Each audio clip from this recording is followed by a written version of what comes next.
for the presentation of colors, invocation, and a moment of reflection for those who have given their lives unselfishly to defend our freedom.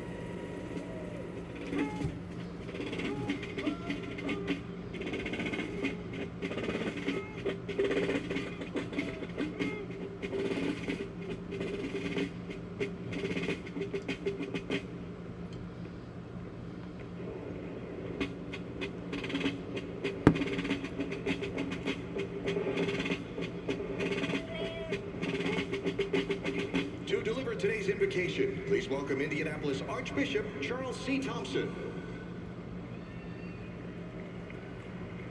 Let us pray.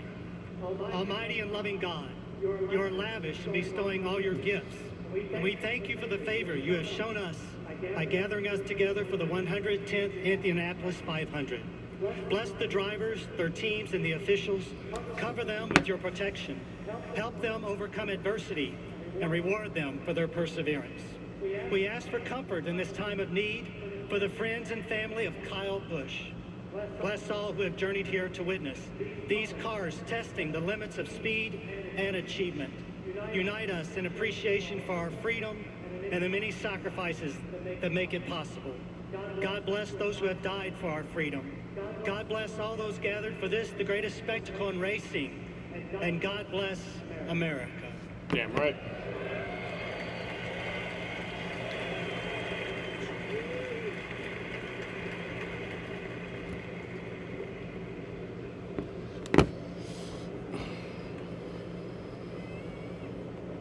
Fire party. Halt. Order. Halt. Right. Face. Stand by. Ready. Aim. Ready. Aim. Ready. Aim. Ready.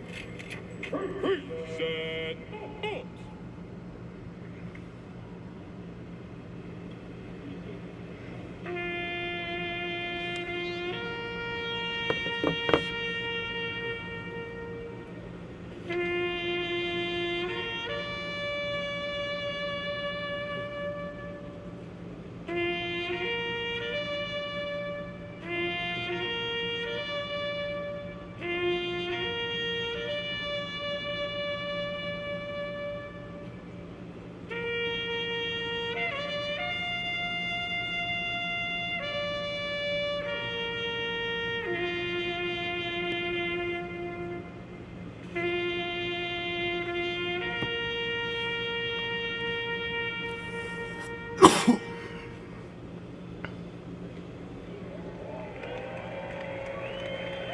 America.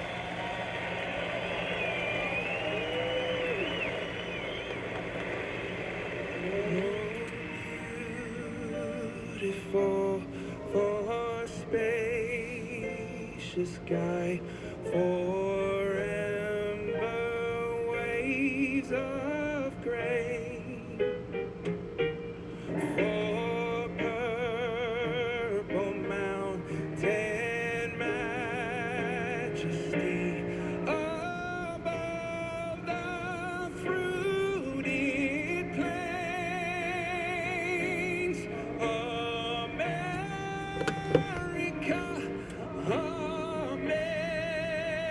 America, God shed his grace on thee and crowned the good with brotherhood from sea to shining sea.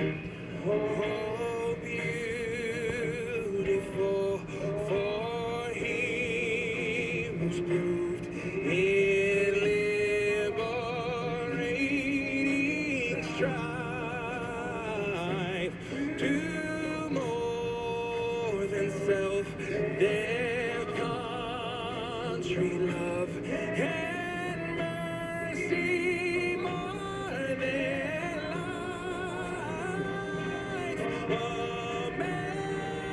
America, America.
won by Indiana native, featured on season 24 of The Voice, Ephraim Owens.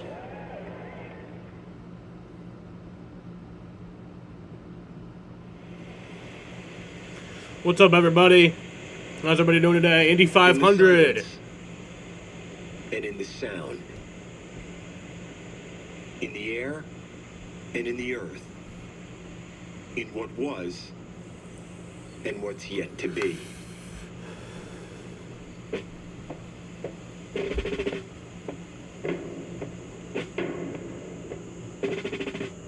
History is more than what's happened. It's the record of what we've achieved, and the chronicle of what it cost. Places like this make that cost real.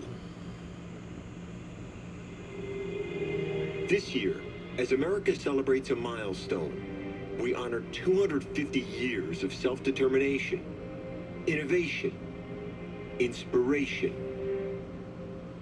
and of sacrifice. And one way we commemorate is with 500 miles of speed. It's here, in one of our greatest traditions, loudest displays, boldest proofs of what it means to be free. This day and this place, this sport and this spectacle, it's paved with their victory and honored by our memory, bonding us, connecting us in the glory of sound and the import of silence.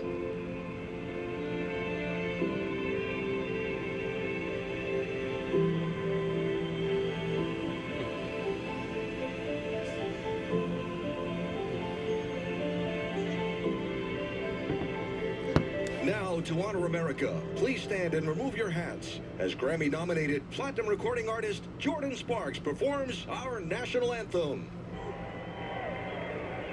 Oh, say, can you see by the dawn's early light what so proudly we hailed at the twilight's last gleaming, whose broad stripes and bright stars through the perilous fight o'er the ramparts we watched were so gallantly streaming, and the rockets regular,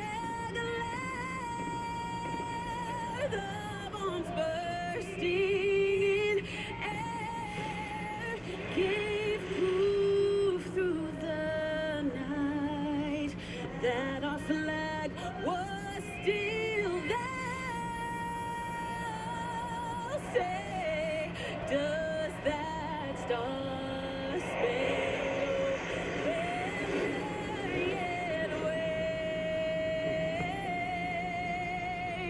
o'er the land of the free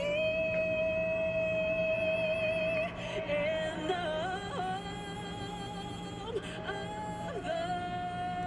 brave?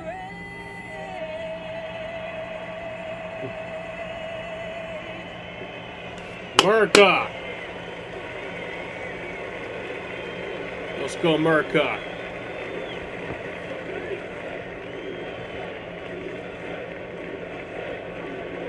Thank you to the 175th Fighter Squadron from Yeah, what's up, everybody? Indy 500 time. I'm waiting for them to put up the timing and scoring before I put it on the screen. Something easy. And then I'll need to resize everything. I wish they would do it like right now so I could have enough time. It's packed with protein, so I still have energy. But I don't know. Today. I need a simple plan that fits my lifestyle. Tastes great, so you can lose weight and keep it off. This time, I won't just start strong, I'll stay strong. Slim better, slim strong. Racing world waits for slim nobody. fast. That's true, except for rain. But from Mother Nature. The nice thing about the middle of nowhere.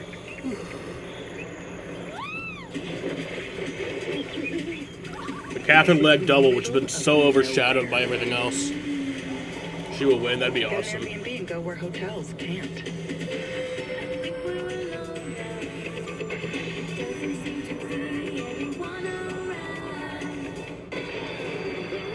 It all comes down to a 2-minute thrill ride. The Belmont Stakes, June 6th on Fox. Every drive starts here. Burdick Chevrolet has everything this May. Super selection and savings. Including this $319 a month lease on your new 26 Chevy. If we could please get the timing and scoring up 36 months, ASAP. $29.99 down, or choose 3.9 for 60 financing, plus no payments for 90 days. Buy now price $32,390. Spring into a great deal today at Burdick Chevrolet at Drivers Village. Together, let's drive.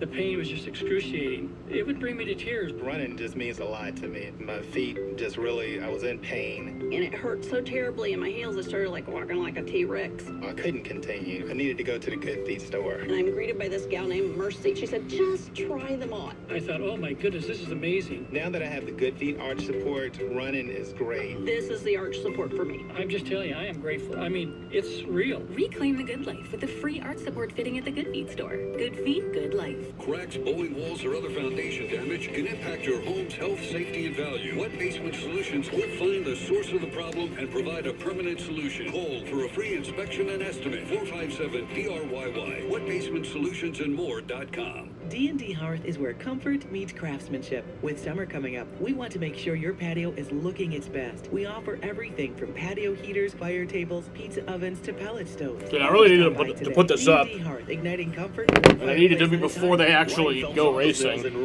need to have some time to be able to set everything up. Ryan Phelps started selling cars as a high school teacher 16 years ago, and the growth never stopped.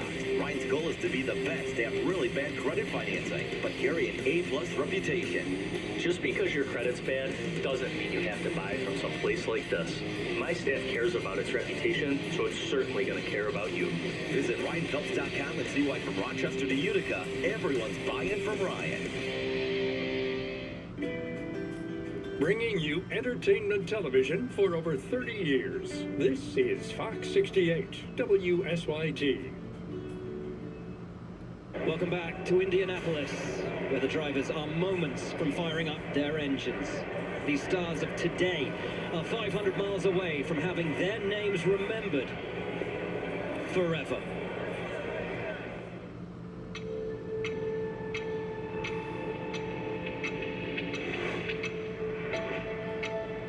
Racing asks the same thing of everyone eventually.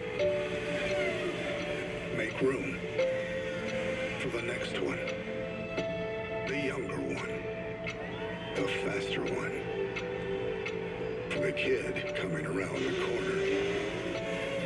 That's the bargain. Records. Well, I guess they're being stupid and taking forever. 109 miles an hour. Numbers. Like last year they didn't do this. Wanting to win this race so bad. And careers, they're just passing through. Nothing lasts forever. In the past, we leave it behind. Or do we? In Indianapolis, there's a speedway that doesn't believe in goodbyes. This place where history isn't just remembered, it remains. You feel it in the metal, in the asphalt, in the noise. This race doesn't just make you a great race car driver, it builds a legacy. Everyone that's won this race is some type of legend in our sport. To be one of the short list of 70 or so people that have been able to win this race, you are etched in history. They call us crazy driving these days, but the real crazy ones was the drivers back then. You feel that vibration, you feel that horsepower, you feel like that engine is screaming. We got the Indy 500 happening. I just need the fucking timing and scoring to open up. Like, I don't like this time crunch shit. Just set it up. Come on. Drove them into history. It's something that's never forgotten. Don't make me wait until literally the green To flag. be a legacy, whether you're dead or alive. A century of speed written in silver and brick. It's everything you wish for as a race car driver, to be on that Bob Warner trophy. You don't come here to escape history. You come here to be worthy of it. Every day of the year, I'm thinking about how can I get back to the victory lane? How can I get back to drinking that milk again? Wins the Indianapolis 500. My name is gonna be on that trophy forever. Welcome to a place where forever does exist. For the 110th time, the greatest spectacle in racing. The Indianapolis 500 on Fox.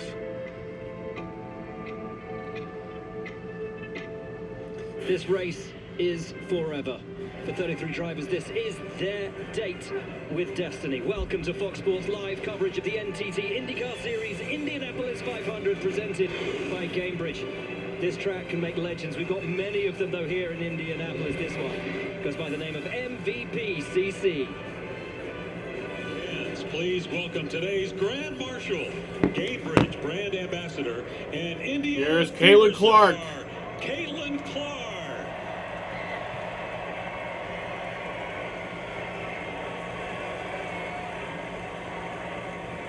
Drivers, to your cars! Oh, that's one of the weird things I forgot that they do. We are so close to the start of the 110th running of the Indianapolis 500. You can see it, you can smell it, you can feel it here at the track as I welcome James Hinchcliffe, Townsend Bell to this momentous day. Guys, this race means everything to these 33. What stands ahead of them? Well, for me, they call it the greatest spectacle in racing, but you might as well call it the greatest tornado in racing, because after all, no Kurt other track Signetti's in at the the world race? That brings makes together sense. this level of speed, Wonder if this Mendoza's level of there. risk, and this level of reward. Drivers will tell you that winning here is a life-changing event, but to do it, you've got to go all in. It's the only way to get it done. But for me, guys, right now, this has been a long month of May. These drivers literally live at the racetrack for the last 3 weeks. And as much as we all love the tradition, we love the pomp and circumstance around the Indy 500, at some point, it's time to shut up, buckle up, get in the race cars, and get the job done. And I know so many of these drivers are just so keen, so anxious to get it going. As they say where I come from, pitter patter, let's get at her. It's time to go racing here at the Indy 500. Over 300,000 people in this magnificent theater of speed. One in every 1,000 Americans here to witness greatness. That's crazy. To witness history as one of this 33 will etch their name into immortality. Down now to pit lane and to Jamie Little. Well, the 2025 Indy 500 winner Alex Palou credits his rookie race here in Indy in 2020 for his opportunity to drive for Chip Ganassi. He was pitted right next to him, and Chip kept his eye on him the entire time. Now, four-time champions, Indy 500 winners, one of the most competitive duos in all of IndyCar racing. They're starting on pole today, trying to recreate the biggest win of his career. Georgia. Thanks, Jamie. This 500 is all about redemption for Scott McLaughlin and the 3 team. In 2025, after crashing on the pace lap, he's had 365 days to learn and process from that mistake. This 500 is all about patience and planning on being aggressive to be there when it matters most, the last lap. He's going to roll off 9th. Kevin Lee. Georgia, 10 years ago, Alexander Rossi overcame inexperience and a couple of pit stop miscues to shock everyone, including himself, by winning the Indianapolis 500. Today, he has to overcome a massive crash on Monday and injuries that required procedures on his hand and his foot. He cannot walk, but he says he can drive and can still win this race from the front row. This race is about racing excellence, but it is also about pageantry and tradition. And all right, so I'm only going to have the top 15 up on the screen. Please welcome Jim Cornelison, accompanied by the Purdue All-American Marching Band, to perform Back Home Again in Indiana.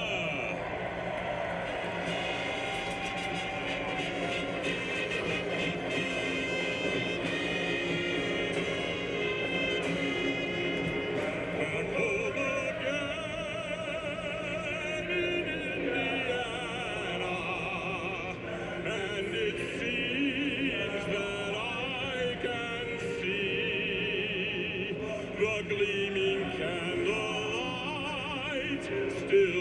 shining bright through the sycamores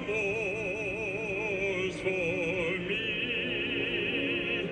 The newborn hay sends all its fragrance from the fields I used to roam. When I dream about the moonlight on the warpath, then I long for my Indiana.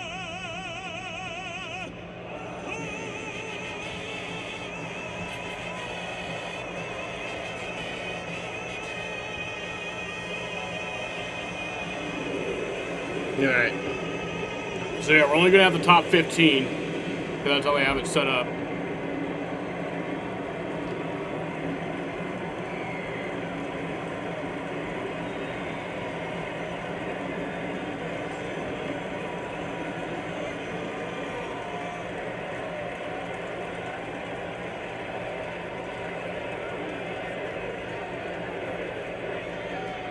And now for the most famous words in motorsports, please welcome the chairman of the Indianapolis Motor Speedway, Roger Penske.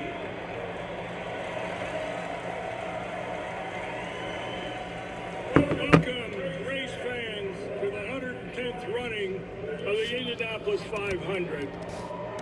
Today you'll be part of the biggest spectacle in any part of the world on one day with this great crowd here in Indianapolis and the ones watching around the world. Today we honor the 250th birthday of our country and also honor the men and women and the first responders in our military to keep our country safe and secure. Drivers, start your engines!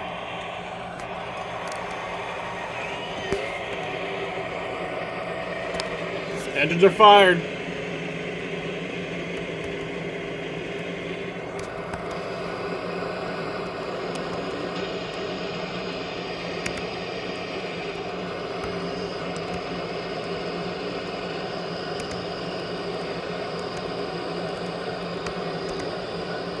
Driver's eye view from David Malukas, his best ever starting position for the Indianapolis 500. So too for Alexander Rossi and for Alex Palou. Guys, I don't ever think I have seen Alex Palou G himself up in a cockpit before a race. He is Mr. Cool. He is Mr. Clinical. But that shows how much this means. Well, it shows how much of that energy pre-race. It's such a long pre-race ceremony. There's so many fans, so much expectation. I got that thing enlarged to have the lap. Known as the cool guy, but The lap numbers. He is. I mean, you talk about that long pre-show. You got to remember, these drivers stay here at the track. That cannon goes off at 6 a.m., guys. These drivers have already been away. Do I have the for track over map? 6 No, I hours. do not. A lot of prep, engineering meetings. Then you go through the pre-race ceremonies. These first pace laps and parade laps are the first opportunity they have to kind of catch their breath and really focus in on the race at hand. Guys, and what is becoming a tradition at the Indy 500, this is Yeah, it's an app-only feature. for America, honoring the men and women in America's armed forces and celebrating our nation's 250th birthday. Look at that.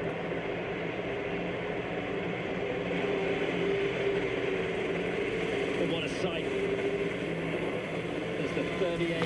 But yeah, we'll only have the top 15. If you guys want to know where anybody is at any certain time, you can ask me and I'll let you know. She's AJ Foot racing car and this entire field.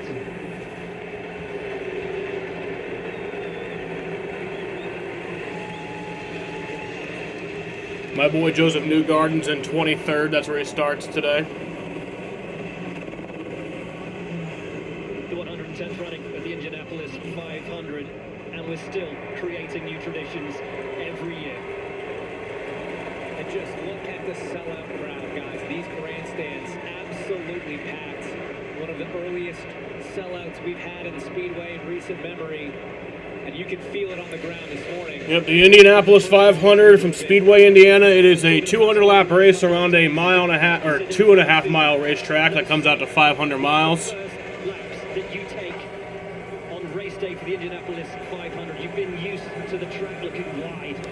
when it is full of over 300,000 get it on, damn right. people, the track narrows. Your focus becomes razor sharp. And Danton, you know what it's like on these pace laps. This three wide first. Where's Catherine Legg? She starts in 26th. There's 33 cars in the Indianapolis 500. She starts 26th. It's just immense. The humanity that surrounds you for this, the energy, the passion for speed, everybody here for the same reason, to celebrate this great American tradition. That's badass. To celebrate the men and women of our military, and at the end of the day, to celebrate That is badass. Indy 500 winner. The moment is huge as a driver. You have to stay so laser locked in to your obligations behind the wheel as the choppers peel off. And we get closer to green. 250 years of this. No, you know what I think I can do? The 110th running of the Indianapolis 500. Almost half of the existence of this great nation has seen the greatest. I think I can actually get. Maybe. See national champion Kurt Signetti there. Kurt, this is yes. There we go. Fourth booth. Do you copy? I'm gonna have to fix this. I'm sensing he's a little focused on his job at the moment. Let me get that off screen for a second while I fix it. Saying in our pre-race hitting speeds of 166, 177 in his last run in that car. And as the 33 run around this 2.5 mile theatre of speed. Let's take a look at how the grid is going to form up. And on the front row, Alex Palou, his second pole position for the Indianapolis 500. But starting from the rear, our boy, our colleague, our friend Jack Harvey, 33rd. Caio Collet, the rookie. Row 10, Abel, Hauger, and Rahal. Yeah, check out row 9 here. You've got Mick Schumacher, son of the famous Michael Schumacher, who had some success here in Formula One. And then row 8. A couple of big winners. That's how I did it last year. They will be strong. Up to row 7 of the Cambridge starting grid, you see Louis Foster, Nolan Siegel, and a lot. All right, and then hopefully that'll just show the laps. In 2018, as did Marcus Ericsson, who's starting in the middle of row 6. Up on row 5, Rasmussen, an oval specialist. Castro Neves in the run for 5. Takuma Sato has won here twice. Renus VK always quick. Scott Dixon, a one-time winner, a 6-time champion. I think row 3 is going to be really interesting. McLaughlin trying to get the demons of last year's pace lap out of his system. And Connor Daly, Tony Stewart's pick to win the race today. Pato O'Ward, how he would love to win this. Santino Ferrucci has finished in the top 10 at every running of the 500 that he has been in. And these three on the front row, a best start for each of them. Maluka's 3rd, Rossi 2nd, Alex Palou equaling his best with a 2nd pole position. Alex Palou on the pole. So there you go. Now you got the whole field. Yeah, I'd forgotten how I did. I love doing the Indy 500. But this the one thing I hate about it is just trying to, because I don't know how IndyCar does all their leaderboards every year. They change it a lot, and the scrambling to figure all that out is the one thing I don't like about it. Completely sold out as we take a look at the weather right now. Absolutely ideal for going fast. 62 degrees ambient. Track temp just 66. Are we getting ready to go green? Let's put this into perspective, guys. Pace car is going fast. I think we're getting ready to go. As of today, will have started in the Indianapolis 500 in its history, in human history. Brendan Fraser, people that have been to space. That's how rarefied the honorary starter. He's going to wave the green flag. Fraser gets ready to wave the green flag and get this race underway. And this is more than a race. It's not about points. There is no podium. Only victory matters. Anything else for the other 32 is abject devastation. All right. This is their chance to write their name in history. Here we go. Across the bricks to drink the milk to win the Indianapolis 500. And green flag is in the air. We are racing from the Indianapolis 500. We're racing, and Alex Palou takes us to green. The front row lined up behind him, and Rossi takes the move immediately to the outside to sweep into the lead. No worries, no hesitation. The Indianapolis 500 is underway. The greatest testicle in racing. All clean through that first corner. Drivers maybe looking to the high side. I'm watching that red, white, and blue car of Santino Ferrucci trying to make some moves forward as he pops out on David Malukas to the inside of turn 3. Alex Palou pulling away with the lead on the first lap. Alexander Rossi in second. Alexander Rossi was questionable to even be racing this weekend after he had some injuries and a practice crash last week. But he is here, and he is about to take the lead from Alex Palou. The dance at the front starts. Townsend Rossi back to the front around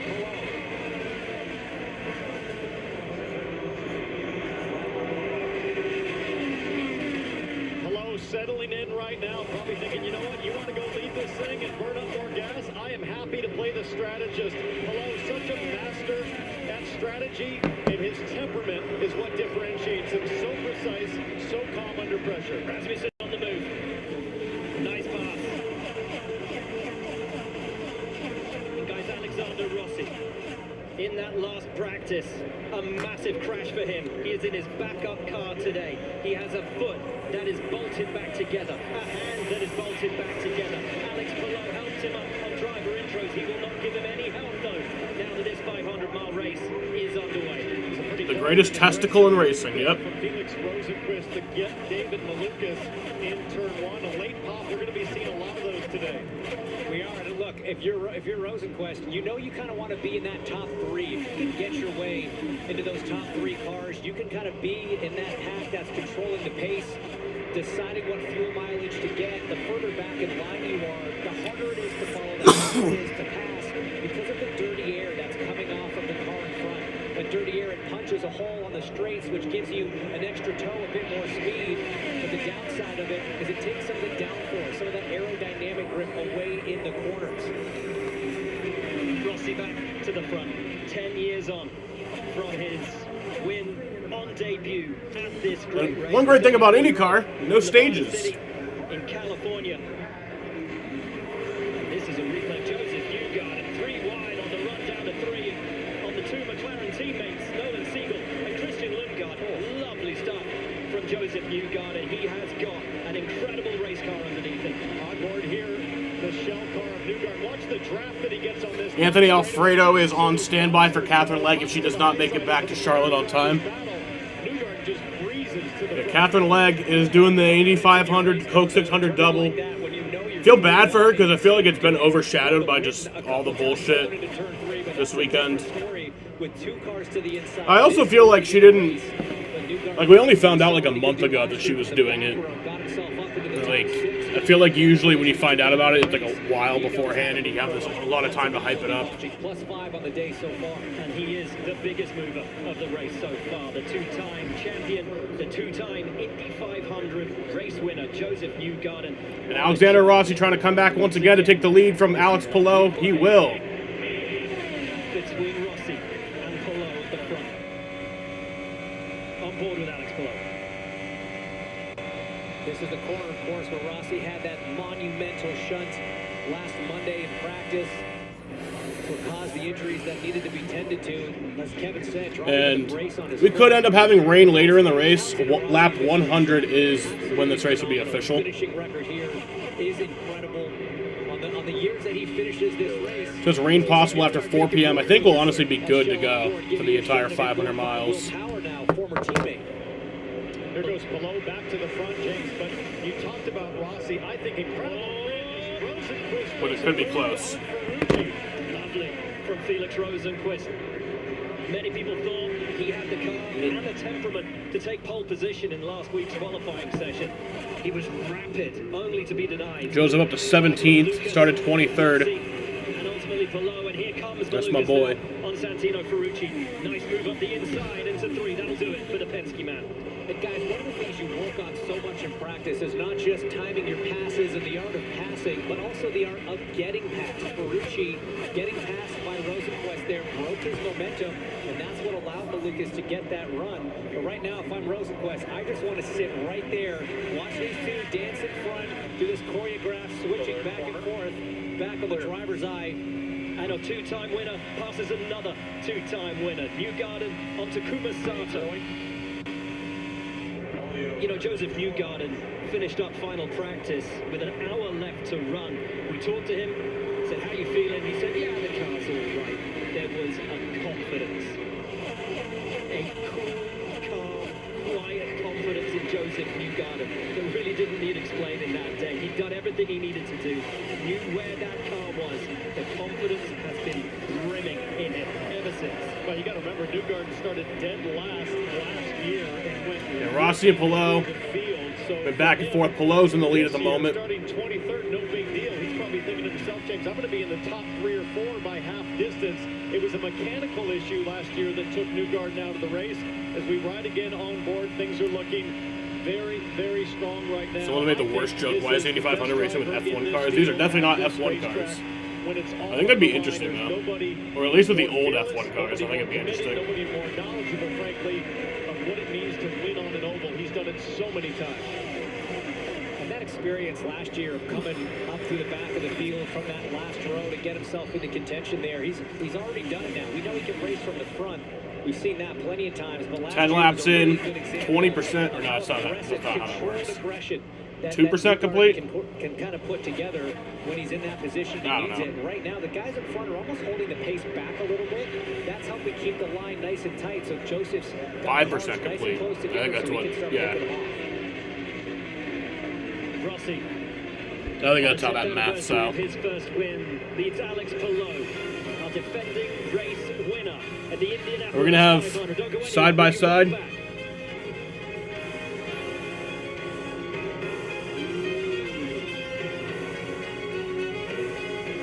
Yay, side by side. This can be a deadly disease. Every moment matters when it comes to your heart valve. You can't presume that you know what's going on inside your body. Once a year, I have an annual pit stop. I may not win the race. I just don't want to drop out. Get checked out and make sure that everything's working the way it should be. Don't wait. Talk to your doctor about getting screened for heart valve failure. Bring on the spring. It is a packed crowd there today. Road trips won't wait. Neither should you. So bring on the fun with a Honda Hybrid. I feel like there was a few years where, like, yeah, it was still very, a lot of people there, but I feel like there was a few years there where there was some empty seats. I don't see a single fucking empty seat. Granted, they did put some tarps up. Right now, which race will be more exciting? I don't know. I mean, I'm always Coke 600 is my favorite race in racing. So, I ran some numbers. You guys might want to consider moving. Sing worse. I doubt it. These shall ease your grievous throat most readily. Or maybe a saltwater gargle. Sold. Congratulations, sir. That is a new record. You realize a JPEG doesn't count as a financial plan, right? Maybe. I mean, yes. No. PNC Bank believes a little boring advice goes a long way. Your car works hard. It deserves more. More protection, more power. That's why Shell V-Power Nitro Plus Premium Gasoline removes up to 100% of performance-robbing deposits to rejuvenate your engine's performance, giving your car the fuel it deserves. Sucks to have ads, doesn't it? Man, are you rubbing that in? Like you're watching without ads? Doesn't really suck all that much because we got side-by-side. If we didn't have side-by-side, then yeah, it would suck. He delivered our drive house coffee pods and just sort of never left. What you might want to do is put a little more grease on the bearings here. Kerry's advice doesn't make a lot of sense. I would check that if I was doing it. But I tell you what, his lattes, oh. Delivery. It was his idea. It doesn't mind because women races. Java House cold brew coffee. Watching the Dutch broadcast. Play the Fox Super 6. Pretty sure they're doing something on lap 18. That'd be amazing. The Fox Sports app right now and enter for free for a shot to win your share of 10,000. Also, my leaderboard is a bit ahead. It's like, let me see. When does the lap change? Ford details. Alexander Rossi back in the lead. Alex Palou had taken that just while we were in commercial break. Still, really nice game being played between the leaders, between Rossi and Palou. But look at Rosenquist getting ever closer to those top two. I think Rosenquist is exactly where he wants to be. I think he's kind of letting these two. So yeah, so they're like halfway through turn 3 when the lap changes on here. So it's probably about 15 seconds ahead. I can't change that. And Palou taking the lead back from Rossi. It's right up for the DHL. Palou goes back to the point. Here's the thing, Townsend. You do burn more fuel. The engineers don't like it. But, man, as a driver, isn't it so nice when you're out front, not having to worry about anyone making a mistake in front of you, taking the air off your car? This is the view that you want on lap 199, sure, but it's not a bad one on lap 16 either. Yeah, looking pretty gentlemanly between first and second place right now. Let's listen to a little bit of radio from Connor Daly. Small understeer here, just small understeer. Could probably use one turn front wing in. Copy that. Did Fox do 7 minutes of ads? No, they did not. That is the 11th lead change that we've had in just 17 laps here at the Indianapolis Motor Speedway. That is the last year, the whole race we had 22.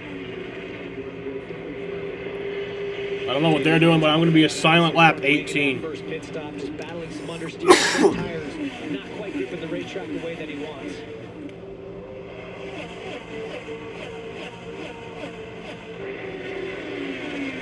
And as the drivers exit turn 4, Lap 8, wow. On lap 18, we remember Kyle Busch.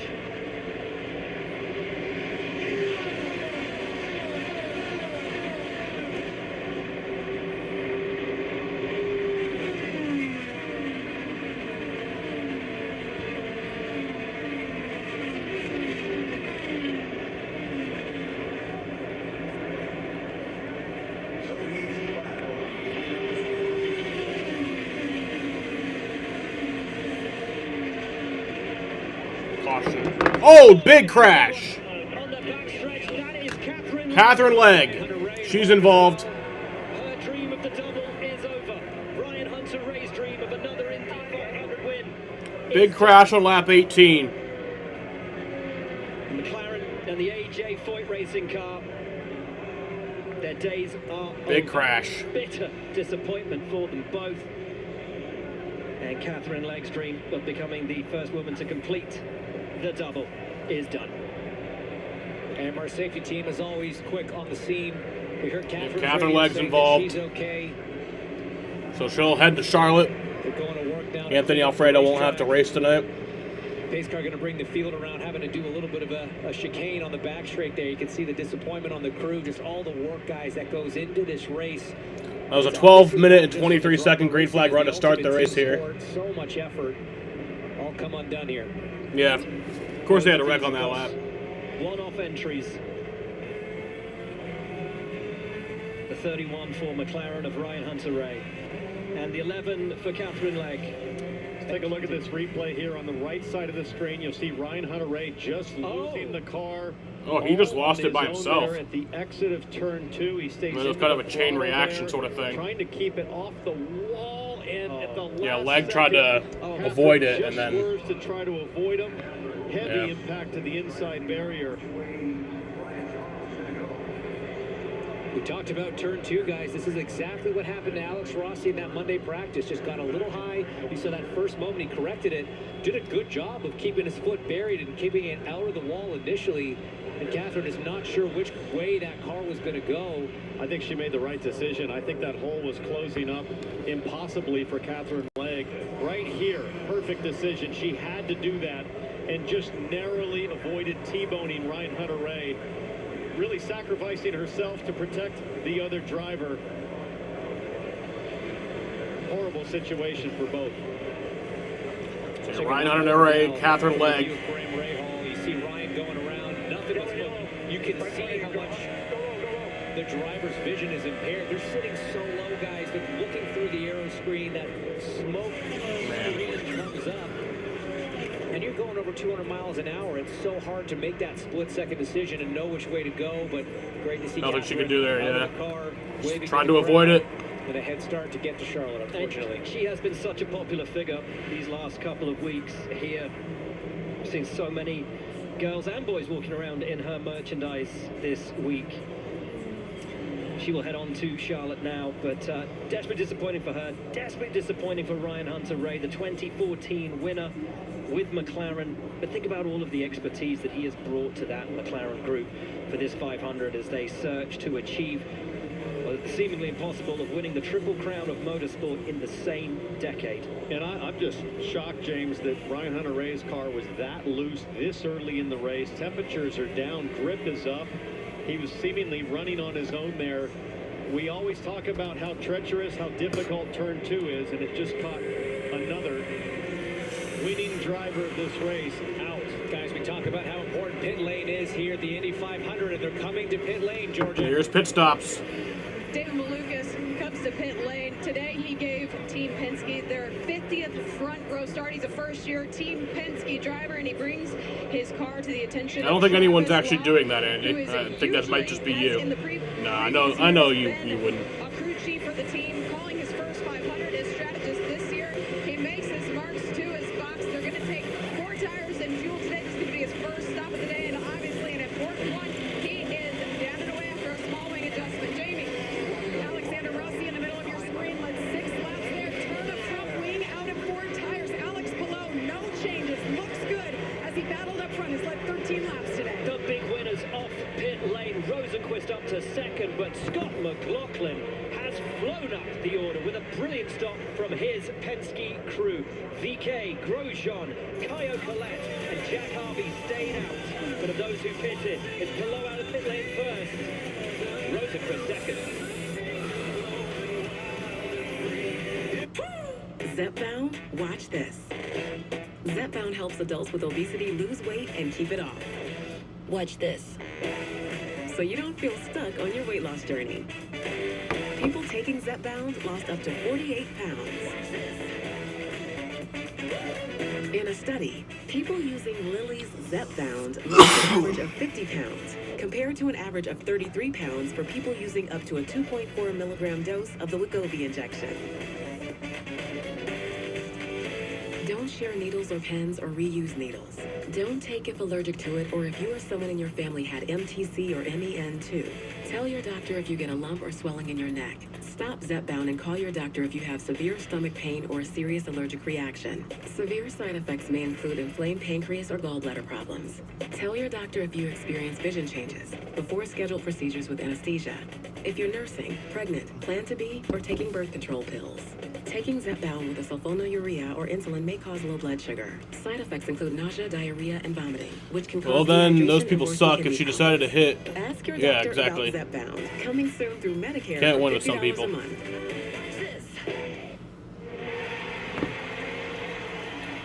It's the Westhurst Spring into Summer Savings event. Don't wait.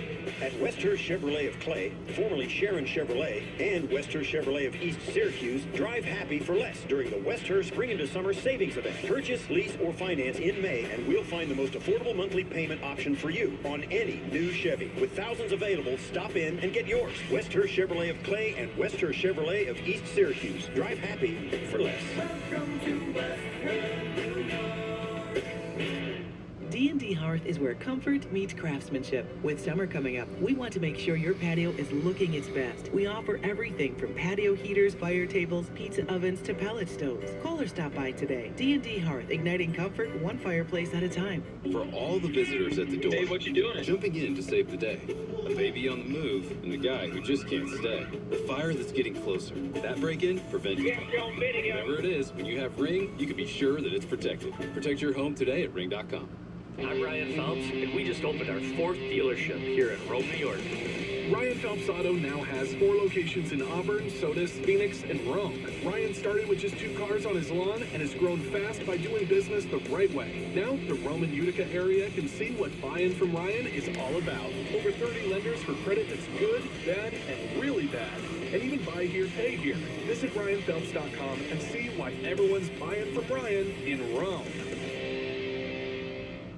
You're watching Fox 68, WSYT 68.1. Welcome back to Fox Sports Live coverage of the Indianapolis 500 presented by Gainbridge. This is why we are under caution. Ryan Hunter-Reay spinning into the wall. Catherine Legg avoiding him, but into the wall as well. Pit stops have taken place. 4 drivers stayed out. VK leads. Your mental health is better, but having uncontrollable body movements called TD, tardive dyskinesia, can feel embarrassing.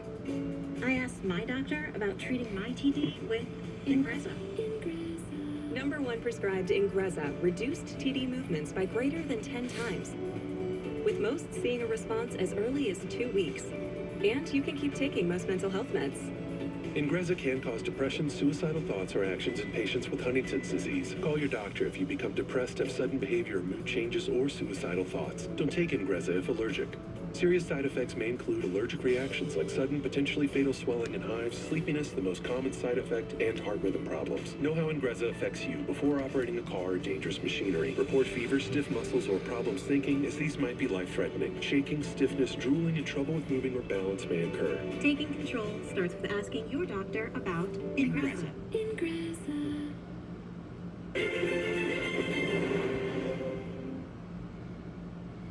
There's a name for that feeling you can only find at home. For knowing no matter what's happening outside, you're safe and relaxed inside. For having a space you can be proud of and come back to day after day, year after year. Yeah, there's a name for that feeling. From windows and doors to roofing. NASCAR's only completed 94 green flag laps through 2 races at Charlotte this weekend. 94 of 201 laps completed. All comes down to comfort. Behind full schedule distance for the O'Reilly truck races is 334 laps. Customer service. CNC That's kind of crazy. Pros is the only place to go in central New York. We're a veteran-owned company that strives to make your home the talk of the neighborhood for all the right reasons. Don't let Mother Nature reclaim your property. With our professional and highly trained staff, algae, moss, and lichen are all solvable problems. Hi, I'm Chris. Watching all these races have taught me about all the side effects of what? Curb appeal starts here. Of prescription drugs. Back in 1940, one call meant everything. And showing up meant doing the job right. As homes changed, Charles was there. Through blizzards, freezing nights, and whatever central New York weather delivered. When the unexpected hit, we answered the call. For over 75 years, families have trusted one name. Charles Heating and Air. We're the nice guys. Thanks for watching Fox 68 WSYT. We run under yellow at the Indianapolis Motor Speedway as repairs take place to the outside wall at turn 2. And while we are under yellow, why don't we head down to Kevin Lee to talk some Firestone tires. Well, Will, much of the significance of this race is about the history, and Firestone has been around even longer. They are celebrating their 125th anniversary, and we go all the way back to the first Indy 500 in 1911. The Marlins with Ray Haroon had Firestone tires, and that was part of the strategy to take fewer pit stops than everyone else and save time on the track. Harvey Firestone called this place the Great Outdoor Laboratory, and today's tires, including sustainability advancements, still carry the DNA from the very beginning, and today they will carry the winner for the 77th time. Lovely stuff, Kevin. Thank you so much.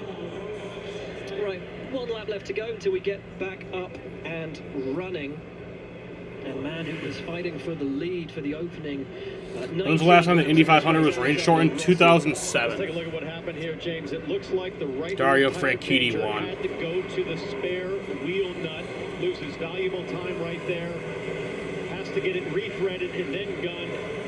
Horrible under a caution stop for Alexander Rossi, who was breezing at the lead, and you see fuel burning off on the left-hand side, and that's not the only time that's happened. We roll back 12 months to last year.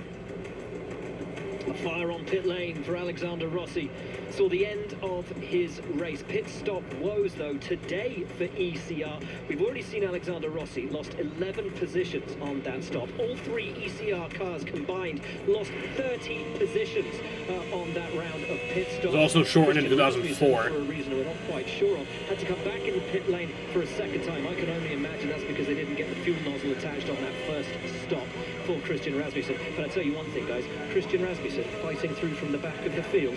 Yes, please. Yes, please. Something to watch. He is one of the most exhilarating drivers in this championship when it comes to running on ovals. But we are getting back to green. It will be Rinus VK, the 25-year-old from in the Netherlands, who leads us Here we go. from Roman Grosjean. Back green. In second place, the rookie. In third, Jack Harvey fourth, and Alex Palou makes the move on Harvey immediately. And Grosjean Roman Grosjean trying to take the lead for 18 for Kyle Busch. Rinus VeeKay holds on with the lead. Oh, trouble! Caution again. Ed Carpenter. For just this race at ECR, the number 33. So that was a 23-second green flag And run. for Ed Carpenter Racing, 3 big issues with all 3 drivers to start this race. As the AMR safety team climbs onto the nose of Ed's car, they'll have an immediate conversation and assess the driver. See the steering wheel coming off. And that was a big hit for Ed Carpenter. So experienced in this race, wasn't born here in Indianapolis, but is an adopted Hoosier. It was a late acceleration from VeeKay. He's allowed to go much earlier than that. You see further back off of 4, Rossi, kind of the start of a big traffic jam, really, at 200 miles an hour. And you see in the middle there, that is Carpenter. It's Sato to the outside, I believe. Carpenter trapped. Bad day for Carpenter Racing, yeah. Into turn 1. And what happens? He just turns down on him. Sato was trying to almost act like there was only 2 cars there, not being him and one other. Not a lot Ed could do from that place. Carpenter out of the vehicle, under his own steam. Good to see after a big hit into the turn 1 wall. He's frustrated. ECR's day goes from leading this race to abject disaster. Carpenter's not happy.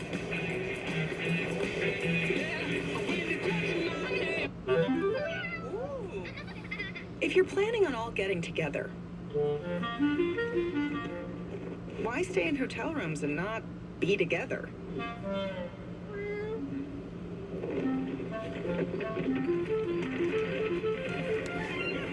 Get an Airbnb and actually get together.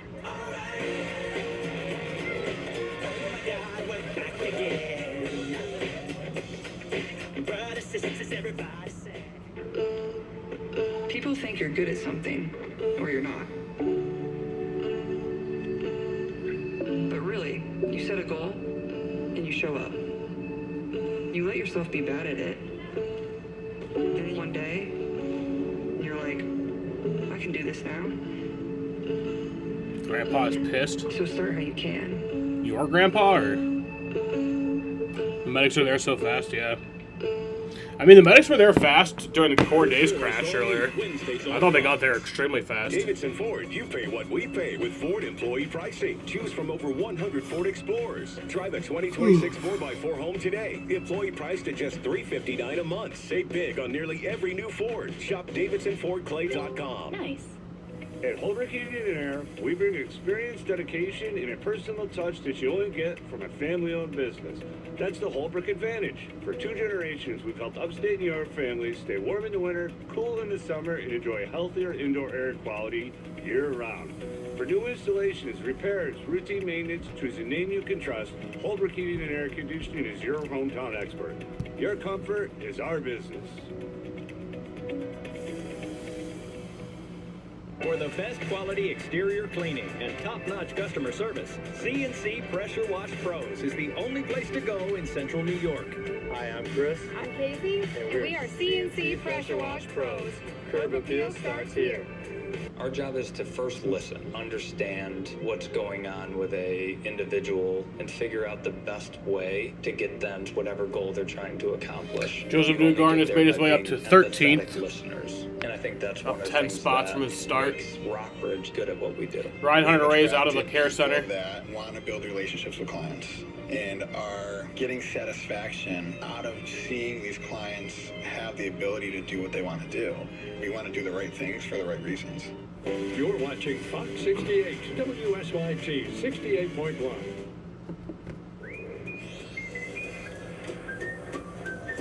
Might as well call Joseph Newgarden the Milkman. 23 and 24 Indy 500 winner. One of 6 drivers to win back-to-back. He is seeking his 3rd win in 4 years, and it has only ever been done once before, and that was Will Bashaw, 37, 39, and 40. And man, he had the pace last year to fight for this victory, to take 3 in a row. But this year as well seems to have the car underneath him. By this time last year, it made up 9 places. This year, up 10 places through 29 laps. And that is our power performance, sponsored by Harbour Freight. Georgia is standing by outside the care centre. With Ryan Hunter-Reay, he's the first to be released from the IndyCar Medical Center. First, are you okay? Yeah, thank you. It was super tough out there. We were loose on carb day. Thought we might have made some changes to fix it, but it just Ericsson should have won in 2023. Why do you think that? Yelling at the team that it was loose, and obviously in that position they have nothing they can do. They just told me the right rear tire pressure and temp were skyrocketing, and you can't. I mean, I know I'm biased, but I definitely disagree with you. Super disappointing. That's the busiest I've been around here. First time. One lap shootout was awesome. Like 16 years, so it's a bummer, but I'm so grateful to this team, to Arrow McLaren, to Chevy, to Prize Picks, to everybody involved. Going out like that early is just absolutely heartbreaking. But man, I was holding my breath so much that first stint, just trying to keep the thing off the wall, and finally one of those wiggles turned into one that didn't come back in turn 2, and yeah, that's the gist of it. Thank you, Ryan. Speaks volumes when a driver of that experience and that level of success at this track is just hanging onto the car, just how tough it can be when the setup isn't to your liking. Right, we had 4 drivers that stayed out: VK, Grosjean, Collette and Harvey. VK and Harvey have pitted. They've jumped off the alternate strategy.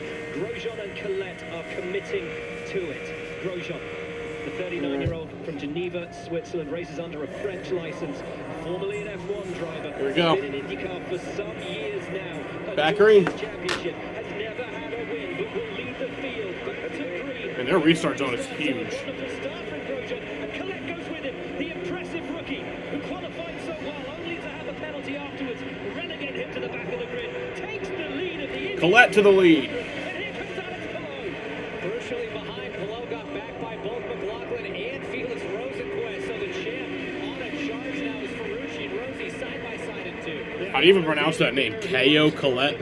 Wants no part of hanging back right now. He goes to the outside of Grosjean in the 18 car. It's Daly to 3rd. Oh, you're just a fan of his. Yeah, ultimately, I think it was a good decision for them to do that one-lap shootout. Grosjean drops 3, McLaughlin's dropped 2, but up comes Santino Ferrucci, and now Alex Palou makes the move. Here goes Palou to the lead, past Collette.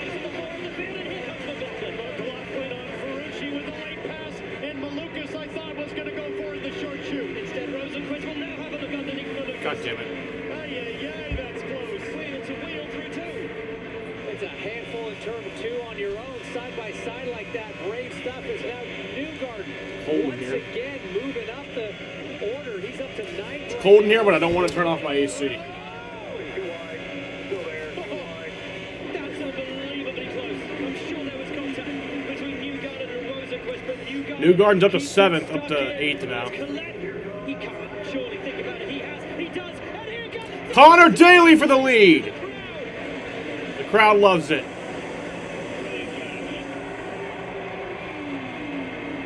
Indiana's favorite son leads once again at the Speedway. Wow, I have not seen racing this fierce in the first 33 laps for years. Now remember, Kyle Collette is almost out of fuel. He hasn't pitted. So in the next 3 or 4 laps, I would expect him to Yeah, Kyle Collette has to pit here soon. reclaim the lead from Connor Daly. You don't need to look at the pylon of nose leading. Just listen to the crowd as Connor took the lead there. Now Collette back in front. Not only almost out of fuel, almost out of tires as well. Those Firestones. Collette back to the lead. Much fresher rubber on the cars behind. But he'll have to pit here soon. Great job out front. But a huge boost of confidence for a rookie, Will, to know that he can run with the very best today. So if he can get himself back to the front later on in this race, he's got the confidence now. I can lead, I can win. Now the teammates a little further back. Penske teammates. First car there, the red one, that's David Malukas. Newgarden already up to the driver who started on the front row. What an incredible run. 15 positions so far to the good for Newgarden. Joseph Newgarden's started 23rd. He is up to 8th. As McLaughlin puts the move on Grosjean. Jamie, what can you tell us?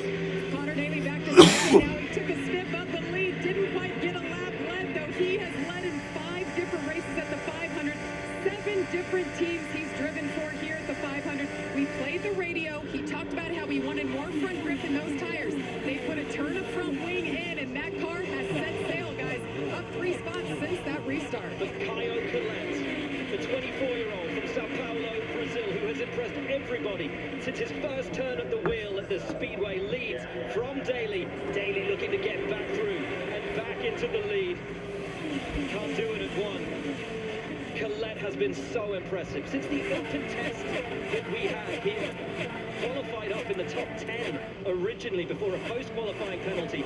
Put him all the way to the back of the field, but from the back row, from 32nd to 1st, Caio Collet, what an impressive run from this young man. And of course, he's driving for AJ Foyt Racing. AJ, one of the all-time greats. Caio Collet. Santino Ferrucci, one of the best records here at the Speedway. So he's got 2 incredibly experienced and successful drivers to learn from. And man, has he learned quick. But folks, don't forget, Collet and Grosjean, 1st and 5th on an alternate strategy. They will run out of fuel before everybody else in this field. They've committed to that now. But what a great situation for AJ Foyt. He's covered with both sides of the strategy. He's covered with 2 fast cars on both sides of the strategy. Collet continues to lead on lap 38. And it's great experience for him, too. Sort of like you said, T-Bell, just to have the chance to run up front, mix it up with the big dogs, know that you can do it. And if I'm Connor Daly, I'm happy to let him lead, burn the rest of his fuel, save a little bit more for myself, so my next stop can hopefully be a little bit shorter if needed. As Daly tucked up behind Collet, will he make the move? No, he's just happy to sit there. As Malukas now gets past Grosjean. We've heard from Ryan Hunter-Reay from that first incident in this race. Let's hear from Catherine Legg. Catherine Legg has also been released, and it's important to know. Are you okay? Yeah, I'm fine. Just gutted, I guess, more than anything. What happened from your perspective? Ryan spun in front of me. I think he was battling his car for a minute, and I was back there just chilling out, saving fuel.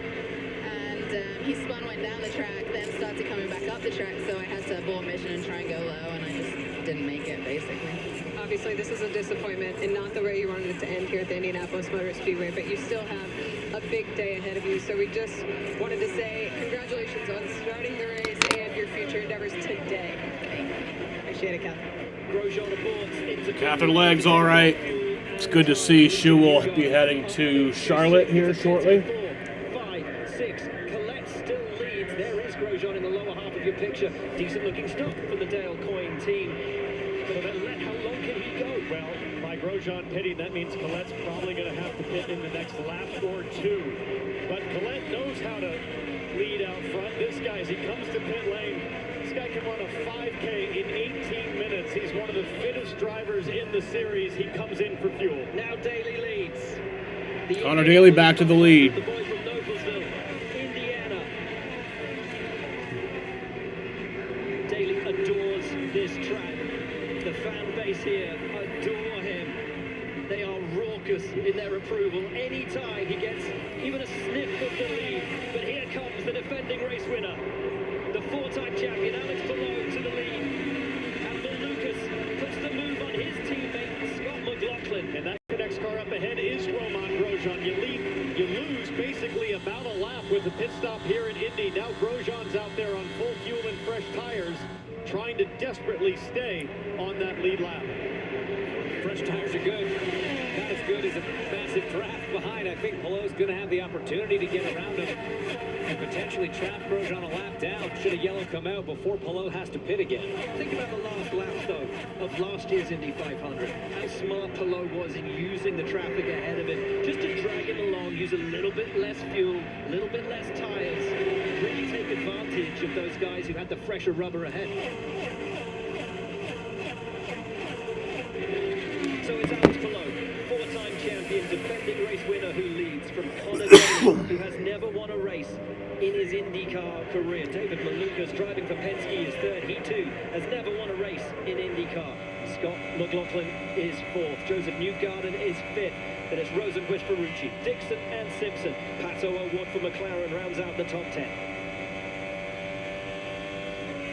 great driver's eye camera. Kind of shows you what you're seeing if you're the reigning champion and defending winner. And he's just controlling that throttle down the back straight, making sure he's got the right gap. The gap Collette did come down pit road.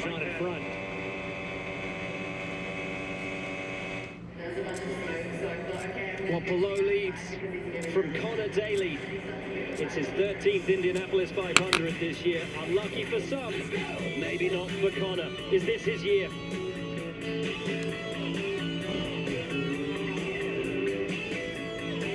For 125 years, the people of Firestone have been building products and services with one thing in mind: to make sure you get to where you need to be. So you can show up for the people who rely on you. Go, baby! For dependability that matches yours. Firestone, always dependable since 1900. Trying to predict the future is a hazardous occupation. The only thing we can be sure of is that it will be absolutely fantastic. I'm thinking of the incredible breakthrough, the communications satellite. These things will make possible a world in which we can be in instant contact with each other wherever we may be. When that time comes, the whole world will have shrunk to a point. They're so fast.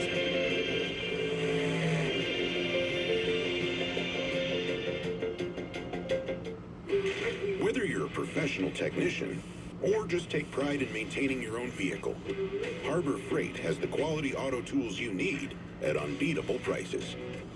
Harbor Freight, your automotive destination. Thanks for coming in to talk about Doug Jr. Of course. Third grade is when I learned Liberty Mutual could save you hundreds by customizing your car insurance. Why don't you come sit with us? Oh, a little snug. Only pay for what you need. Liberty, liberty, liberty, liberty. Chevy drivers need a truck that shows up the same way they do. That's why Chevy Silverado is #1 in manufacturer loyalty. So they can go where others won't. Make their own way there. And always get it done. And as long as Chevy people keep showing up, we'll keep building trucks that do the same. Just announced. Get 2.9% financing for 72 months on all 2026 Chevy Silverado 1500 models. Chevrolet. Together, let's drive. Yeah, we could see some rain around 3:15.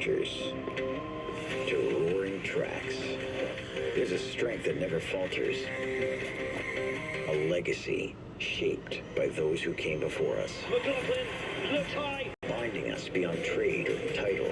And McLaughlin goes. It's the grit that fuels this nation. It's the work we're proud to carry on. This is Good Ranchers, proud partner of IndyCar.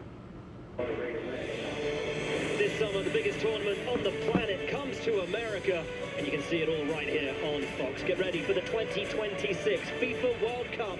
It all kicks off June 11th on Fox FS1.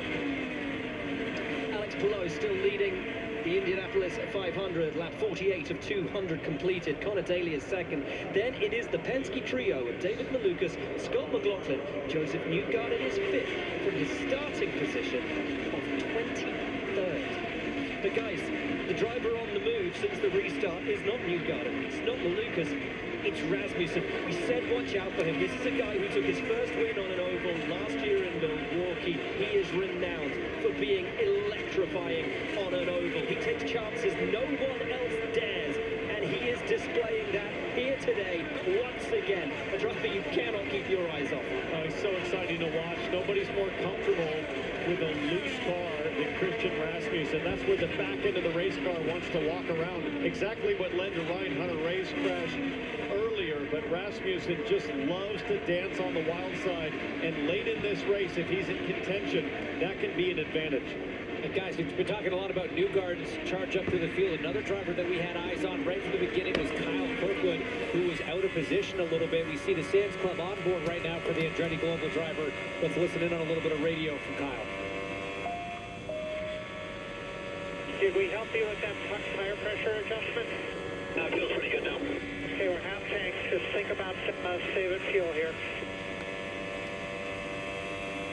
they are right on target for where they want to be. I talked to Brian Herta, who you just heard from, and he has it charted where they need to be at specific points in the race. During the last caution, when Kirkwood was 21st, he said, we are actually a little bit ahead. He said, we only need to be up to 14th by lap 100. I said, will you ever have to go off strategy if you can't pass? He said, Kyle is going to be able to pass today. He can get to the front. 17 with 50 laps done. We are a quarter of the way through the 110th running of the Indianapolis 500, and they have gone by incredibly quickly. I'm just blown away. Not surprised, but massively impressed once again with what Joseph Newgarden has achieved to put himself right in the mix. We're only at a quarter distance, James. Whatever disadvantage he had to suffer in qualifying is eliminated. He is right in the mix. He has shown that he's got the race car to make the moves in traffic. Newgarden chilling right now, chasing this guy below. I do love these DHL onboards as we take a look at the Honda driver profile of Alex Palou. 7 starts in the Indy 500, 1 win, but the average finish 8.2. That's what's so impressive to me. He came here as a rookie. So we are a quarter of a way through the race. Right away, year 2, when he moved to Chip Ganassi Racing, he nearly won the thing. The only guy who was able to beat him that day was Elio Castroneves, a 4-time winner of this race. But he took lessons learned from that race, applied it last year, and took home his first 500. For me, more than the stats, what do the hands tell me? If we go back on board Alex Palou, just look at how calm those white gloves are in the corner. Absolutely confident, methodical, and ultra-precise. Palou, a master on all racetracks, and now here at Indy. Once again, using the slipstream, using the tow from the 2 cars ahead. He could easily put a lap down, but he opts not to, using them to pull him around the track instead. And guys, we talk about Alex Palou, 4-time champion, driving for Chip Ganassi Racing. There he is in the yellow and red DHL car, leading the 3 Penskes in 3rd, 4th, and 5th. We expect them to do well also. But in 2nd place, Connor Daly lost his ride at the start of the season. This is a one-off race for himself, for Dry Ryan Bowl Racing. They are mixing it with the 2 biggest teams in the history of this sport, and they do not look an inch out of place. Talked to Connor Daly last night. I said, what happens to you on Monday? He says, unemployed again. Well, a guy who will have a job tomorrow, Jamie. Tell us about it. Well, Alex Palou, I sat down with him this week, and it was interesting. I asked him his first experience with seeing the Indy 500, and he grew up in Spain. Well, in Europe, it's not common to race on an oval. He said his dad was watching, and he said, what kind of racetrack is that? You don't turn right. Well, sure enough, his career brought him to the States, and he worked and worked and worked to figure out ovals, and he got his first oval win right here a year ago as he continues to dominate up front, guys. Another thing he told me, this race car, better than a year ago, and so far, it's true. It may be better than a year ago. Connor Daly behind him has expressed the feeling that he has the best race car at the Indianapolis 500 that he's ever had. And Penske, after their disappointment in 2025, and we've been speaking about this a lot in the days and weeks leading up to this, they are determined not just to win this race this year, but to lay down a marker and to dominate. Well, they know right now that they're in the catbird seat, running 3rd, 4th, and 5th, and Newgarden was on the press, but James, he's starting to chill out a bit and just get the fuel mileage to stretch this stint. Let's take a look at the Lara cutaway car and just see exactly how that looks, what the draft looks like, what the tow does for fuel efficiency. So yeah, of course, if you are the first car, you're running flat out, throttle all the way to the floor. You're only getting about 3.1 miles per gallon. The driver then going to feather that throttle a little bit if you're further back in the train. And off throttle, you certainly burn less. And that fuel safe lap will improve your mileage going up to 3.5 miles to the gallon. And that's what everybody that's back there of the cars of Romain Grosjean and Cal Collette, including Alex Palou, they're looking to get that extra lap by coasting a little bit on the straightaways. Now, you can't come completely off the throttle. You come to about half throttle, but you're really looking to try to extend, go 1 lap further than your competition. That gets you that much closer to 500 miles. And for the folks at home, when we say coasting, we're not talking about idling down to 30 miles an hour. The lap speed at the moment for your leader, who is coasting 217 miles an hour.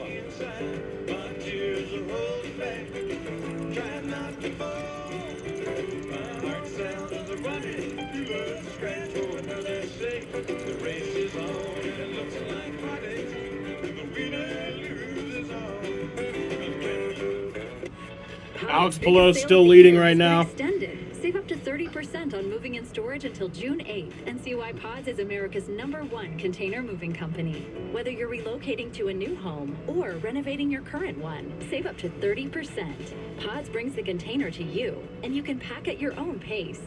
Then we'll take it to your new home or to a secure My boy Pods Joseph storage Newgard center running in until you 5th. need it, so you don't have to do the driving. Book now and save up to 30% at pods.com. At Gamebridge, we rise to chase dreams, build futures, and take care of those we love.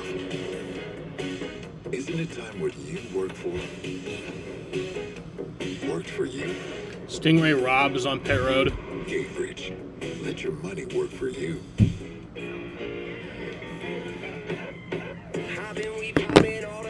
We making, Lord knows I love conversating with you.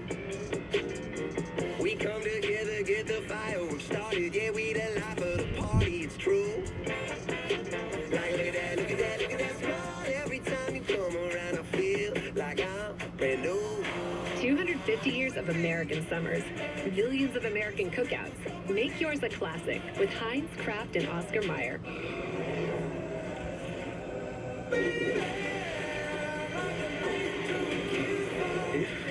Yourself more than just a man. You become a legend, Mr. Wayne.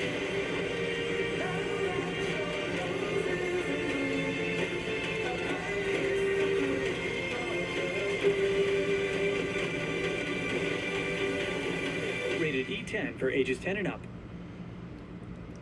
The official IndyCar app, powered by NTT Data, puts the pulse-pounding action of IndyCar right at your fingertips. Never miss a lap with the latest news, highlights, and live race coverage. Track every move with real-time leaderboards, interactive maps, onboard cameras, and driver radio. Your all-access pass to every race, every moment, every day. Download the official IndyCar app now. We return to Indianapolis. Palou leads Daly, Malukas, McLaughlin, Newgarden, and now they all throw themselves down pit lane. Lap 61 of 200. Kevin Lee is standing by and waiting. And the last time the #2 team picked up 6 spots on a very fast pit stop. Newgarden has charged through the field for the 2nd year in a row. He will hit his marks. Shell 100% renewable fuel and Firestones.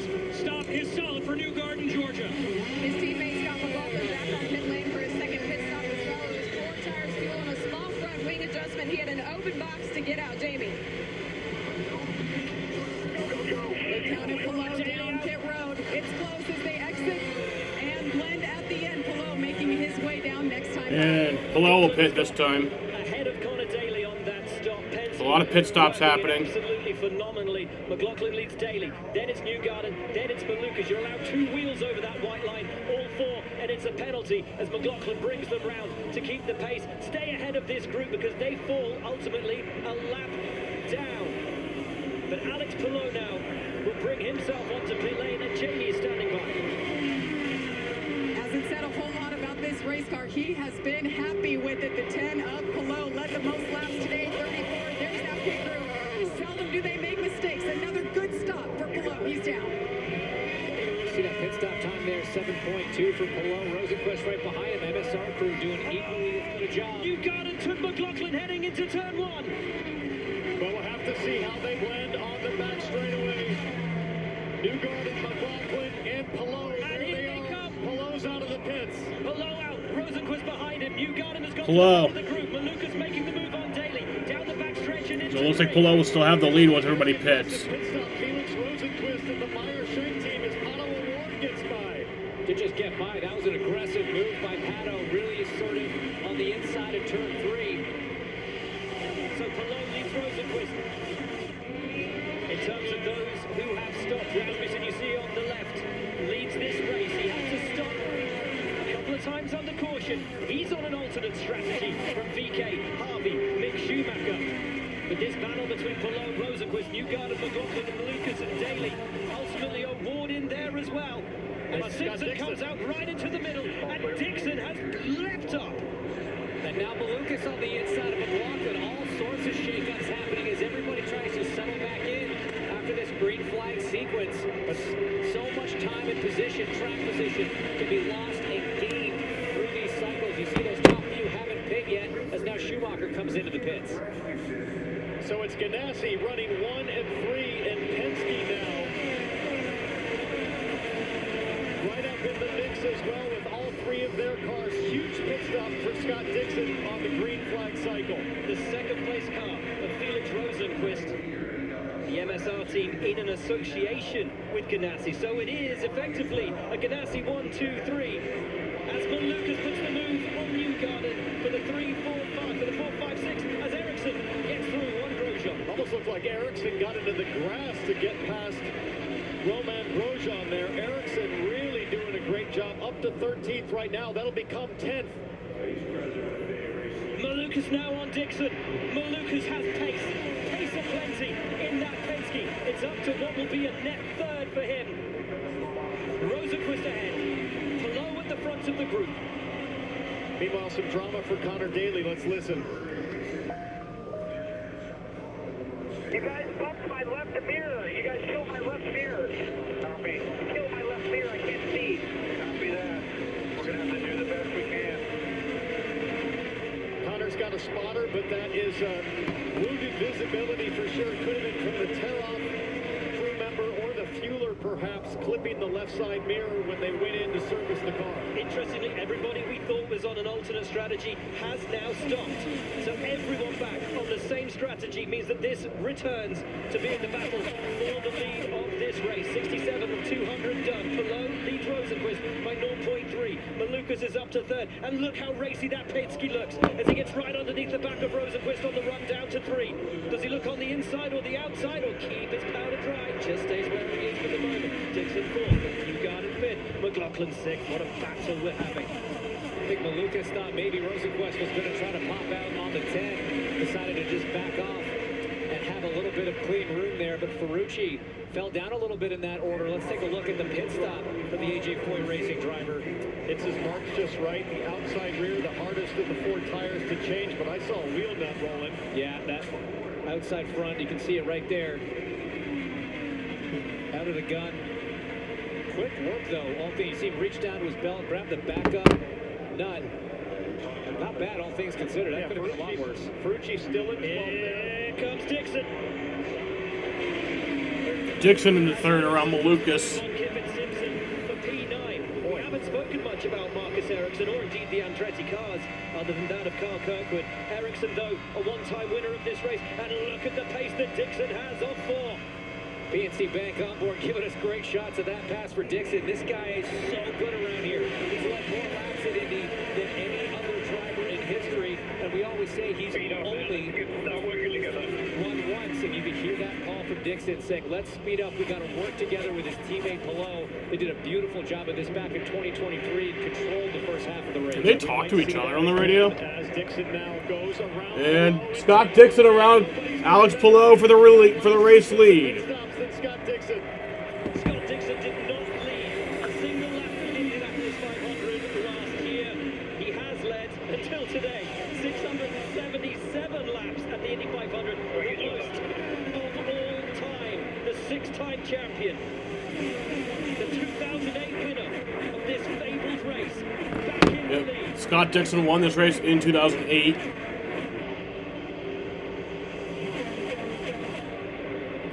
Dixon talks about working together. What he means by that is the 9 and the 10 team cars from Chip Ganassi Racing take turns. They trade positions up at the point, leading this field. Because again, like we said, if you're leading, you're burning more fuel. So if you kind of share the load of being the car at the front of the peloton, so to speak, the front of the pack, both cars can sort of extend that window. And here you go. This is all coordinated. This is all very choreographed work right now by by Ganassi, whereas behind Rosenqvist and Lucas, no such deal there. Well, you mentioned the technical relationship between Chip Ganassi Racing and Felix Rosenqvist team, Meyer Shank Racing. I've got to think that Rosenqvist is thinking like the Ganassi boys, hey, you're kind of my teammates. I don't mind hanging out and working with you. Just don't let these Penske guys swallow me up from behind. Pato O'Ward now having to defend from the black, orange and yellow car of Marcus Ericsson. Right on board with Pato O'Ward. Look at how busy his hands are on that steering wheel compared to almost any other driver out there. O'Ward likes this car a little loose as the Ganassi... It's starting to look dark there. At the front of the field, Sir Scott Dixon in his 24th Indianapolis 500 leads from last year's defending race winner.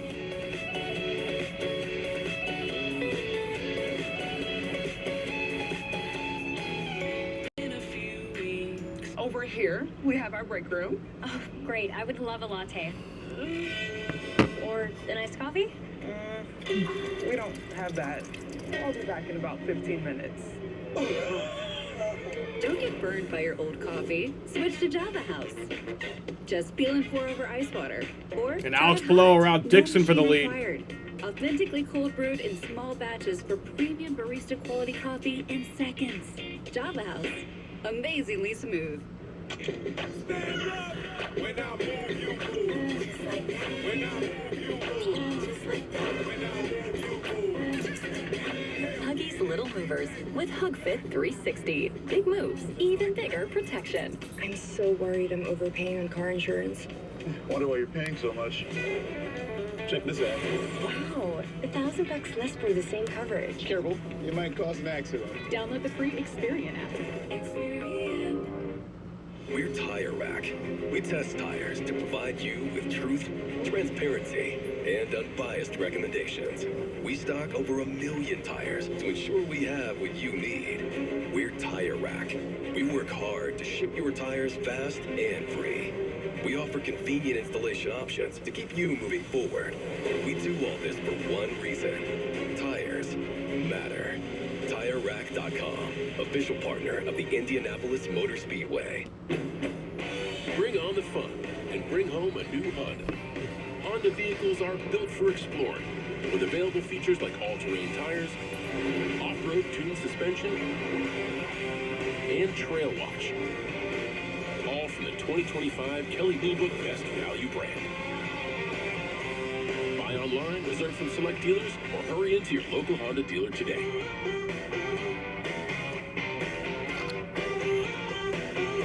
To dream the impossible dream.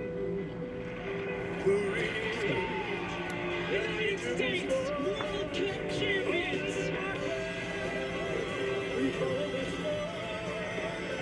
What? You think the U.S. is going to win the World Cup? Hey, you don't believe in miracles?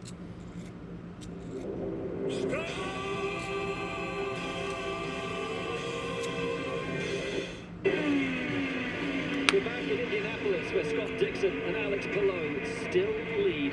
Time to take a look at the Pit Crew Spotlight sponsored by Endurance.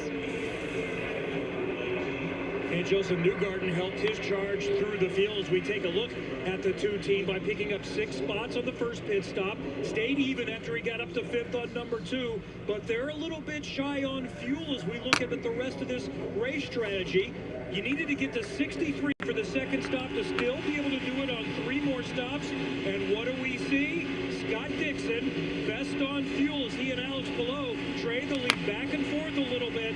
My math says you need to get to 98, still some fuel save if we're to stay green the rest of the way to be able to do it on 2 more stops after this third stop that comes up next. If we don't get caution, we might see some surprises and some alternate strategy that comes into play. Great shout, Kevin. Dixon on 63. Simpson, his teammate, on 63. Then we look down at Rasmussen, who is up to 17th. Up 13 places since the restart, up 18 places from his starting position. He's on 65. That's the last lap that he pitted. So too, Remus VK and our colleague and friend Jack Harvey down in 26th place. But when these pit stops start to shake out, every single lap later that they've come in to stop on their last effort, for ground will pay dividends, and what's more, we may have weather on the way. No, And great. you know what's so interesting, Will, is you're the one that pointed out at the end of Carb Day practice on Friday, 90% of the cars had gone back to the garage. They were starting to polish and prep for the race. Scott Dixon was out on the racetrack by himself, circling around, doing completely fuel-saving laps. He was learning how much fuel he could eke out of that number 9 machine, and that already is paying dividends early in this race. Dixon also taking the lead in telling the team this is what we are going to do. This is how we're going to pull each other around this track. It is his 24th Indianapolis 500. The 6-time champion, Sir Scott Dixon. Jamie, what can you tell us about the man currently sitting second? Well, this is teamwork at its finest, Will, as you see Palou and Dixon swapping the lead. Dixon was begging for that to happen to help them hit their fuel numbers. Of course, leading, you're going to use more fuel. So you see Dixon swap back into second. Now he's led 6 laps today. 677 laps led at Indianapolis Motor Speedway coming into this thing. That's why he is an IMS, Indianapolis Motor Speedway Hall of Famer, guys. And now makes 683. Alex Palou's led 43 laps today. Kyle Collette's led 9. Rias VK has led 8. Scott Dixon's led 6. And Alexander Rossi has led 6. 6-time champion with Chip Ganassi racing, but of late, it's his teammate Alex Palou in the DHL Honda, the number 10 behind him, who has taken the plaudits, taken the victories, taken the championships away from him. We ask, how do you keep turning up every weekend when you're getting beaten by inarguably the best of his generation when you were the best of yours? Here today, Scott Dixon proving he's no slouch and he's still in the fight. And where did Alex Palou learn his excellence? The guy that he just passed, Scott Dixon, has been the benchmark in this sport for more than 20 years. And Alex Palou joined Chip Ganassi Racing about 5 years ago, studied, watched, quietly observed all the little details that make Scott Dixon so good. James, he's learned it all, he's seen it all, and now he himself is doing it all better than Scott Dixon. Yeah, he's out-Dixoning Scott Dixon, isn't he? And, you know, it's been a remarkable year in a lot of ways for Scott. Like you say, you refer to being Sir Scott. Jamie mentioned his induction to the IMS Hall of Fame, and this guy, I mean, record after record. One of the ones that stands out to me that's so impressive is 22 consecutive seasons with a win in the IndyCar Series. That is almost, I mean, it is unheard of. That is a record. It is so difficult to be that competitive over that amount of time. And not just competitive, but a race winner. Every year for 21 consecutive seasons of IndyCar, Scott Dixon has won a race. I struggle to think of another competitor in another sport who has been at that level, not just of being good, not just of being competitive, but of winning every single year for over 2 decades. That is Sir Scott Dixon. That is our 6-time champion. One of the greatest of all time. Passed once again now by his teammate Alex Palou, undoubtedly the greatest of the current generation. But the future generations sit behind. David Maluka's yet to win a race. He sits fourth. The pressure of Penske on his shoulders. Down at pit lane in Georgia. Someone who's also having a competitive day today, Marcus Ericsson, started 17th up to 9th already. They had their question marks around qualifying, but he has always been confident in that race car. He told me earlier this week they set that car up similar to how they had it last year. We have to remember he finished second on the track before a technical infraction that sent him to the rear of the field. So confidence exuding from that team. Something that's also helped Ericsson this month and all this year is having Robert Wickens on his stand. He told me Robert's just an extra set of eyes and ears. They go back and debrief together after each session, and it's been a huge help to him and the team. Robert Wickens, you see now on your screen. Marcus Ericsson's 8th Indianapolis 500. The 35-year-old from Kumla, Sweden. He has won this race once back in 2022. And over the last 4 years, he's either won or come second every time he's crossed the line. It is quite the record that this guy has. He is sneaky, just makes his way up to the front. He's just so good, Ericsson, at being there at the end of the race. Yeah, I just placed a Domino's order. Name through a broadcast until you realize with 15 to go, oh my God, he's right there. He's in the mix. He's fighting for a win. He's so good, especially at this race, these longer races. I call him a fourth quarter driver. He is there in that moment when you need to be there fighting for the win at the end. Follow leads Dixon, Rosenquist and Malukas, Newgard and McLaughlin, Daly O'Ward, Ericsson Simpson, your top 10 as we get close to the next round of stops.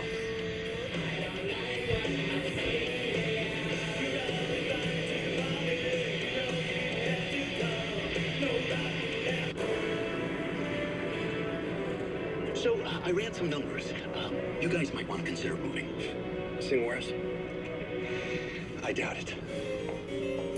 These shall ease your grievous throat most readily. Or maybe a saltwater gargle. Sold. Congratulations, sir. That is a new record. You realize a JPEG doesn't count as a financial plan, right? Maybe. I mean, yes. No. PNC Bank believes a little boring advice goes a long way. All this backyard grill goodness, burgers, sausage for lunch, so good it makes me pumped for summer. Maybe no water slide this summer? Why not? You lost your trunks in front of the neighbors. I think my trunk sort of lost me. What are you saying, June? I don't even get what you're... Like, I clicked the link, and I don't even get what you just said. And John Cena can give her one? What? When business slowed, Hank decided to bring back the $1 slice. He just asked Copilot in Excel to help make it work. Suddenly, Hank says, you gotta try this place kind of thing. All right. Hank makes the pizza. Hey, how you doing? Copilot handles the spreadsheets. Enjoy. Look at Amy, working hard now so that future Amy can buy her very own boat. Wait, sorry, the boat's great, but am I wearing culottes? Oh, you love your culottes. It's lemonade. Uncultured? Well, do you care to explain instead of so I can be cultured? Ew. Here's to protecting your boat and RV 24/7 as part of your home and auto bundle. So I, like, hang out with my insurance guy? Oh, yeah. You two have a podcast and everything. Awesome. See the USA in your Chevrolet. The best way to see the USA starts in Oh, a Chevy SUV. okay. With room for the whole family. That's cool, Jaden. Thank you, Jaden. And range to take you farther. Now, well-qualified buyers can get 3.9% financing on all 2026 Equinox models for 60 months, plus no monthly payments for 90 days. And now, eligible military personnel can get $1,000 cash on most Chevy models. Alex Palou and the stars of the IndyCar Series take over the streets of the Motor City. It is survival of the fittest. The Detroit Grand Prix, next Sunday on Fox. Welcome to the fastest racing on Earth. Welcome back to Fox Sports live coverage of the Indianapolis 500, presented by Gainbridge. You want lead changes? We've got lead changes. The fifth most in Indianapolis 500 history thus far, and we are only on lap Dixon's 90. back to the lead. The clouds around the track are looming. The skies are darkening. Let's listen to some Joseph Newgarden radio. Okay, we are 10 laps from halfway. Halfway mark is when the race could be official. Not saying they definitely would end it, but it would have to be over today. So a little conversation about right rear tire pressure. That would have been a change that the team did on that first stop and then ending with a little bit of discussion about weather. They're saying 45 minutes on the Penske stand. I don't know how long ago that was, but boy, you can tell the shadows are heavy. Skies are darkening, so is that track surface as cloud cover moves into the area. We are at lap 91. The race is official once the leader crosses to complete lap 101. That's 10 laps away, but below Dixon, Rosenquist, all the Penske's, everybody still needs to pit, maybe around lap 90. They have to complete lap 101, sorry. It's not like NASCAR where they just have to complete the halfway lap. They have to actually complete the next lap. Oh wait, so more than halfway. And if they can't make it, the drivers who could. I think I did know that. Again, Rasmussen, who's made his way up to 16th. He has 2-3 laps over the rest of them, as does VK, as does Harvey.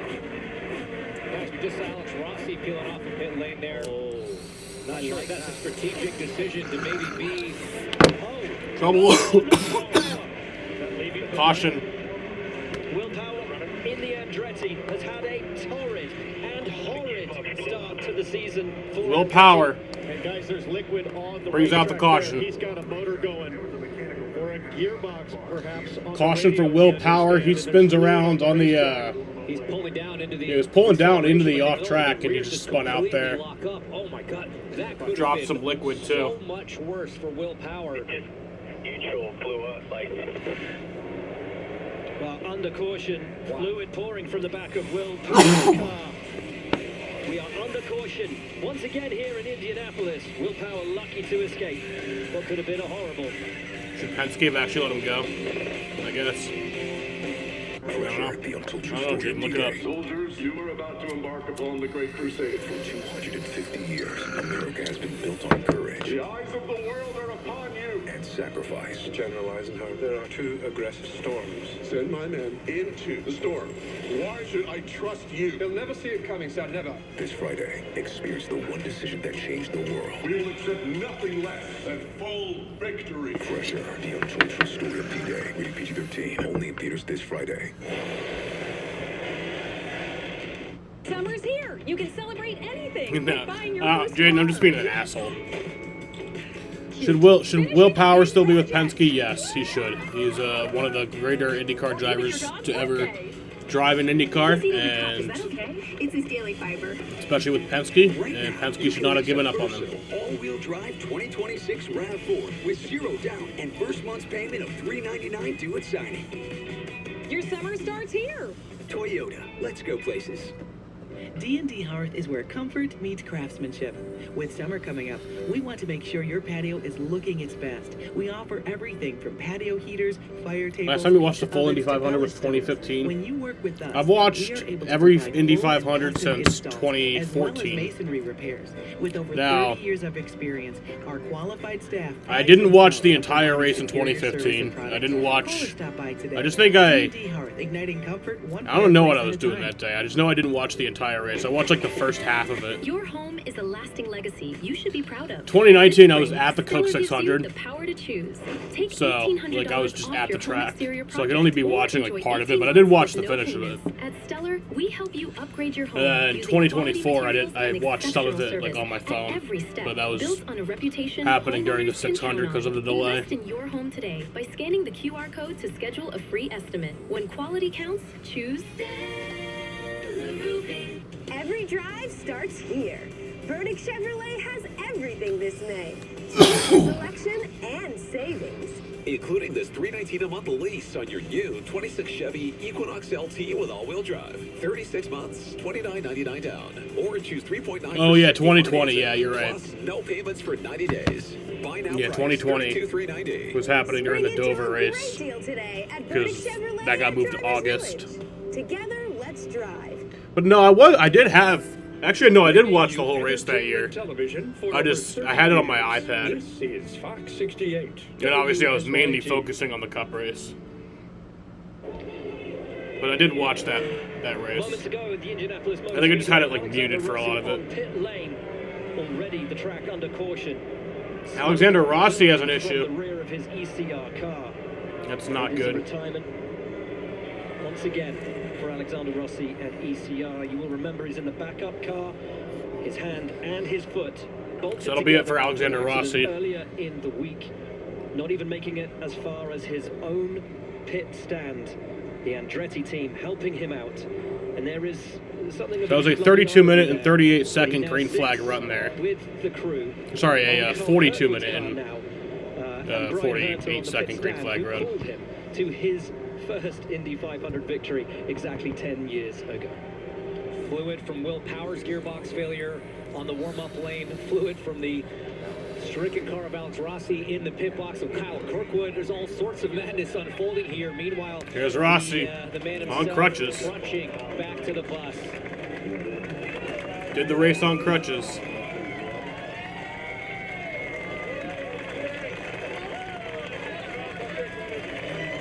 those cheers during driver intros. Fans appreciate a driver who's willing to fight his way through anything to compete in the 500. Well, Alexander Rossi out with a fire. His team boss Ed Carpenter out.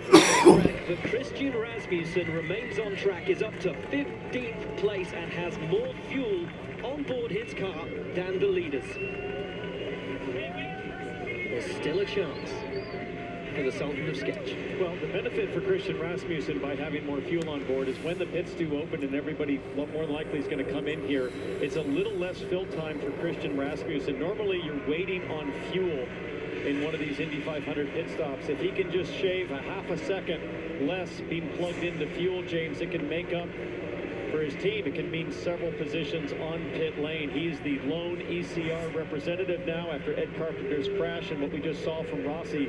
So this whole organization that's invested millions into better performance, all of their hopes rest with Rasmussen. And critically now, for all these laps under caution, it means everybody gets to stretch out their fuel mileage, everybody gets closer towards that magical 101 lap number, beyond where their pit window would normally open. And for everybody who was going to naturally stop later, it extends theirs as well. And as the rain continues to make its way towards the track, who will find themselves in the premium positions? Same issue last year, deja And it's vu. only an if, because there's no guarantee that rain arrives. Guys, what I'm looking at more is, are these guys going to make it on fuel? They're keeping pit lane closed until it fixed, but some of these numbers, you look at 62 was the last time below pit. You're going to run out of fuel at some point if they're not careful. Let's hear what Alex Palou, defending race winner, is going to do for strategy. We were a little behind on fuel there compared to Scott.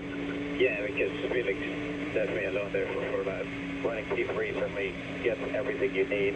1 and 2 just swap it back and forth. It'll be hard to get it, but. Yeah, so there you go. We talked about it earlier as Felix was in third. That's kind of the prime position. You can see the front two battling back and forth, taking that extra fuel of having to lead laps, but Felix did a great job sitting there, letting those two dance it out. Dixon getting close to the pace car even to try to control the draft and save fuel, but we're hearing now that the pits will be open this time by. Just in time, as Palou's been out for 35 laps. That's right at the max end of a full stint. How many will pit? Will those who are right on the limit of being able to extend, will they take this opportunity to pit? They might be studying the weather and say, hey, if we just hang out and skip this pit stop, maybe we luck into something, but I think it's way too much of the risk. I don't think there's much rain. Maybe a little bit of a sprinkle, but I don't think you can count on that. This is going to be a huge battle. Ganassi, Penske, Meyer-Shank Racing all battling for the lead here on this stop. Battle of the pit crews. Dixon, Palou, Rosenquist, Malukas, Newgarden. That's your top 5. Eyes on those positions. See who makes them up. Got pit stops now. Roll down onto pit lane and come towards Georgia Hennebury. So many variables that make pit stops here at the Indianapolis Motor Speedway so challenging. One of them is clean in and clean out. Well, David Malukas doesn't have to go around Ed Carpenter anymore, so he has a clean in. The crew will do the pit stop. It's going to be 4 tires and fuel. He hasn't said much about the race car, but overall seems to be happy. He also has a clean out, which is strategic from that team. Jamie. Mike Cole, the strategist for Scott Dixon, a quick stop for Dixon. He told him, we are racing Palou. We are not racing the weather. Palou, quick stop as well. He saw Dixon coming. He'll come out second. Dixon, Palou, Malukas. Malukas off the pit road first. 2 Ganassis, 3 Penskes, and I believe Pato O'Ward.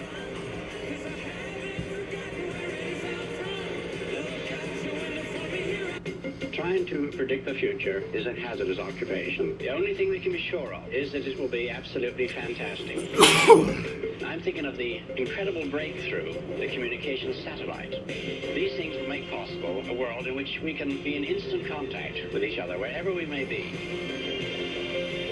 When that time comes, the whole world will have shrunk to a point.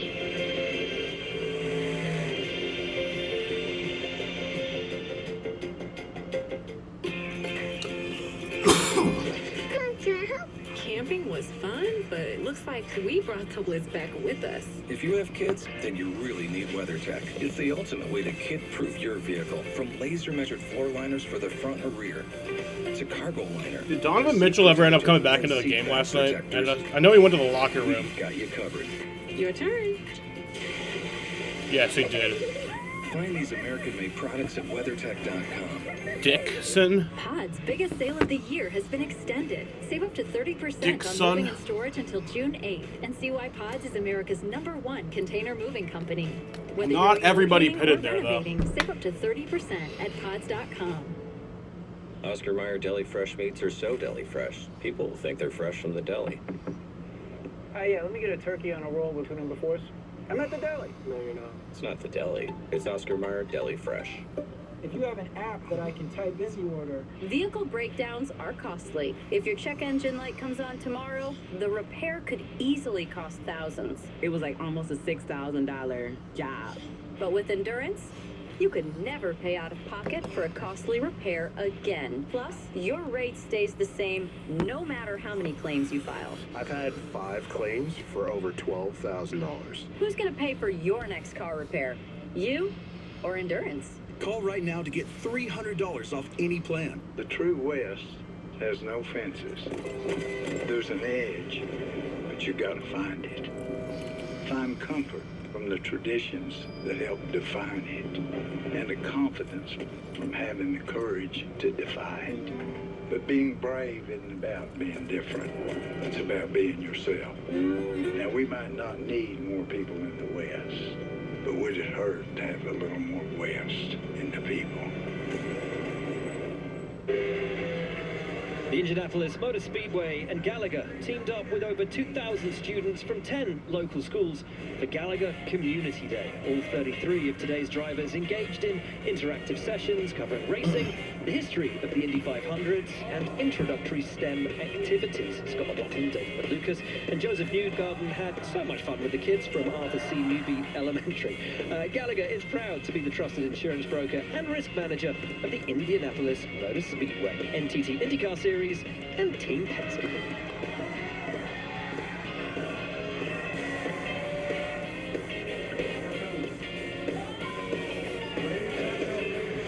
Joseph Newgarden, never not competitive, even against kids.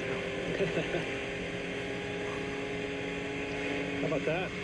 For most lead changes, top 5 of all time, including today. You know who's my pick for the Cup race tonight? I have pole sitter Tyler Reddick winning. He's also my money guy. We are now at half distance, 100 laps completed. When we complete 101, if the rain comes, James, you got any friends in Terre Haute? You know what I do, actually? I have a friend in Terre Haute who just recently sent me a message saying they've never had any rain, the clouds have broken, and the sun is shining. So I'm looking for that blue sky to come above the speedway in about 20-25 minutes here, T-Bell. That'd be a game changer in terms of track temperature.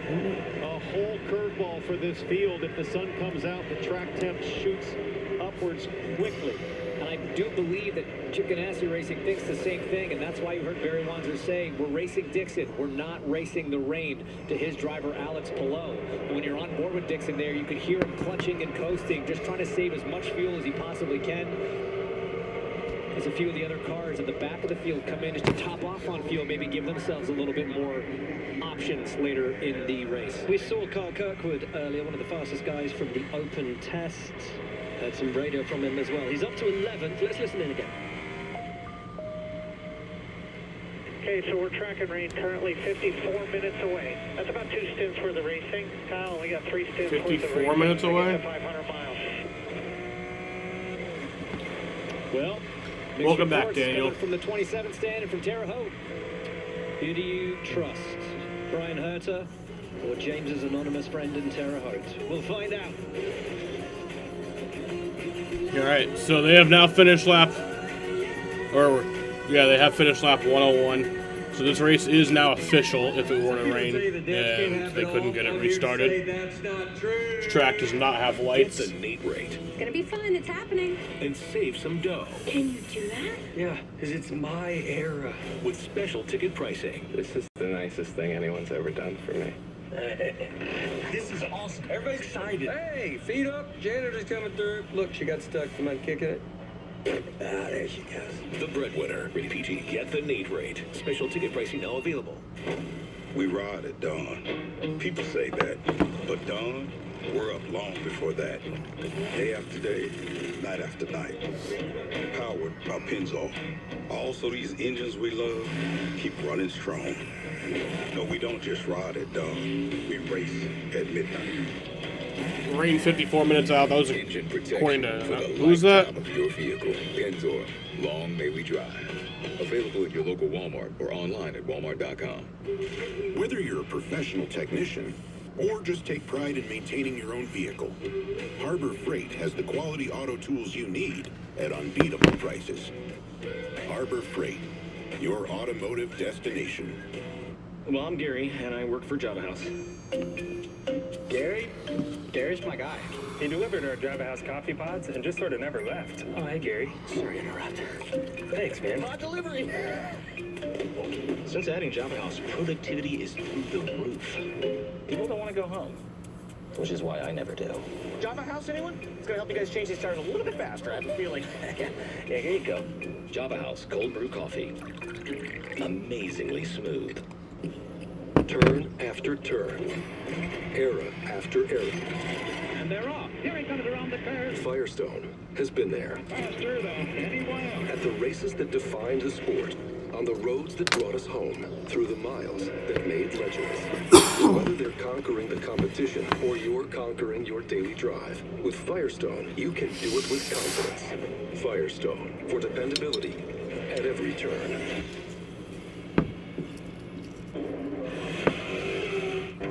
It's race day in Indianapolis, the 110th running.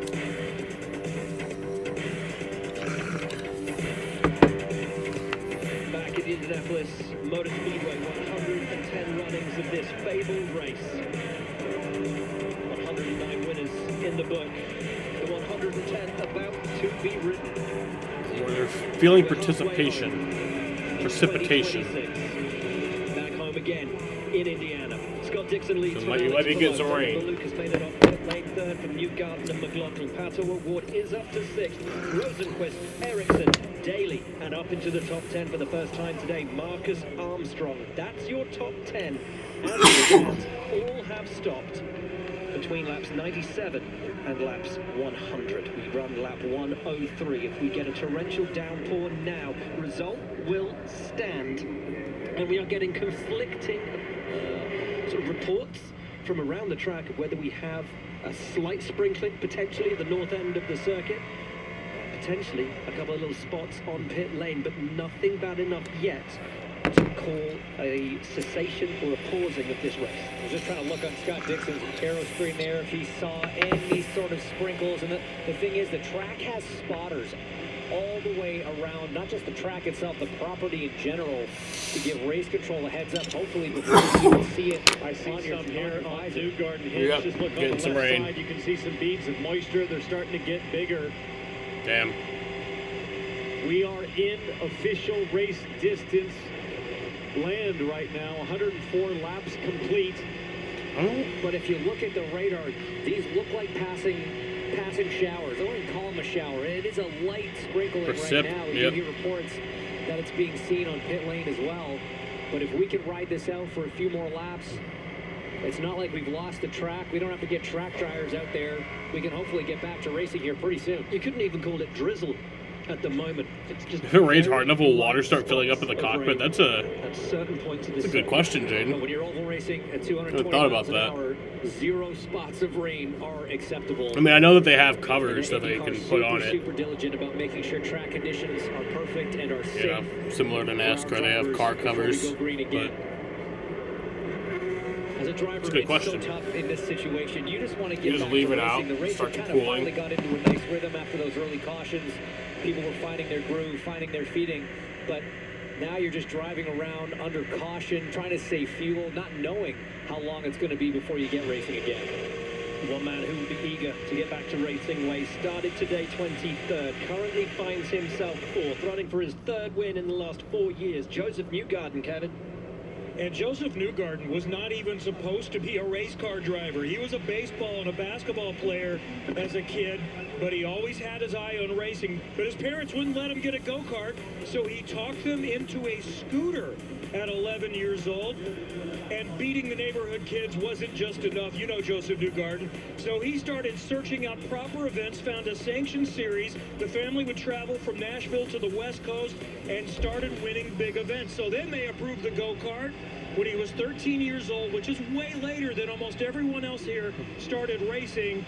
3 years later, he was driving race cars. Today, he is trying to win the Indy 500 for the third time in 4 years. Yep, they're coming down pit We sit road. on board with Joseph Newgarden, cars being brought back to pit So there's going to be a lane. red You'll be able to flag. see the flashing monitors on the side of the track. We are in red flag conditions here at the Indianapolis 500 for rain on track. And who leads? Her husband, Sir Scott Dixon. Like a relentless weed, moderate to severe Crohn's disease or ulcerative colitis symptoms can keep coming back. Break away to what's possible with Tremfya.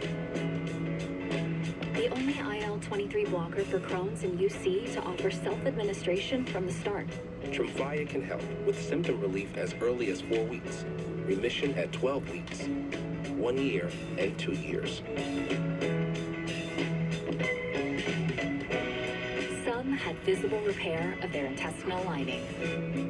Serious allergic reactions. They're going to stop the cars here, and infections or that's lower not ability good. to fight them, and liver We are problems past may occur. halfway. This would be an official Before race. treatment, Scott get Dixon infections and could be the TB. winner. Tell your doctor if you have an infection, flu-like symptoms, Depends. or need a vaccine. Break away with Tremfya. Post-race inspection in the truck race is complete, no issues. Ask your doctor about Tremfya today.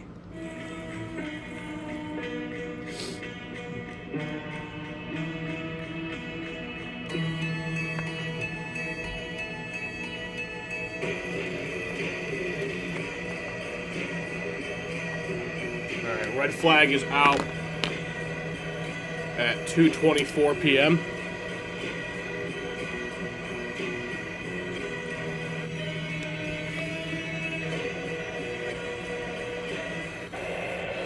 Seconds left in the World Cup final. The U.S. Hopefully it's not going to be too much rain. Do you believe in miracles? The Indianapolis 500's under a red flag for rain. The impossible dream. I think it's also raining at Fenway. The unbeatable foe. To reach the unreachable star. Yeah, but they're still playing.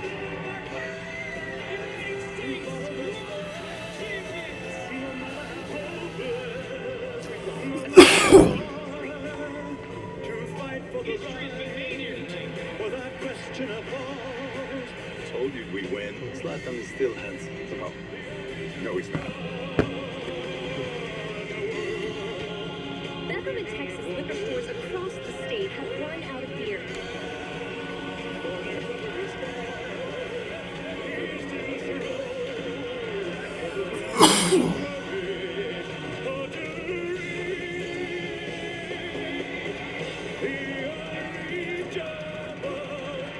What?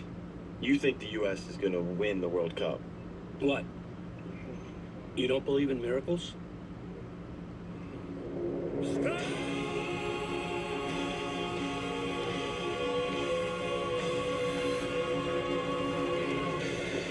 Thank you very much.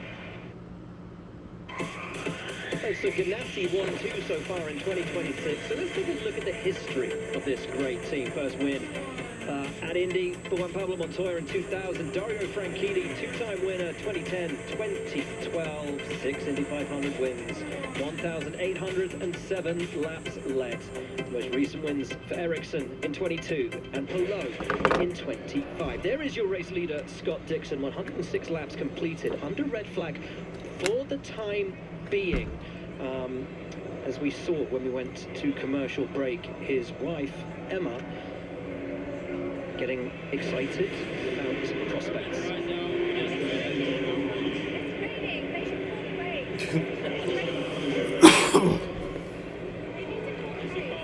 need to we call the heard her race. a little while ago as well, saying, I'm sure I can see lightning. They absolutely need to cancel the race. She knows, she's been in this game and around this sport long enough to know that if they call it now, her man will be declared the race winner. Seems pretty optimistic, but let's go to the man in the cockpit here, see if we can dial up Scotty D. Hey, Scott, it's Townsend up in the Fox Sports booth. You copy? Yeah, I got you, mate. Hey, bud, we just saw your lovely wife Emma's been selling the whole paddock that it's raining and there's lightning in the area, but might be a little optimistic. It looks like probably going to go back racing here. What's it like for you in the cockpit right now? It's been, yeah, interesting. I think the pace was fairly slow to start with. Everybody was kind of getting big mileage. There was a bit of a tricky portion there with the 10, just where they started to, everybody started to slow up a lot. You were doing, you know, under 210s. So I don't know. I feel like it's a better idea to kind of stretch the field and try and keep the flow up. So I think we're working pretty good out front there. But yeah, long ways to go, and looking forward to seeing how it plays out, man. You crushed it on that green flag sequence to leap up in the running order. Is there anything you know that you did particularly well in that sequence? I mean, you really nailed it on the green flag stop. I think it was just, it's a bit of everything, right? Good in-lap, you know, the pit stop, the guys... Dixon's very animated right now. You know, obviously a bit of the out-lap too, which I've got a bit of help with some of the traffic there. So, yeah, just one of those ones that was quite smooth. Hopefully we can have more of those and continue that way for the rest of the race. All right, you got everything you need in the cockpit? We can bring you snacks maybe or water? Probably not allowed to do that. Yeah, I'm good right now, man. I don't have any water. It's not working. The pump failed, but I just got a refreshment there, so I'm all good. Cheers, man. Right, thanks, Scott. Good luck. Sounds icy cold as ever. I like what he was saying about it, though, just that the pace was going too slow. That's 22 years of experience here at the Speedway, just knowing, like, no, hey, guys, I know the game you're trying to play, but there's a better way to do it. Let's get up front. Let's get that pace going a little bit. Well, we've heard from Scott. Let's hear from the one person, I think, within the Indianapolis Motor Speedway who doesn't want this race to restart. And that is Emma Davies-Dixon. Emma, you've been in this situation many times all the years you guys have raced here. What is this moment like for you? As Will just said, you're probably the one person that doesn't want to see racing resume. No, truly. I was just saying that I thought I spotted lightning, if I'm honest. I think they should clear these stands, get everybody home, you know, call the race. But no, Jamie, you know we've been here so many times before. I actually feel calmer than I have in the past, because I know how quickly things can change, and I'm just trying to enjoy the moment. I just said to the team guys, I won't lie though, look how many times we've nearly got our second win, a good 8 or 9 times, and if it happens today, I'm going to be so unhinged. I don't quite know what I'm going to do. I just want it so bad, and if it is down to Scott and Palau, you know, I know Scott will fight to the end. It will be a gladiator fight. He's so ready for it to go his way. You know, it should have gone our way so many times, and, you know, things happen, but he will fight to the end. Well, we wish you luck. I have a feeling we're going back racing now. Thank you, Jamie. I like the sound of that. A fight to the bitter end between teammates and two drivers. Scott, who is inarguably on the list of the all-time greats. Alex Palou, who in recent years we have begun to debate as being potentially one of the all-time greats. We'll take a look back to 2008 when Scott did win this race. This was an absolutely dominant performance all month in a season that was completely dominated by this guy. I think 6 wins on the year, took the championship as well. You couldn't stop him. He was able to start up front, drive away from the field, really just control it all day long. And as you've heard, as Emma said, as everybody knows, Scott has come close so many times. 5 podiums here at the 500. Some absolute...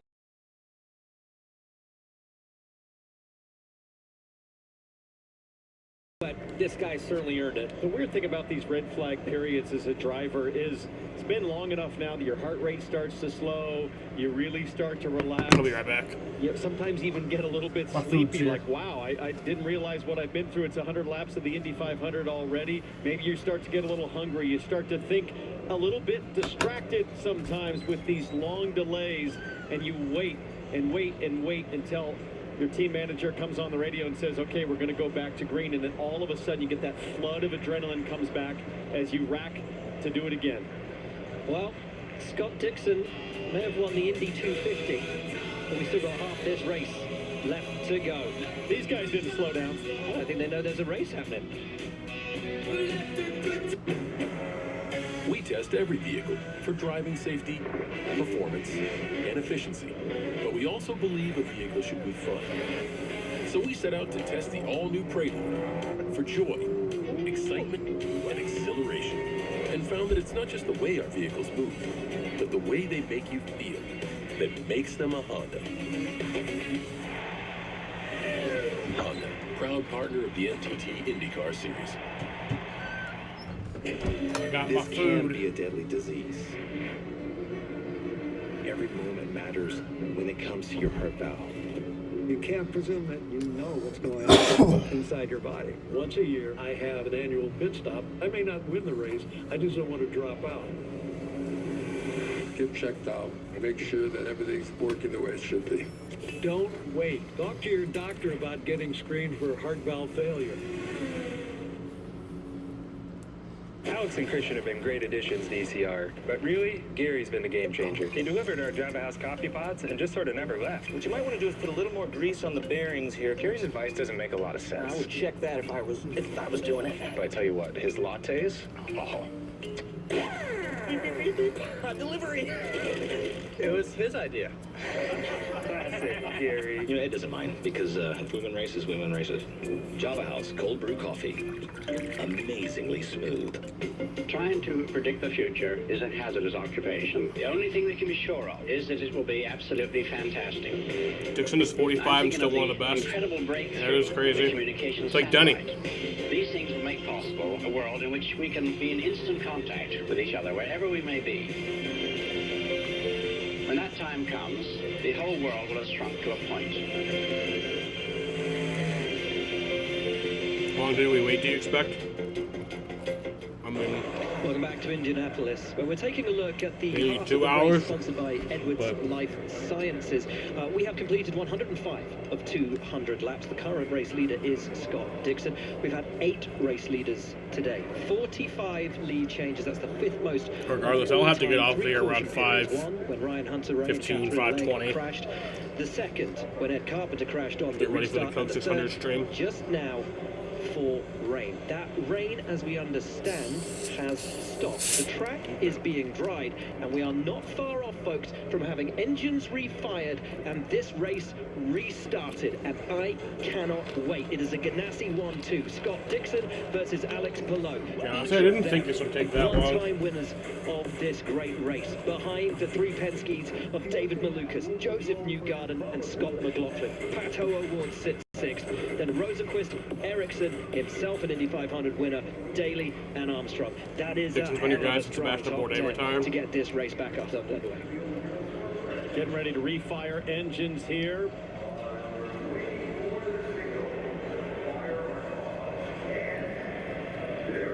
All right, engines are refired. The command has been given. We are getting back to racing ways here. All right, back under yellow. Indianapolis Motor Speedway for the 110th It's an running. 11-minute delay there. In racing. And T-Bell, this is that moment you were just talking about, maybe nodding off a little bit in the race car. Remember, you're all warm and cozy in there. You're sitting in a custom molded seat. Everything, you've got a helmet on. It's almost like a pillow wrapping around your head. So easy to start nodding off when you get that crash of adrenaline stopping. And now all of a sudden you get, hey man, 60 seconds till we're going racing again. And you got to perk up real quick. Yeah, same holds true for the wives and girlfriends and all the family members of these drivers who now get to watch their driver do his thing as they'll get a warm-up lap here, and this is where you got to reset, you've got to recalibrate, think about everything that you felt 20 minutes ago with your race car, the adjustments that you made to optimize things, head down, cinch the belts, let's finish this off. And Townsend, you just spoke to Scott Dixon. What does it say about the calm behind that wheel, that in leading this thing, even under caution, that he was willing to talk, willing to be that open, and that calm about what lies ahead of him right now? That guy's been doing it such a long time, and he also knows, hey, I've got somebody I can trust at least maybe until the last lap in Alex Palou right behind me.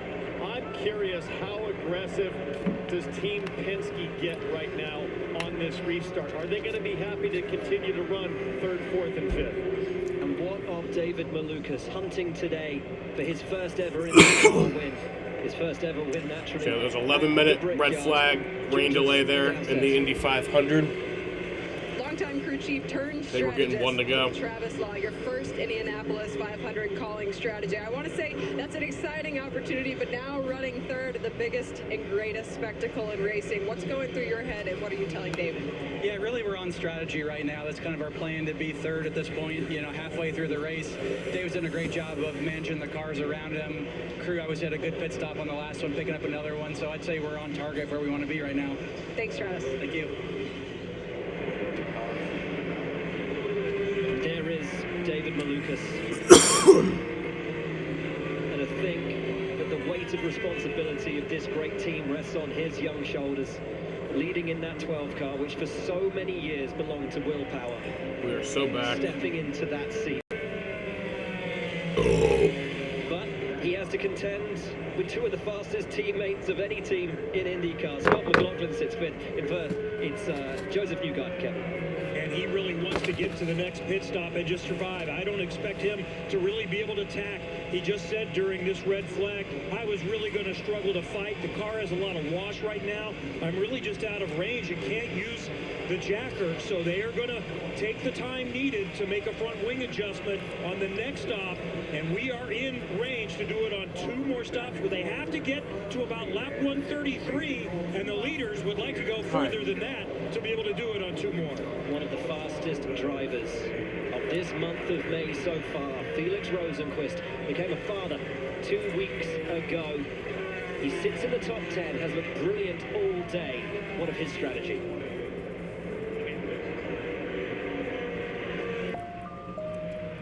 There probably will be a short time here, so stay fuel when you can. Think about your line here on the start. You don't have a favorite since you don't watch it, maybe 3 times a year. Yeah. Just got to get everything back in line. I mean, again, you've been sitting in pit lane. You kind of got out of that rhythm, out of that mindset, out of the zone, which as an athlete is such a difficult thing to be able to just switch back on in a few pace laps. So a couple reminders, prompts from the pit lane of what to do, where to put your tools, make sure your hybrid is charged. And I'm looking at the flag stand out of the window. Aaron Likens, chief flagger, is holding a furled up green flag, which tells me we might be getting the one to go this time by. I'm looking just outside the top 10, guys. Who's got work to do in this second half of the race to get themselves up and into contention? I'm looking at the likes of Kirkwood in 11th, Ferrucci in 12th, Helio Castroneves on the run for 5 is 16th, Takuma Sato, a 2-time winner, is 17th, and Rasmussen again dropped places in those last row pit stops. He will Gotta go fast again. 18th.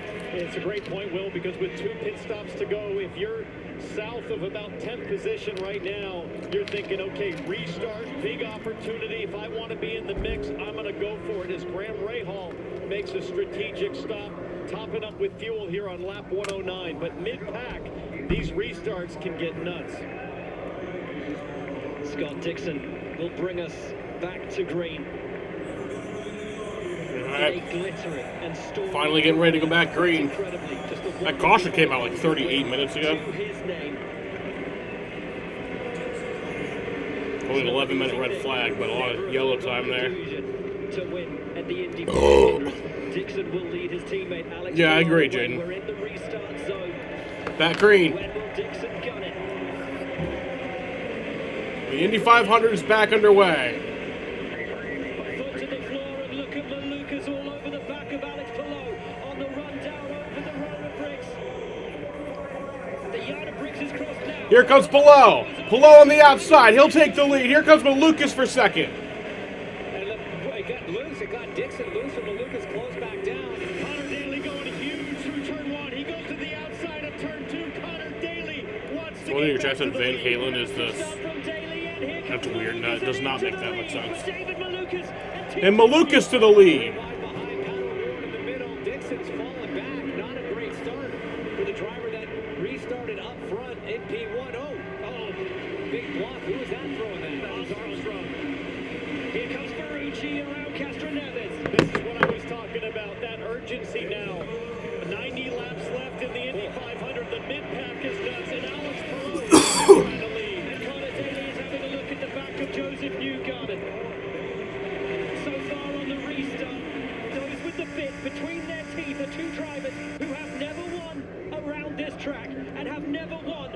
IndyCar. Malukas to the front. Daly makes the move now on Joseph Newgarden. Up around the outside and into 3. Lovely. It's so great as he popped out on Newgarden. He had the draft from the 10 and below who was in line with him. That just helped slingshot him around the outside. Who needs a left side mirror when you're only looking forwards? Now Daly. Great job, P3. Palou takes it back from Malukas. Palou takes the lead once again. Nice of the spotter to clarify for Connor that there's only 2 cars in front of him. I think he's well aware of that. I like the aggression there from Connor Daly as Malukas has a massive run on the back straight. Huge run for David Malukas. To me, that was actually Palou giving him that spot. He was popping way too early down the straight for that to just be a straight-up fight. It did certainly look that way, but Connor Daly will go back to that aggression. I think Connor wants to sit here in 3rd in this sweet spot. He said, I'm going to go big for a lap and a half, and then I'm going to tuck in and wait. Connor Daly looking strong right now. They're trading the lead, yeah. Lucas back to it. You see that a lot in the Indy 500, just trading the lead. P3 is just that sweet spot. You've got enough clean air with only 2 cars in front of you that you've got the grip in the corners, but you're saving so much more fuel than the top 2 if they're swapping positions. Lucas Wouldn't mind Daly winning. get up there, but he's not He spelled it daily like he's going to want to back off and let him go by at some used the word daily in a sentence. I think about NASCAR daily. That's how you said it. 3 Americans in the top 4. Malukas leads. The 4-time champ Palou, who puts the move on him again. Down into turn 1. Connor Daly is 3rd. Joseph Newgarden is 4th. Rovi. I love the sound of IndyCars at speed. Should have been Brov space I. Here at the Speedway. And Palou not wanting to lead much at all. Again, backing off, allowing Malukas to get back in front. And I love Connor Daly just letting them do it, not trying to get involved in this mess up front. Roughly 20 laps to go on this. Daly was the crowd will go nuts. 2 more stops, more than likely to make it to the finish. Think about this top 4 right now. Think about the difference in how each of them has come to the place that they are today. They're different approaches to this race. You have Newgarden, steely and cool. You have Connor Daly, who was over in the snake pit this morning, just trying to get his mind off what this represents. Taking himself out of the moment. Alex Palou geeing himself up before this race even got underway. And David Malukas, who 2 years ago, guys, stood at this track, stood trackside with his career in tatters, in pieces. He'd lost a dream ride at McLaren. Yellow flag, David. Yellow flag. Caution. As we get a yellow flag now for track conditions. Rain. And there you hear it. Raindrops at turn 4. And Malukas. So we got more rain. David Malukas is the leader. Could he be your Indy 500 winner? David Malukas. Did he make the pass for the win? Ericsson and Armstrong back under the pace car, back under caution. The race continues with 116. It was a 4-minute and 33-second green flag run. So it's Penske from Ganassi and the one only entry of Dreyer in 3rd. Chevy drivers need a truck that shows up the same way they do. That's why Chevy Silverado is #1 in manufacturer loyalty. So they can go where others won't. Make their own way there. And always get it done. But as long as Chevy people keep showing up, we'll keep building trucks that do the same. Just announced. Get 2.9% financing for 72 months on all 2026. 49 lead changes in the Indy 500. That's 4th all time. Tied for 4th all time. And we're not even. Liberty Mutual customizes car insurance. I mean, we're on lap 117. 1, 2, 3. Most lead changes was 68 in 2013. I think we're on pace if this race were to, you know, keep going green. Oscar Mayer Deli Fresh meats are so deli fresh. People think they're fresh from the deli. Hello. I'll have a pastrami on rye. I'm sorry? Babe, we moved in next to a deli. It's not the deli. It's Oscar Mayer Deli Fresh. I'm going to be back every day. So I ran some numbers. You guys might want to consider moving. Somewhere else? I doubt it. These shall ease your grievous throat most readily. Or maybe a saltwater gargle. Sold. Congratulations, sir. That is a new record. Just calls we have to do with start and stop yellows. Plan, right? I mean, maybe. I mean, yes. We can run this Indy 500 to the checker. I'd be happy to do it, and as long as it doesn't take too long. The year has been extended. He said I have to get off probably around 5:15, 5:20. And CY Pods is America's #1 container moving company. Whether you're relocating or renovating, save up to 30% at pods.com. The official IndyCar app, powered by NTT Data, puts the pulse Still got a lot of time. IndyCar right at your fingertips. Never miss a lap with the latest news, highlights, and live race coverage. Track every move with real-time leaderboards, interactive maps, onboard cameras, and driver radio. Your all-access pass to every race, every moment, every day. Download the official IndyCar app now. Let's take a look at the big move sponsored by Pods, and it was on this restart after a little pause for rain, where it all went off on the run down in. I haven't heard anything about them stopping. But it was Daly once again on the restart, running 3 wide through 1, making up those positions. And Looks like some light sprinkles right now. 300,000 plus strong crowd every inch of the way. Love this Top Gun cam on board the Pennzoil machine of Scott McLaughlin. You see cruising around in 6th gear, minimal throttle usage, try to save as much fuel as you can.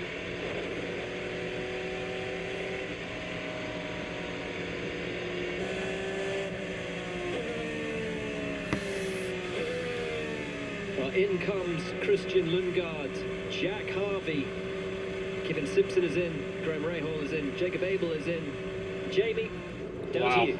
Well, I know we were under caution for some weather, but It I'll is tell you, crazy. there isn't a single drop down here on pit lane. And I want to give you a quick update. The biggest mover since that last restart, Connor Daly, up 6 spots. He went on kill mode up to 3rd, and I checked with the team. He had talked about his left side mirror got knocked off by the fueler when they made that stop. Well, they were able to repair it, so he's got vision, he's got speed. Well, there we go. Daly running in the top 3. This, without a shadow of a doubt, the most consistent, impressive, and overall, I'd say, fastest race car he may ever have had at the Indianapolis 500. And that's saying something. He's led 83 laps of this race Coming into down. today. But again, this is one of those drivers that really stood out throughout practice week of being comfortable running in traffic, being able to make moves further down in line than just in the top 2 or 3. I know he wasn't happy after Carb Day. He said his car was not good, suffered some damage in that Monday practice crash, driving over debris from O'Ward and Rossi's car. But it looks like the number 23 is hooked up today. He complained of understeer earlier in the race, but they made the wing change, and he looked awfully fierce on that restart. Saw himself on the screen's trackside, gave us all a little wave. We test every vehicle for driving safety, performance, and efficiency. But we also believe a vehicle should be fun. So we set out to test the all-new Prelude for joy, excitement, and exhilaration. And found that it's not just the way our vehicles move, but the way they make you feel that makes them a Honda. Honda, proud partner of the NTT IndyCar Series.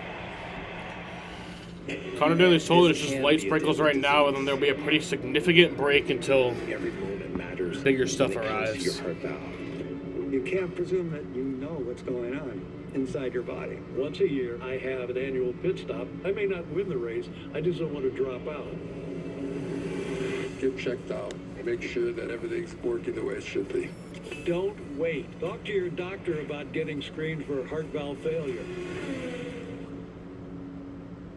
Alex and Christian have been great additions to ECR, but really, Gary's been the game changer. He delivered our Java House coffee pots and just sort of never left. What you might want to do is put a little more grease on the bearings here. Gary's advice doesn't make a lot of sense. I would check that if I was doing it. But I tell you what, his lattes, oh. Delivery. It was his idea. Classic Gary. You know, Ed doesn't mind because women races, women races. Java House cold brew coffee, amazingly smooth. Trying to predict the future is a hazardous occupation. The only thing we can be sure of is that it will be absolutely fantastic. I'm thinking of the incredible breakthrough, the communications satellite. These things will make possible a world in which we can be in instant contact with each other wherever we may be. When that time comes, the whole world will have shrunk to a point.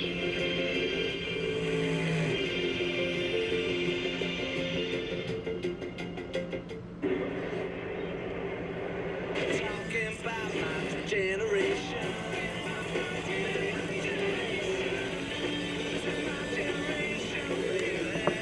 Red Sox Twins game is tied at 3-3. In the bottom of the fourth.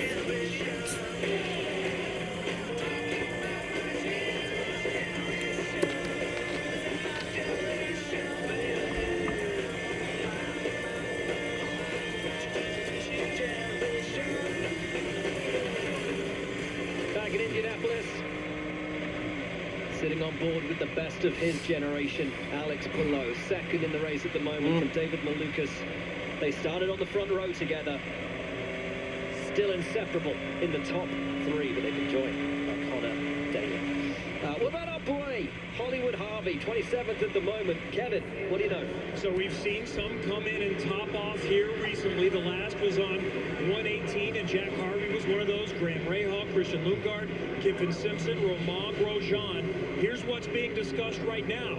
If we keep running behind the pace car for this mist, another 18 to 20 laps of caution throughout the entirety of the race, they can get it done on one more stop. All those up at the front that effectively have pitted on lap 97 still need 2 more pit stops. So if there are cautions, those like Jack Harvey could get it Romain done on Grosjean one. They cycle to the front. made a pass under yellow. He has a penalty. Oh, you just never know. How do you gamble on Indianapolis weather? It's roulette. At best case. Best case scenario. Come on. You've got your odds are 1 in 33 coming in, and then you throw the weather in the mix, and it makes it even more complicated. But hey, I like it. If you're not in a position where your car's good enough to drive your way up through the field, you got to do something different. You're going to get beat if This you just knows keep where a doing race the is same as the happening. cars in front of you. Yeah, there's a good way of doing that. See a message from race control. Penalty for the number 18. Passing under yellow. So he's been moved to Penalty for the 18.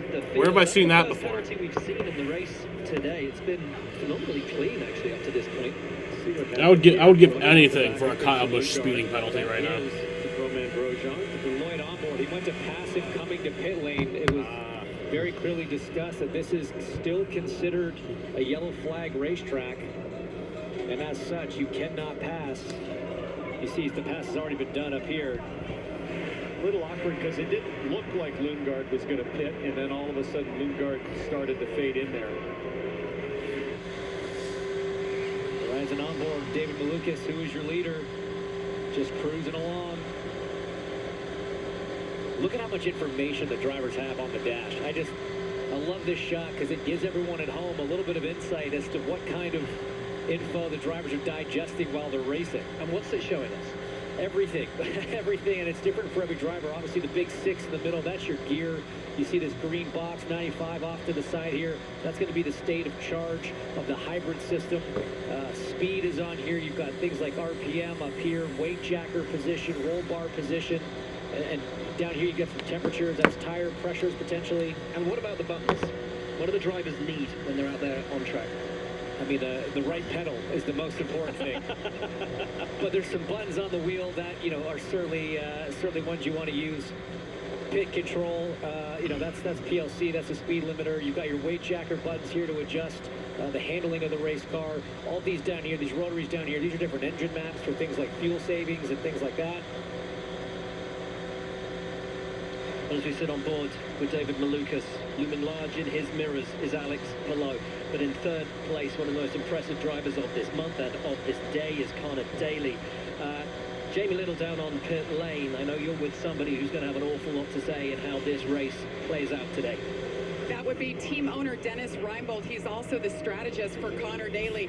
How about that move? 6 positions gained after that last restart. What do you think about the drive your young driver is having today? Well, we told him to get going after that last stop, and he did. He did exactly that. He took off. So we're very excited about our race car. It's great. We're trying to figure out, like everybody else, when the optimal time is to stop and when the rain's going to hit, and we're guessing like everyone else. Dennis, it's great to see you. This man keeps a team employed year-round for this one and only race. This is the 26th time he's tried to win this race. Connor Daly had his best ever starting position for the Indianapolis 500 this year of 8th.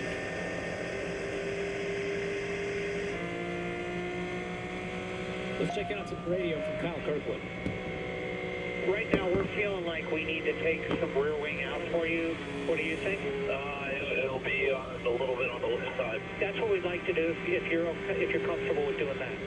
Yeah, I got tools to work with. Copy that. Yeah, IndyCar's pace laps are very fast. I do like that response from Kyle Kirkwood. Still 100 miles an hour. They talk about trimming the rear wing. What that's going to do is remove a bit of downforce from the car. That's gripping the corners, but it's going to give him a little bit more straight line speed as we're coming to the 1 to go. You might see some drivers peel off and top off. Oh, Chester, move. If you weren't fucking standing under my feet, then it wouldn't actually kick you. I hate when he does that. When he looks at me like I'm an asshole. Like, you're the one standing under my feet. One more stop if they're saving fuel. Strategies, they always do in the 500, starting to play out. Malukas will take us back to green, tempering the pace. Under caution, it's now down to him. All right. As he enters turn 3. We're ready to go back green. Decides when to punch it. Boom. Below will hope to run with him. The crowd rise out of their seats to watch this race. Back green. Green flag's back in the air in the Indy 500. Oh, trouble! Oh, come on! Joseph Newgarden with a hard crash. Hard crash for Joseph Newgarden. He's moving around. That was a 9-second green flag run.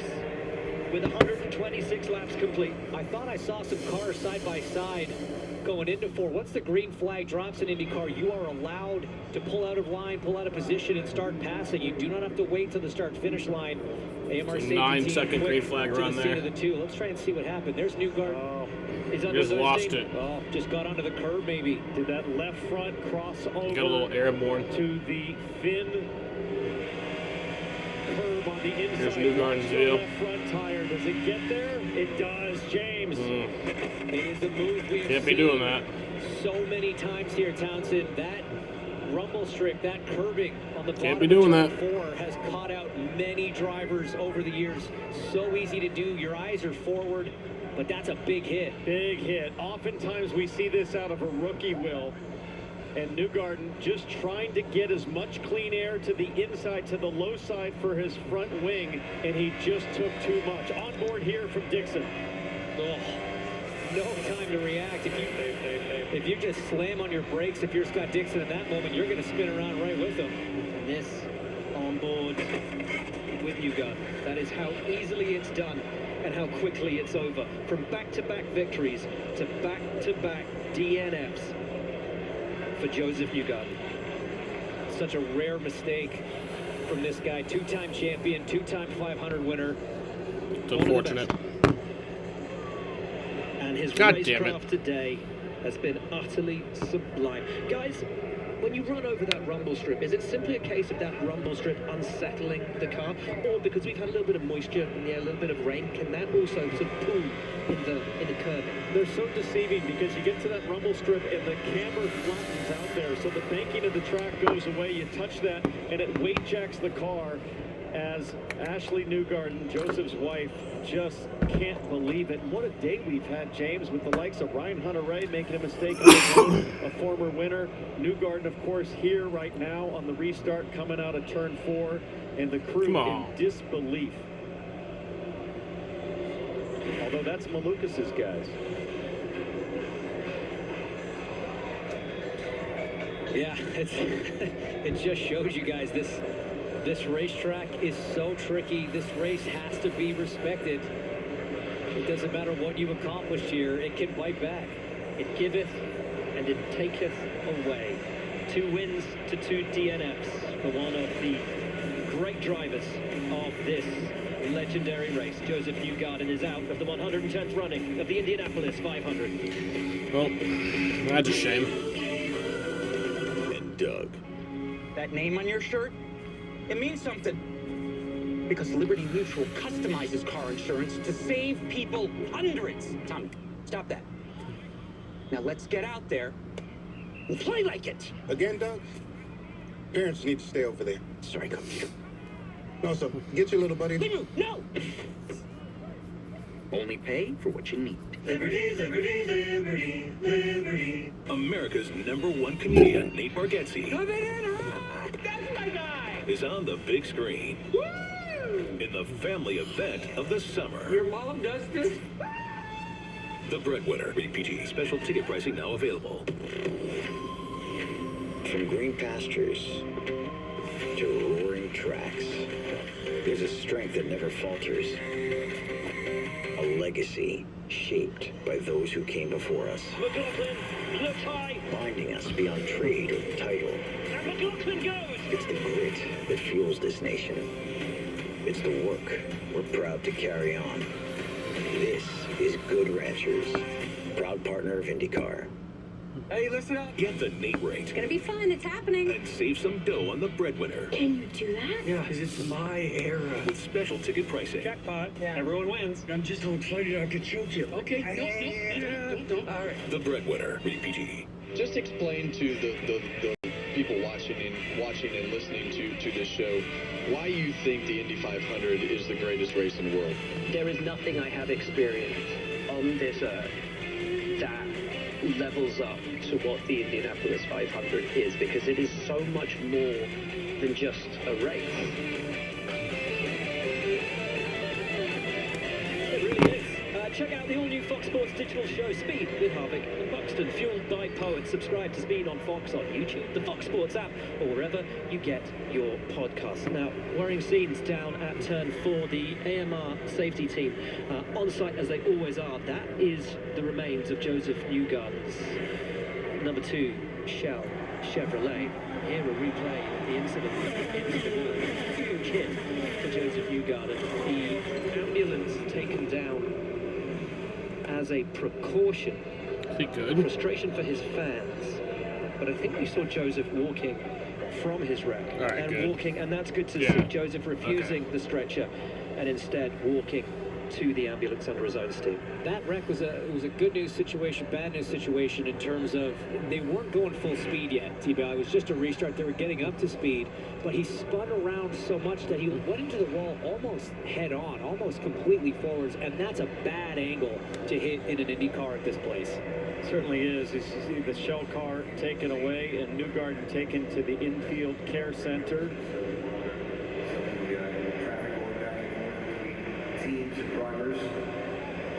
And let's take another look here at the impact once again. And this is what you were talking about, James. Spins almost 360 degrees and a heavy left front corner impact there. Exactly the kind of incident that the Hans device that all the drivers wear was designed to kind of help fortify the driver's head and neck in a frontal impact like that. You see the new aero pop-up devices, those flaps pop up when the car goes backwards. Those designed to try to keep the race car on the ground when it's going backwards at over 100 miles an hour. Did a great job there. Yeah, you saw it had that momentum as it was starting to go up and then comes back down. But yeah, you can see Joseph looking almost straight at the wall when he hits. That's a tremendous impact. And that view from behind of those 4 neon yellow rectangles that popped up. The number of cars actually from last year that we saw grab air when they crashed violently at the Speedway. This year, not a single one. That has really kept it down, and incredibly fortunately so, but great work from Lara, from IndyCar, to come up with those modifications and to keep our drivers. Disappointing end to the day for the Newgardens. what might have been on the run for 3 in 4 years. It's only been done once before in history, and it will stay once before in history. We talk a lot about the preparation and commitment to this race, same for the crews, but the families are just the same. I mean, the disappointment there in Ashley's body language, you can see it. A partner of any driver has to commit to that lifestyle of wanting to win races, wanting to win the Indy 500. And with the crash cleaned up, we now have pit lane open and some of the leaders diving in. You talk about committing. Big commitment here from the likes of Eric. Show her what I do see. Split, guys. This is where it gets fascinating. Townsend, Award in Rosenquist, and I think I saw Ferrucci maybe down there on pit lane as well. Yeah, so there's Jack Harvey.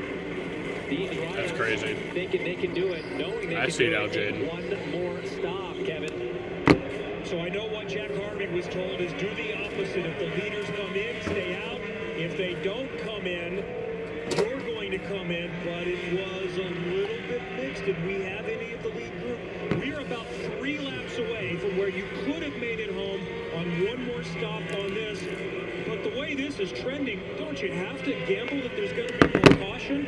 I think those that just stopped here have a great chance of being able to do it only one more stop. It's a great call, Kevin. Great call. Based on the race we've seen, guys, I'm not a betting man. I would put money if I were on another caution coming. I like this call. Got to roll the dice. Yeah, Pato Award with a great stop. I think he got ahead of Felix Rosenquist. So Pato Award is the lead car on the alternate strategy. He sits 13th right now. And Kevin, I think you're right. Pato Award should be able to make it home on one more stop. The 12 cars in front of him would have to stop twice, depending on Raindrops. depending on rain. So many variables that are outside everyone's control. Is this way the right one?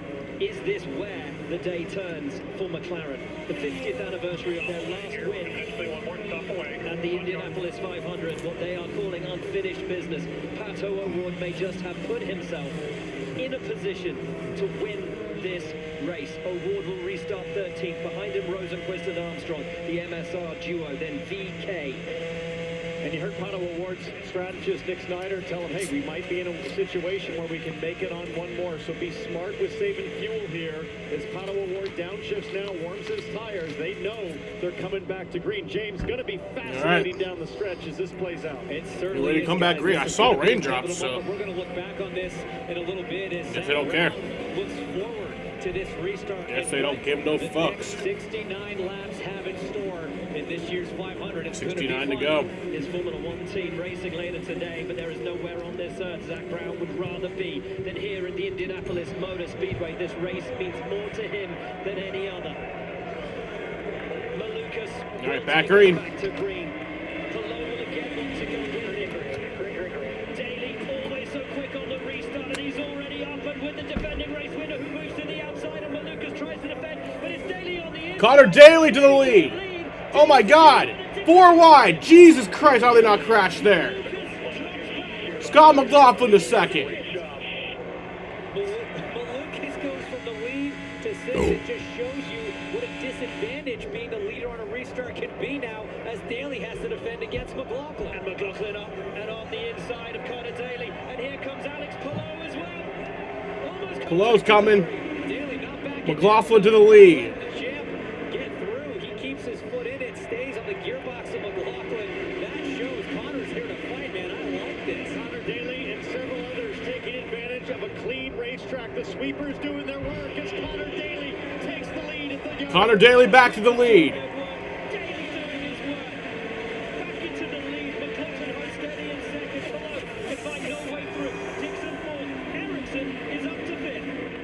That is 50 lead changes in just 134 laps. McLaughlin was so bold on that restart. He wanted his chance at the front. I got pretty dicey there, guys. Scott Dixon mixing it up, and Malukas, I think, said, you know what? I don't feel like this is the moment to risk it all. He backed out. McLaughlin, Scotty Mack coming to the inside with Palou. And Scott McLaughlin to the lead.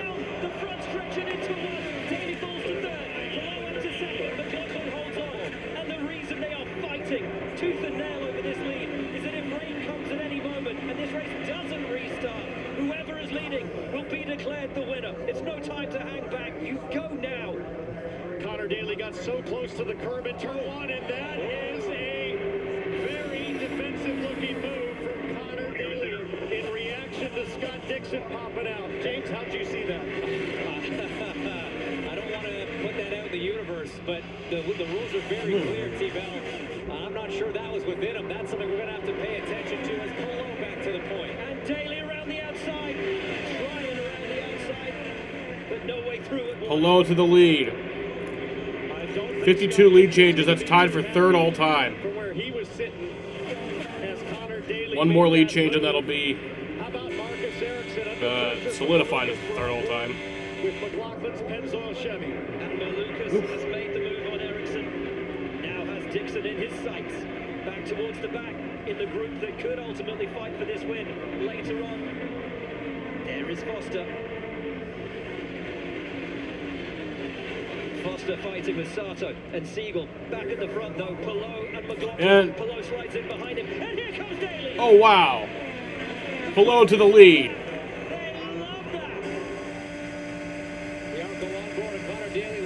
Now that puts them alone in third for this race, alone in third for third most lead changes all time in the Indy 500. I think if this race goes to the finish, we get a lot of green flag racing. I think that could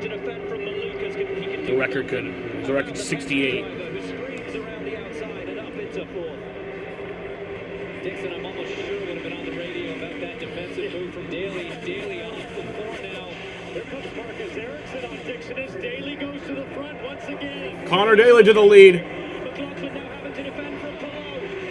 This is wonderful. Absolutely wonderful. 55 lead changes for the day. Yeah, it's been a really good Indy 500. The spotter telling Daly he's now leading. There's no cars in front of him, but he knows what he's doing here. Trier and Reinbold racing in their only race of the year. Lead at Indianapolis from the might of Penske, from the might of Ganassi.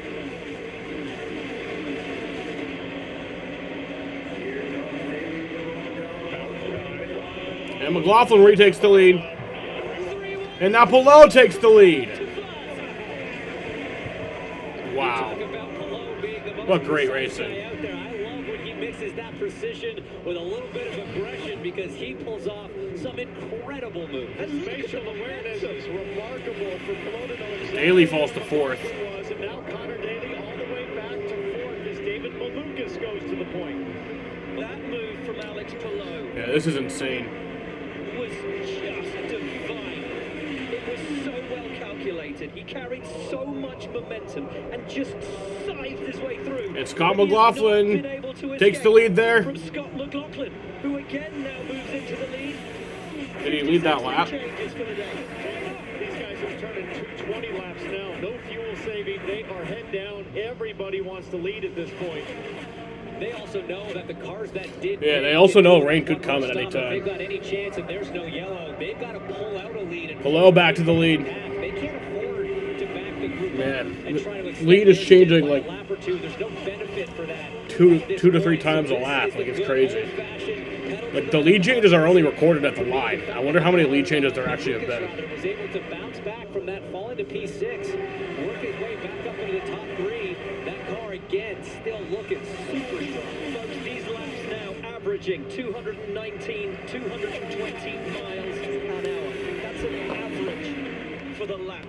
220 miles an hour. They are going hammer and tongs with 59 laps left to run. We sit on board with Alex Polo, and there goes McLaughlin. McLaughlin to the lead. And look, all these drivers know there's still a decent amount of racing left to go over with about 60 laps now as they come around. But what you're doing is you're figuring out how your car races when you're at the front. You're figuring out your timing, your positioning. You're trying to work from lap 195 forwards. Where do I want to be there to make sure I'm in the right place when we're crossing the line at 200? Kiffin Simpson has the fastest lap today. Marcus Armstrong, followed by Rosenquist, his teammate, then Pato O'Ward. So those are the cars sitting pretty on the alternate strategy, but all this green flag running. And Polo back to the lead. Make it work on one more stop. Carly McLaughlin watches on as her husband falls back to second. It's Alex Polo in the lead again. before this race about redemption for Scott McLaughlin. Crashed on the warm-up lap last year at this very place. And McLaughlin back to the point. Tires skidded into the pit wall before he even saved the green flag. He said it was the worst moment of his life. But here today, he leads the Indianapolis 500 as we approach just 50 laps to go. 1:43 of 200. Scott McLaughlin leads again from Alex Palou and David Malukas. Daly is fourth. Ericsson up to fifth. Scott Dixon is sixth. Now this race into the top three all-time lead changes in the history of the Indianapolis 500. Fantastic stuff as the leaders continue Hello? to jockey for position, but it has not been as Hello, that lap. gentlemanly as it was earlier in the race. Things are starting to build. The ferocity of the passes, the aggression is really ramping up as we get to the last 25% of the 500. Earlier it was a little bit after you. No, after you. You drag me around, I'll drag you around. Now there's none of that. It's rivalry. 59 lead changes. All the way. Get out of my way, I'm coming through. Yeah, I think we're definitely going to pass Really being the most lead changes in an Indy 500. 150, which is just survive, save fuel, take care of the equipment, figure out your balance. Then from 50 to go onwards, that's when the real racing starts. And these guys just turn the wick up a little early. A little bit. 5 to go to that magic 150 number. We're almost 3/4 of the way through the 110th running of this great race. Palou now leads McLaughlin, 0.3. Malukas, Daly, Ericsson, Dixon, Kirkwood, Simpson, Castro, Neves now up into the top 10, and Rosenquist complete the top 10. I'll tell you what, Marcus Ericsson has done a great job today, just quietly marching his way through the field. He was bold on a couple of restarts, now sits in P5. He's the lead Andretti driver. Kyle Kirkwood, his teammate, up 18 spots since the start. These Andretti boys are coming at the right time. And we said it about Ericsson. Here comes Malukas. Malukas to second. Makes the move on McLaughlin to P2. If you look at his results over the last 4 seasons, it's a win, 2 second places, and a DNF. That's on the road. Ultimately excluded from last year's race. But on the road, a win and 2 seconds in 4 years for Marcus Ericsson. He comes alive at this track. Malukas is on board, just lurking. He's just been making those moves, guys. So impressed with how he's been able to jump up from P6, and he's going to take the lead here. You can see the run he's got off before. Grade two. And Malukas to the lead. He'll lead that lap. And now to the lead once again for David Malukas. His start was on lap 132 by 147. He's gone from 6 back up to the point. That's a strong effort there for Malukas, because this first 10 laps with new tires, that's when they have the best grip. That's when it's easier to make those moves. Once you get past that 10 lap mark, it starts to fall away, and it just looks to me like the 12 is not falling off quite as much in traffic as some of these other cars. Starting to see pit crews getting ready out in front of us on pit lane, namely that of Scott McLaughlin. They have laid out. Oh, Malukas coming to pit road. That'll be another lead change. Teammate Scott McLaughlin. That unleashes Alex Palou into the lead of the Indianapolis 500.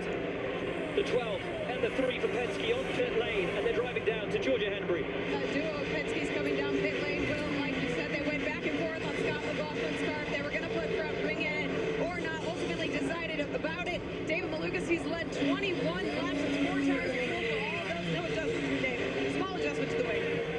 It's a good stop for McLaughlin.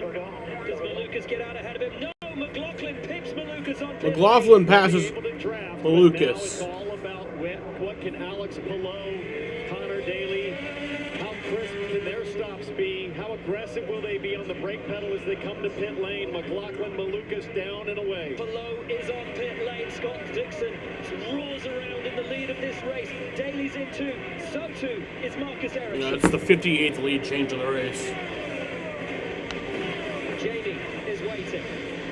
Connor Daly in the 23 gets the countdown into his box from Dennis Reinbold. Right there, comes to a stop. He said he wants to make some adjustments. Trim this thing out. You see it in the rear wing right there. Meanwhile, Alex Palou, 0 changes on this 10 car all day long. Another solid stop for this 10 bunch. Well, you know what? Only half a second slower was Daly. And here comes Malukas on his teammate into 1. David Malukas past McLaughlin. The Penske teammates That will end up being a battle for the lead. Maybe. Pass the torch. So where does Palou blend out? Here's David Malukas. He looks forward. That's Connor Daly to the inside, but up ahead is Alex Palou. Malukas will have the run. Malukas will have the momentum. There is Palou ahead. His tyres will be colder. Malukas' will be up to temperature. Both him and McLaughlin have the momentum. And look at him screaming through 3. Turning into 4. It's a great run on Palou. Across the yard of bricks. Malukas Here comes Malukas. And he'll pass Palou. That's not a lead change. They're in 19th to 20th right now. A lot of guys that still have to pit. You saw that small adjustment on the front wing for David Malukas, just trying to perfect that balance. You heard Connor Daly saying, let's trim this thing out. DRR is going for that win as Kyle Kirkwood, great stuff, joins back on the tail end of this group, and now finally Dixon, the master of fuel save, makes it to pit lane. It's a good looking stop for Scott Dixon. Nice stop for Scott Dixon. So effectively the lead of this race, as we've seen from the blend, is this battle between Malukas and Palou and McLaughlin, and there's Daly as Palou retakes the lead, but it is only for now the lead of this group, and this group is situated around 18th place for Alex Palou. 17 drivers ahead. When and if they choose to pit, this group is right side, third place. Malukas past Palou. Simpson's on a little bit of an island, having pit on lap 118, but Palou... Kiffin Simpson's the leader right now. That's that group that took the gamble under caution on lap 130, trying to eke it out to do one more stop, so they're not coming in anytime soon. They still got a fair few laps before they're going to come in and get that final service, and all these cars that we're watching, including the 3 of McLaughlin, Georgia, still have another stop. Yes, and Tim Cedric just told McLaughlin, if you can pass, we pass. If you can't, we'll save, but we do not give up track position. Words from Yeah, there's been 59 lead changes. So if the drivers from second back have one more stop, and this battle, which currently is for 17th, but was for the lead, also have to do one stop. That's right. Then right now, Rosenquist and O'Ward and Armstrong and rookie Dennis Helgen, are they in the pound seats? They're absolutely in a good position. The question is, can they actually make it on one more stop? Do they have enough fuel? Still 48 laps to go. They last pitted on lap 130, so it's a stretch. They know it. I think they might need some caution. So they need to go another 17, 18 laps to make this thing work. Yeah, maybe a little less than that. I think they got to do about 12 or 13. That last stint you could do on about 33 or 34 laps of all green flag racing.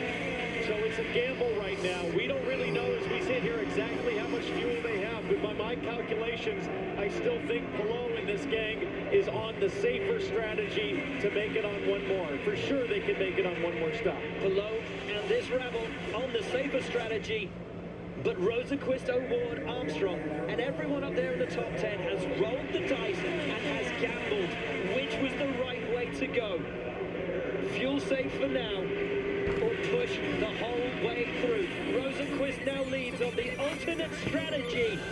All still to play for in Indianapolis. No time to rest. Just do your best.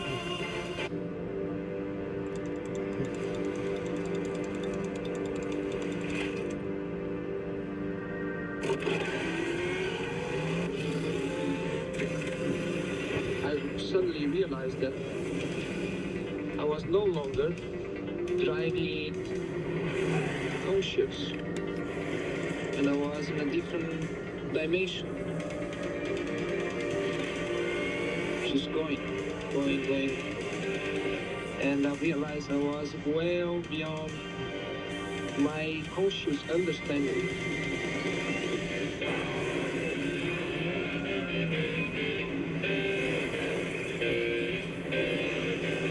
Just going.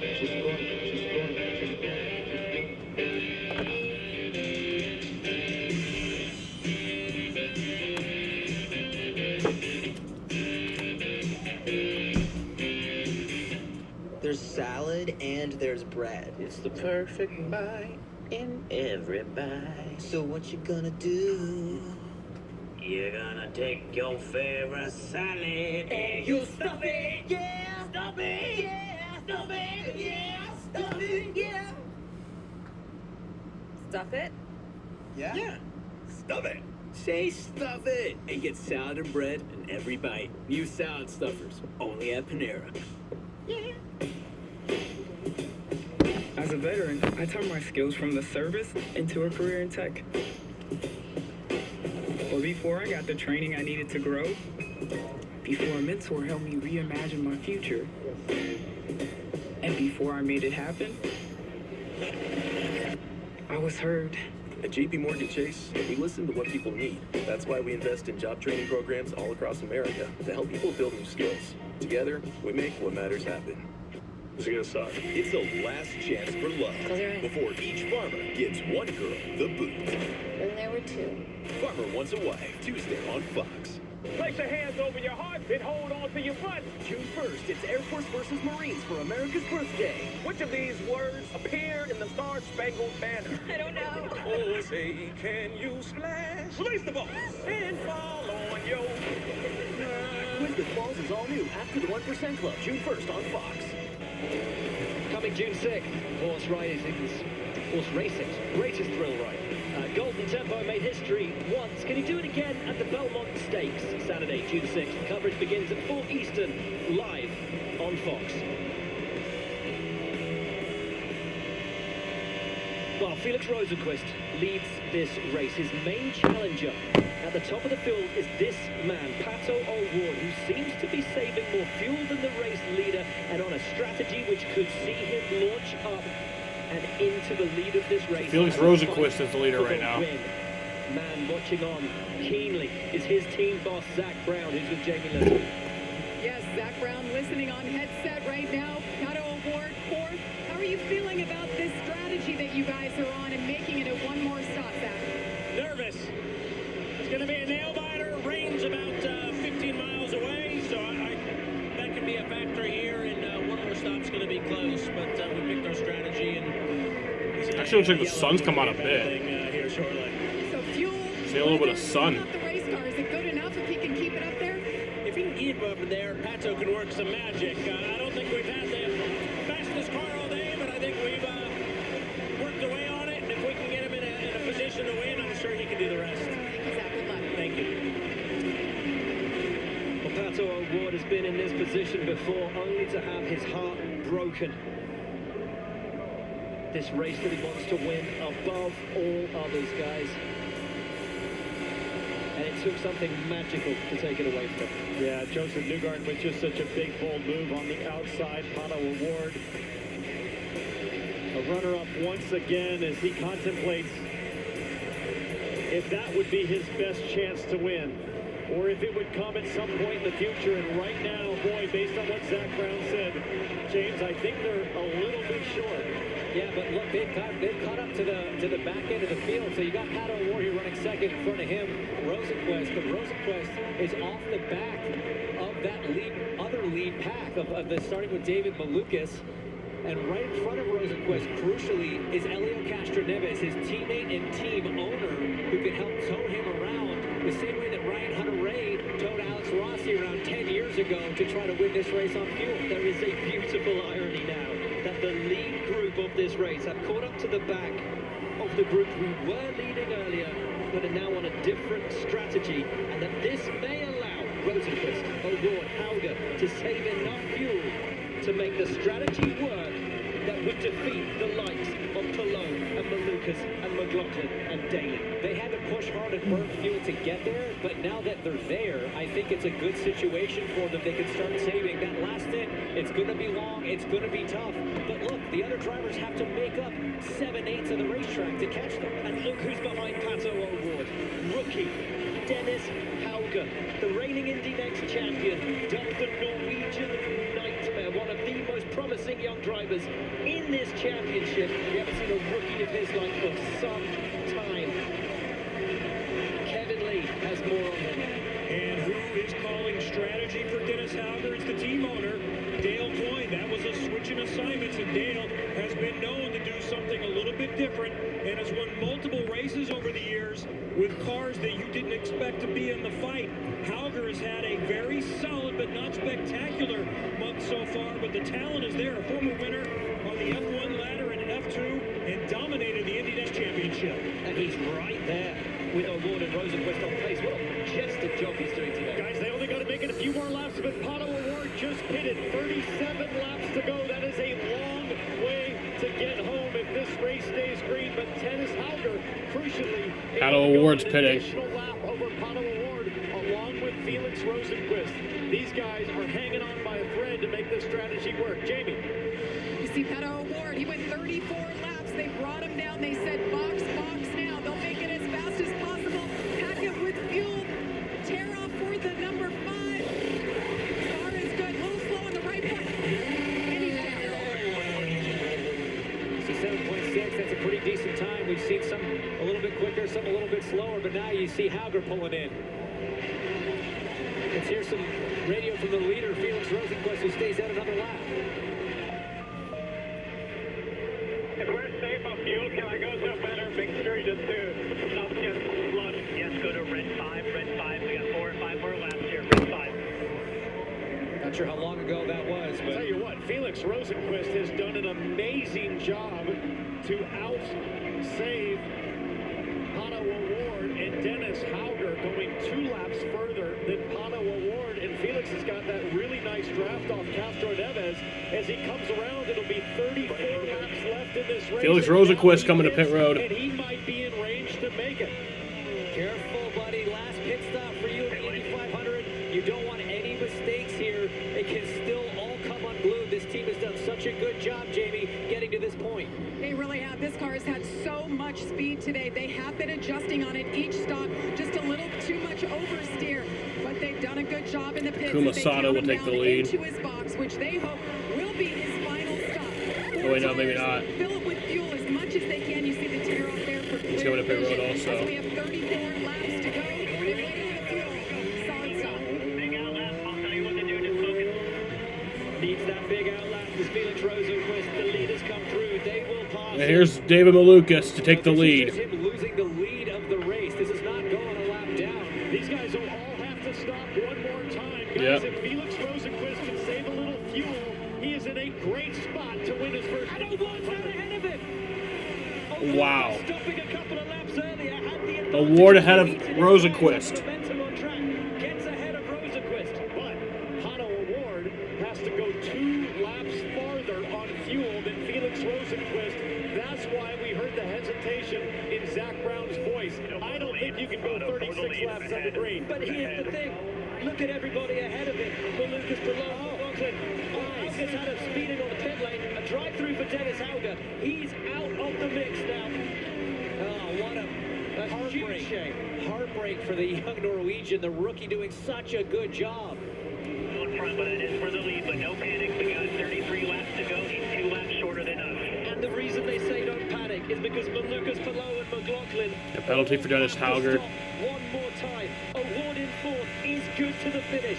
If he can make his fuel last, Rosenquist should be good to the finish. Oh, Rosenquist is sitting pretty right now. He knows O'Ward is trapped a bit unless a caution comes out.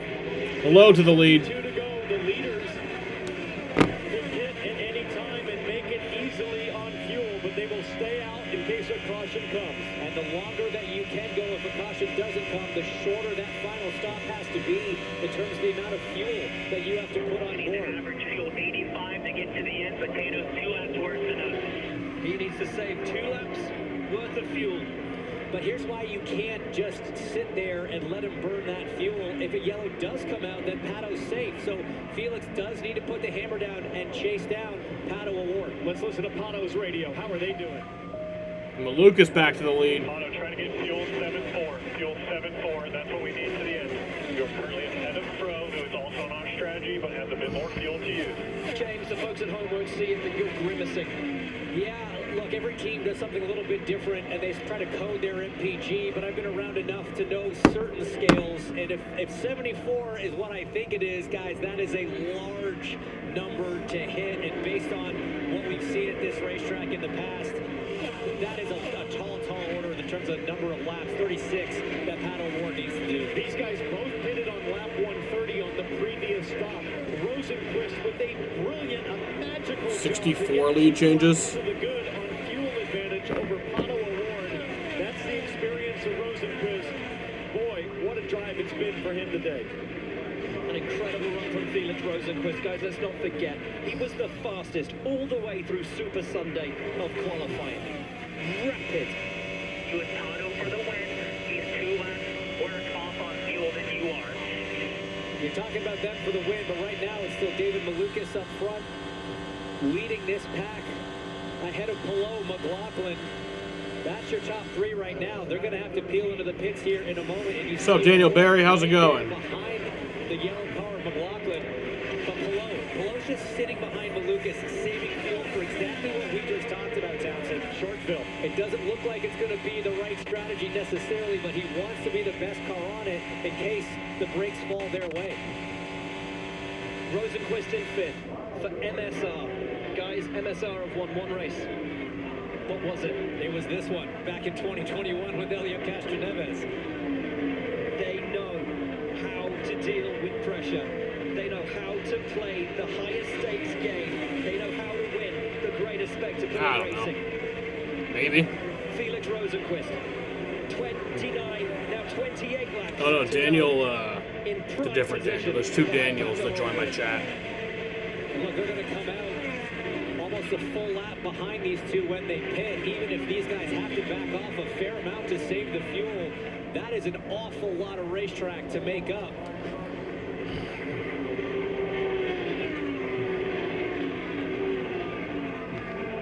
Rosenqvist continuing to just be very patient. His team has done such a great job to give him all the information on exactly where he sits in this race. Listen up. So what's trying to do, McLaughlin? He's going to have to pit again. The race is forward with Pato in front of us. It's you and Pato going for the win right now. They all going to do one more stop. Pato, also one more stop? No, Pato's for the lead. It's you and Pato for the win. Guys, 27 laps to go. You are told it's between you and the guy directly ahead of you for the win of the Indianapolis 500. What runs through your head? If I'm Felix Rosenqvist, a lot of different things. One, I'm racing my best friend. But that doesn't matter right now, but it's going to maybe come to play after this thing's done. But number 2, Pato has been in this position almost every single year for the last 5 years. This guy here has been fighting for the win. He knows that pressure. He knows what that last lap is like. David Malukas has a 2-second lead over Alex Palou. He's seen it unfold in front of him, but the experience right now is advantage Pato. If I'm Felix Rosenqvist, I want to continue to receive information as Felix Rosenqvist almost crashed in turn 2. I saw a wiggle there, and boy, with a potential win on the line, he almost threw it away. It's Malukas, though, who still leads from Palou and McLaughlin. They need to stop one more time. Daly in 6th needs to stop again. So too does Ericsson. So too does Dixon. Boy, that was so close for Rosenqvist. Malukas is coming in for his last stop. He'll go to Georgia Hannaberry. David Malukas harnessing that Penske pressure that he's talked about. They've given him everything that he's needed. Now it's up to him to make it on his marks. This stop's going to take David Malukas is pitting. Alex Palou is taking the lead. 65 lead changes now. McLaughlin coming down into 3. Guys, Felix Rosenqvist is losing the handle of his race car. I saw him almost wreck a second time in the short chute. He is hanging on. Watch this.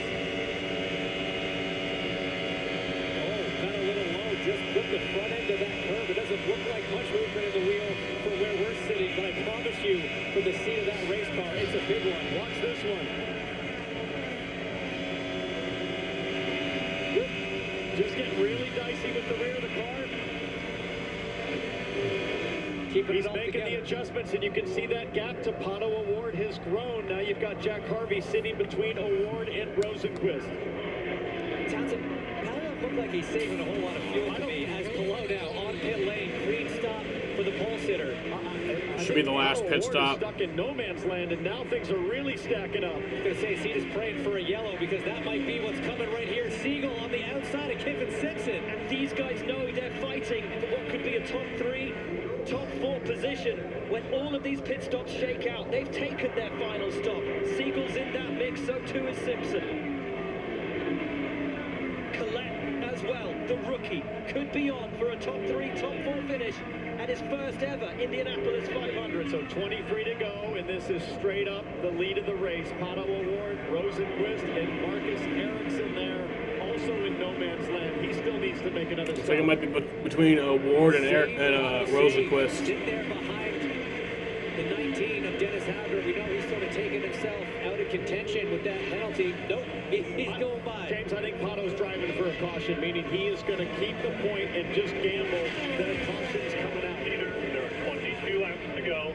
Pro in second. Our only worry is Pro and the fuel number. They've used Ray Hall in the tow here. There you go. That's the call I was waiting for. That's the team saying, look, I know you're looking in your mirror. You don't want Rosenquist going by, but you've got to save some fuel. Let's use Ray Hall as a bit of a pick, have him tow along, and look how much he's lifted. That was a massive lift from O'Ward. A big shift in strategy now and a big shift in driving technique.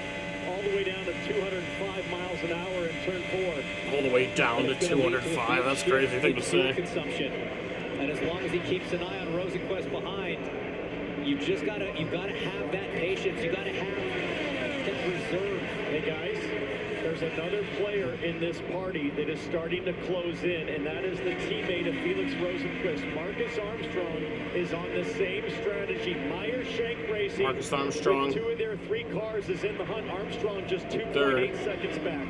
He's got 1 lap more fuel than O'Ward, 1 lap less than Rosenquist, but very much in the fight here in the number 66. Armstrong has never won a race in the NTT IndyCar Series. Rosenquist has only won 1 race in the NTT IndyCar Series. And Pato O'Ward, well, we know he is one of the winningest drivers in the field at the moment. Rosenquist has closed in a lot. Rosenquist coming up behind O'Ward now, as O'Ward sits in the slipstream, in the tow of Graham Rahal, trying to save fuel. Rosenquist pulls him in.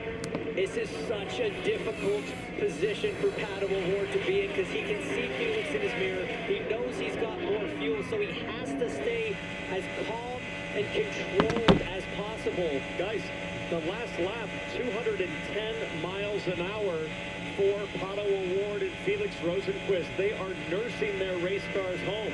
Meanwhile, Romain Grosjean is 23 seconds back. He's in a similar window. I don't know that he can close that gap, but this is going to be...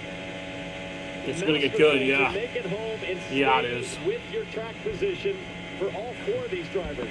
You know who else is going quickly?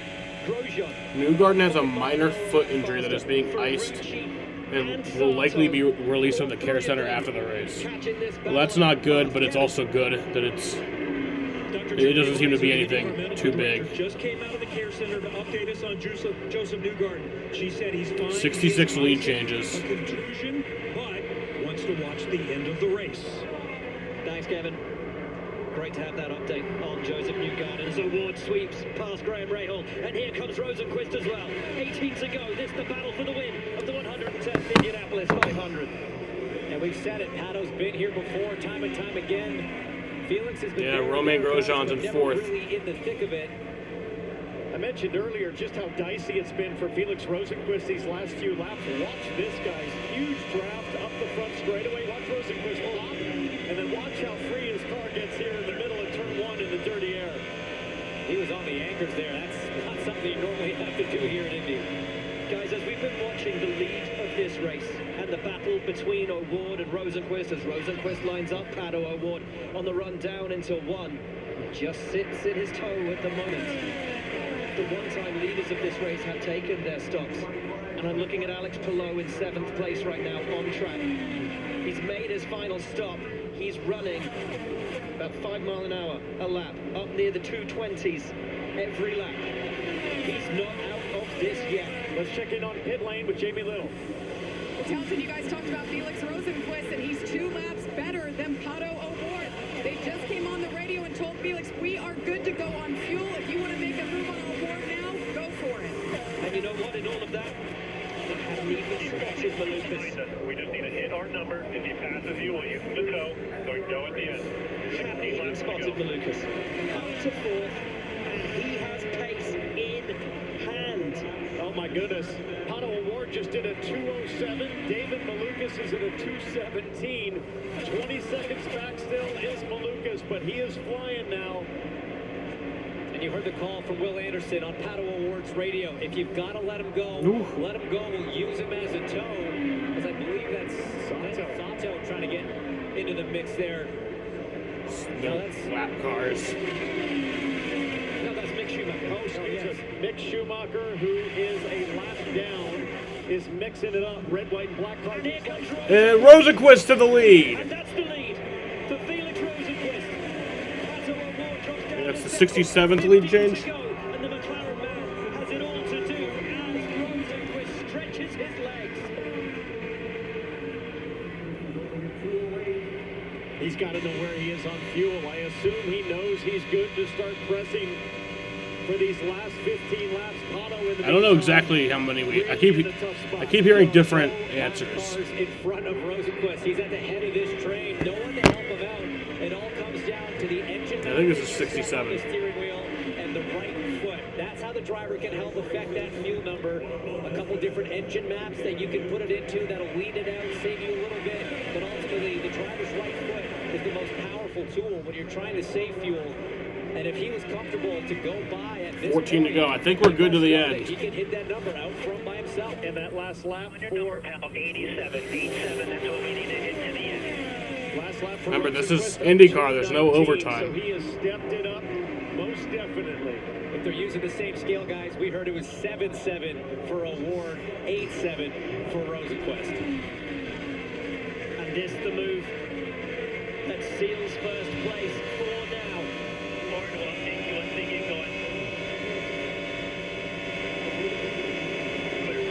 O'Ward in the live pictures at the top of your screen, now having to defend from Mick Schumacher.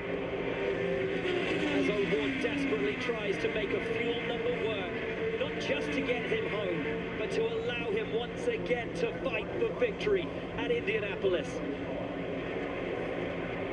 13 to go. It's not over. On board with O'Ward. Schumacher behind, not for position. Even Rosie's backing off a little bit now, so he does have to hit a number, but Pato smartly backing off to save. He needs to have the fuel. And here comes Schumacher. Mick Schumacher unlapped himself. That's almost what Rosenquist wants, though, a car in front to help. Perfect situation for Rosenquist to have Mick Schumacher get ahead, and maybe Rosenquist could draft off him. Pato's just got to stay controlled here. Calculators are going full steam on pit lane as the strategists are trying to figure out Felix how much Rosenquist gas do we have left, how much has do we one need to career make it IndyCar to win. the end as we That take was a in look. 2020 at Road America. Pato O'Ward, as here comes Mick Schumacher to the outside. Yeah, now still by 3 to 6. Amazing. You heard Rosenquist say, I didn't see him, didn't know he was there. He came with such a head of steam. But this is actually sort of working out now. This is what we saw below Yeah, doing 34-year-old Swedish last year, driver, having a lap car, Felix Rosenquist. tow him around, make it harder for Ericsson to make the pass in that case. Otherwise, they should be able to get the final 10 laps in. 10 to go here, buddy. 1-0, 10 to go. Rosenquist has only won one race in his 119 starts here in the NTT IndyCar Series. On an oval, his best finish is 4th. He's done it here more than once. But he could be staring at his first oval win at the Indy 500. The strangest statistic leading into this season was that Felix Rosenquist over the last 5 years had either finished this race in 4th or in 27. With 10 to go, he leads.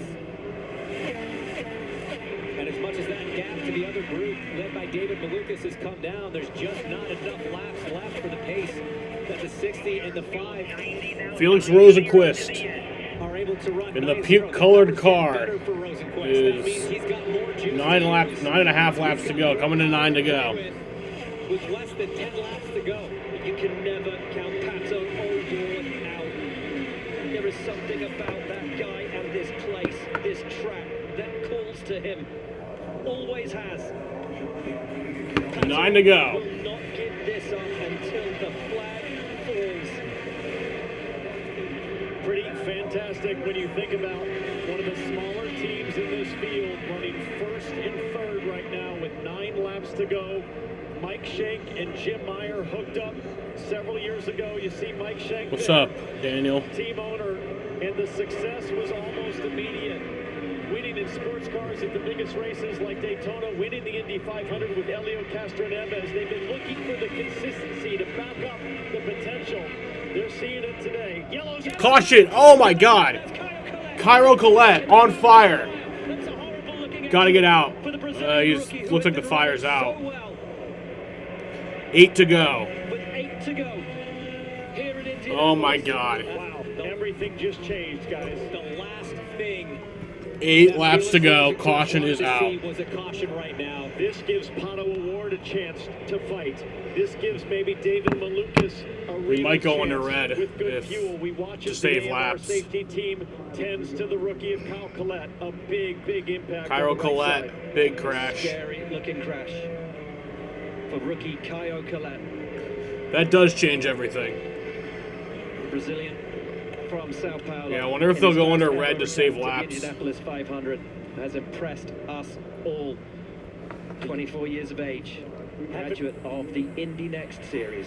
Had been running as the highest rookie after the penalty for Hauger, and he's had such a great month, really. All month long, he's been so impressive, really building up to it at a good pace. It's a devastating way to end your first Indy 500. Red flag. IndyCar decides to preserve the laps. We are going to have a shootout at Indianapolis. Red flag. That is not entirely unexpected, Townsend. We've seen that a couple times in the last few years, and it really sets the stage for one heck of a finish. All the cars will come to pit lane. This will be the second red flag of the I race. just cannot believe it. The teams will not be able to touch the cars except for backup battery. We had the 11-minute support, delay and earlier fans. on lap And 106. we are at, as we sit under red flag, 67 lead changes, one short. 67 lead changes, so I was right. Record in the Indy 500 as we see Caio Colette. Remember, lead changes are only recorded at the line. AJ Foot racing machine, and that is good to see. That he's getting out of his own accord. The crowd salute him and cheer him. And I think cheer a new hero in Caio Colette. He has impressed this 350,000 strong crowd all month of May. What a sad end to what has been such a phenomenal rookie performance. So here's off of 2. Oh, God, caught it. Oh, that's horrible. Overcorrected it into the wall. Exact same part of the racetrack. Exact same moment that Ryan Hunter-Ray had earlier in this race. Tom Rinaldi called it at the start of That's this beautiful, thing. Jaden. Treacherous turn 2 has defined this place for so many years. Just look at the deformation of the safer barrier as he gets in there. Just such an incredible safety improvement. Really pioneered here at the Speedway. That would be a much So more red flag is out here jarring hit from inside at the cockpit if that 3:55. wasn't there. Now, that was, he still felt every bit of that. I know they call it the safer barrier, and there's some foam inserts between the steel membrane and the concrete. It's, James, you and I have both hit that thing. It feels like it's all concrete, but it does an amazing job of dissipating energy. As you see the right front suspension, brake rotor, and hub took a just hard hit. tumbling along through the turf. And the crew devastated. What a month they've had. What a job they've done. That's a good What? sight to see. Thumbs up from Kyle Collette as he climbs into one of the safety vehicles. It's the replay from Connor Daly. Yeah, Connor smart to get back on the throttle there to try to beat. I wonder if Catherine the Legg's car in that Charlotte comes yet. left. He's already had to avoid cars in turn 2 this month. I just looked at the drivers in the top 6. Who has the freshest tires? Alex Palou. As we go to red flag, this has gone from a Cinderella story with Felix Rosenquist to a lot of big guns back in the mix with a chance Oh, to yeah, go that's gonna be big fucking on what could batshit. be the final restart. Now, guys, for folks at home, what are you allowed to do under this red flag? What are you not allowed to do under the red flag? It's different championships. I'd love to see have different Grosjean rules. win. That'd be Can you beautiful. refuel? Can you change tyres? Can you fix anything on your car? Or can you do nothing at all. You can plug in batteries and you can give the driver a fan and a drink of water, and that is it. You cannot adjust your car. You cannot work on your car as it should be under red flag conditions. They stopped as they ran. They will start running again as they were, and we are set up for a heck of a showdown. So it is a literal pause of the race. Nothing changed. We roll. How they finished.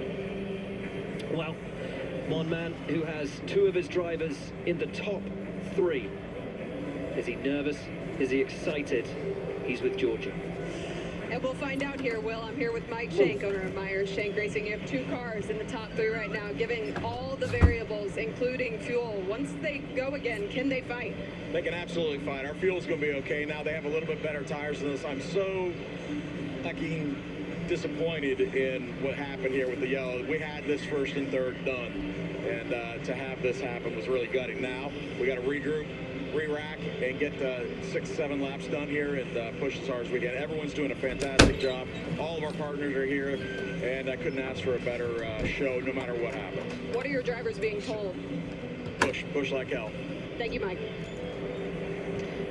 Emotions coming to the fore from Mike Shank. Our apologies for the language, but I think a recognition and a reflection there of just how tense things are down there on the pit wall. As he said, the message to both of his drivers now: push like hell. First and third in this race. Well, I think back to 2022 when fellow Swedish driver Marcus Ericsson was leading comfortably when a red flag came out and bundled it up for a late restart. He came out on top that day. I know he would love to be the 3rd Swedish driver after Marcus and Kenny Brack, of course, back in '99 to win the 500. How does this help Pato O'Ward? Because that last lap under caution, we will roll out behind the safety car. Does this help him? Does this? Absolutely. Yeah, Pato O'Ward's going to have some fuel to use. Is it absolutely max fuel to the finish? I don't know. We sit on board, thanks to Arrow, looking at Pato O'Ward. But David Malukas and Team Penske. Yeah. Malukas has backed out of high-risk situations. Showers are all like day 13 long. miles out, Let's moving first about 20 listen miles to an the hour. radio from the number 5. So I think we'll still be good. You are currently We Pro. can't be sitting here too long. You 3 have all been out there the longest on the fuel safe strategy. David Malukas is P4, and he is a full push strategy. That doesn't sound like full push to the end for Pato O'Ward. It gives us the history how we got to this point, but it suggests to me like there's still a little work to do for Pato O'Ward to get to the finish of this thing. Yeah, it was like a 42-minute and 11-second green flag run there.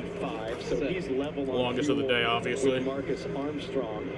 I'm looking at Pato O'Ward's got an 8. Below McLaughlin in the top Sticker 10. on his car. Those 3 were fighting for the lead. They're in that mix. Let's find out back on pit lane with Jamie Little. What's going on with the 5?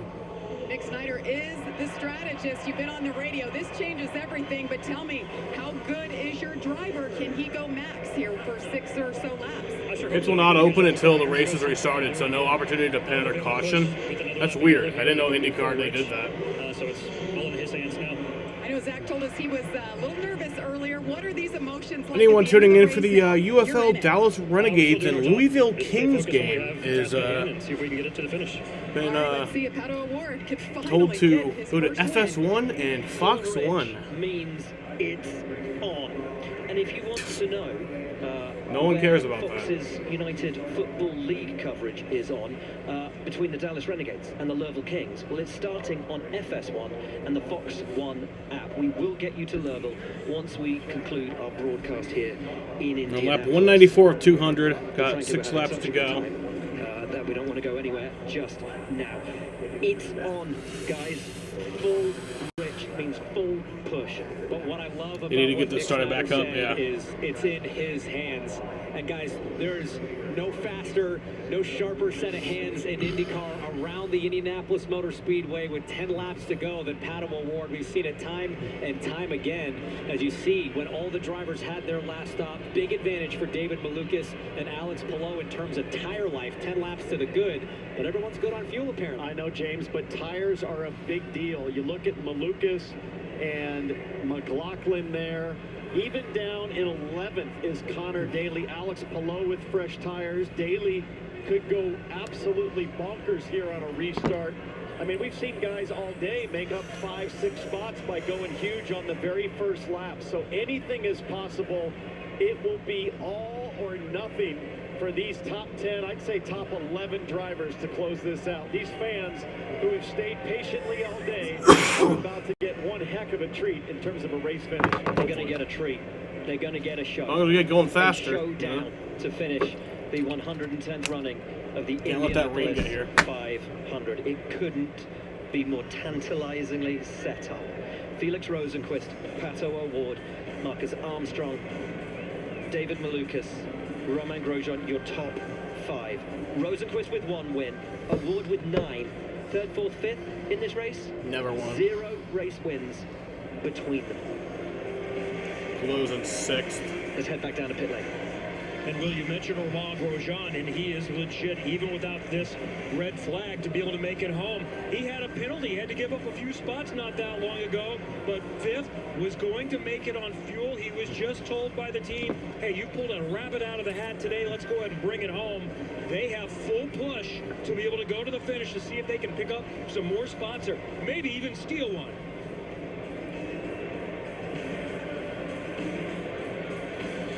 We are going to get back to racing ways. Engines are about to be fired, folks. Do not go anywhere. This race ends here, and it ends now. Well, that's not true. 350,000 people are on their feet. All right, they're and fired back up. They are going to get a show. The rain may have delayed us, but only marginally. It has not stopped us. Yeah, right. All right, back under yellow. That was about an 8.5 minute red flag there. You've got Rosenqvist, O'Ward, Malukas, Grosjean. None of them have won the Indy 500, and then Palou. And their teams have gotten them to this point all day long. You can see the stress from Zach Brown, from Mike Shank, from Nick Snyder. There's nothing. So I think we're going to get the one to go when The they their spotters, cross the line. That's the battle. Everybody else just has to watch and cross every finger and toe. Look at Zach Brown. I'm nervous right now, and I don't even have a fucking dog in the fight. I'd love to see Grosjean win, but I really just don't care. Have never won an IndyCar race. I mean, see Palou. I'd like to see somebody who hasn't won the Indy 500. 50 years since McLaren last won the Indianapolis 500. I don't think Zach Brown. But I mean, Sato's an 8th. It'd be cool to see him get his 3rd. Championship But last that's December. because this means so much more to him. This is the race that he wanted to win as a kid, and now he owns one of the biggest names in international motorsport. He wants the Triple Crown, but without the Indy 500, none of it means anything to him. You saw the angst from the team owner, Mike Shank. 20 minutes ago, his drivers ran 1st and 3rd. They looked strongly in control. Now, everything is seemingly out of control as more cars come to pit lane, or this is lap cars. Lap cars getting out of the way. Okay, I guess we're not getting one to go here. Lead lap. No fuel save. Now to the end. 6 to go right now. No fuel save, focus forward, you've got it. That's the message to Felix Rosenqvist. Boy, you gotta wonder how much better are David Malukas. So I think we're going to go back here with 4 laps to go. Pressure. Has he taken And it's going to be crazy. Is it going to give him the advantage? The racetrack should be clean to the high side because of the sweepers. This is where drivers get creative, and with creativity comes huge aggression. There's your order. Rosenqvist leads O'Ward and his teammate Armstrong. We didn't even mention Takuma Sato really there. You got a 2-time winner. Coming to 5 laps to go here from Speedway, Indiana, Indianapolis Motor Speedway. This race. The reality is, Before, you know what to do. Just go have some fun and go do it, my friend. with 6 to go, the 110th running of the Indianapolis 500 is still anyone's for the taking. We will have 1 to go.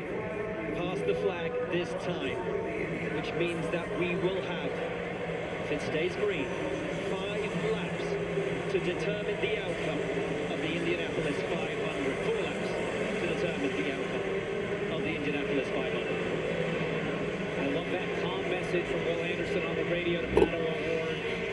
You've been here before, you know what to do, just get it done. That's what a driver needs in this moment, that little Coach Signetti kind of pep talk just to get amped up to go finish this thing off. He's been so close before. It's going to be so intense. You're in that seat right now, James. How's your heart rate? What are you thinking? Your heart rate's as pinned as it can possibly be. My heart rate's going up. The hairs in the back of your neck are standing up like the crowd is in turn 1. Award has 1 car. Here we go. But a good 5 or 6 cars behind him looking to pounce. Rosen's he going to play? Rosenquist and O'Ward are best friends. Green flag's back in the air. Got 4 laps to go in the Indy 500. This shakeout, there will be 4 laps to determine who wins the 110th running of the greatest spectacle in racing. We go green. Look at the start from VK. And here comes Armstrong. Wow. Marcus Armstrong to the lead. David Malukas now to second. Past Rosenquist. Marcus Armstrong leading the Indianapolis 500. He's never won an IndyCar race, neither has David Malukas. Caution. And that might be it. Is that for moisture? Has the rain played its final hand? I think it might have. Is the yellow Ford. I think I saw the 47 high up. Struck the wall in turn 2. Let's make this fast. I want to see a 1-lap shootout. Well, here we go. 3 to go at the line, but it might be green with 2 to go. What a move from Armstrong and Malukas. That was incredible. It was a late restart. We can see here. Are we actually going to go back green? Mick Schumacher just gets high, brushes the wall. And the race officials never risk it when there's contact, especially on a high-speed oval. Good news is they should be able to re-rack. And that was a 36-second green flag run. With 2 to go. Watch this replay here of Marcus Armstrong with just a huge run. That should not have been a caution, yeah. Where did Malukas come from? There, right there. And look at VK. Took his chance, took his advantage. I was going to be mad if it was for rain. I was like, if it's sprinkles, just come on. Like, let this play We're out. getting 1 to go at the line. That means when we take the green, it'll be the green and white flag. Yeah, so we're going to get a 1-lap shootout to the end of the Indianapolis 500. It's going to be crazy. It'll be a 1-lap shootout. 1-lap shootout like it was a couple years ago. How about 500 miles coming down to a 1-lap shootout? Green flag, white flag, all or nothing. The top 2 drivers in this race have never won an IndyCar race. For Marcus Armstrong from Top 6 have never won an Indy 500. Who originally didn't even want to race on ovals, came across from European racing, but the clarion All right. call of this Getting the 1 to go, and then we'll go green. It'll be a 1-lap shootout. A white checkered, yeah, because they do that. Honestly, I wish that in NASCAR, like, I like that we do overtime in NASCAR. I know a lot of people don't. I like that we do overtime in NASCAR, and I like that it's a 2-lap shootout. But I feel like if it's one of those situations where they go back to green with 1 to go in regulation, it should just be 1 to go. And the last time that this thing finished with a 1-lap shootout, it was Joseph Newgarden, another Team Penske driver, sitting in second who got the jump. We've seen it, guys. Being first on the restart has not been advantageous so far today. No, the guy that's 4th or 5th seems to get the All best right. run. That's somebody like Here we go. It's going to be a 1-lap shootout. Wood in 4th. VK in 5th. McLaughlin in 6th. Don't count out below in 7th. But it's Marcus Armstrong who will lead us back to green. We will have 1 lap to define and to decide the 110th running of the Indy 500. Armstrong and Malukas first and second will take us back to green. Through 3 now. All right, green flag is in the air. Coming to the white flag. Foot to the floor. Who's going to win it? Marcus Armstrong with the lead. White flag is in the air. Malukas to the lead. One more time around to Indianapolis. Who is it going to be? Here comes Rosenqvist on the outside of Armstrong. Malukas is pulling away. This is exactly what Malukas wants to see. I don't think anyone's going to be able to catch him.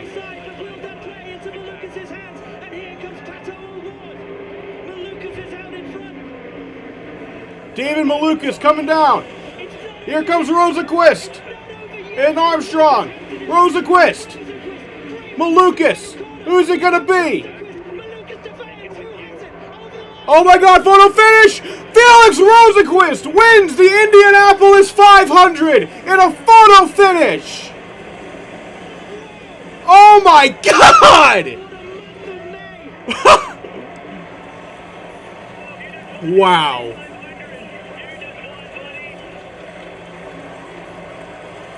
Felix Rosenqvist just won the Indianapolis 500 in a heartbreak situation for David Malukas in a photo finish.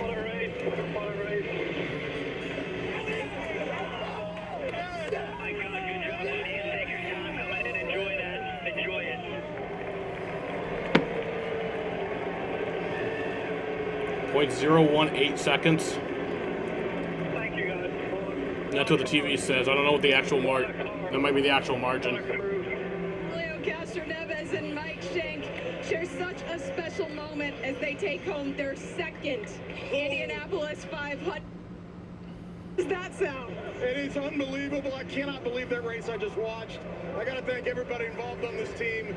What a run by both guys there at the end. And you know what? That's the most lead changes in an Indy 500. Won a race. I don't even know if he's watching, but watch the TV tonight. Congratulations, Mike Shank, Jim Meyer, the entire Meyer-Shank team. What a finish, what a race, what a month of May for this man. He became a father 2 weeks ago. His baby girl will have no concept. The Swedish, 34-year-old Swedish driver, Felix Rosenqvist, second career IndyCar win, won at Road America in 2020. Just won the biggest race in the world. They ran 2 races at Road America that year. He won the second one. And now he's an Indianapolis 500 champion. Greatest moment of this man's life.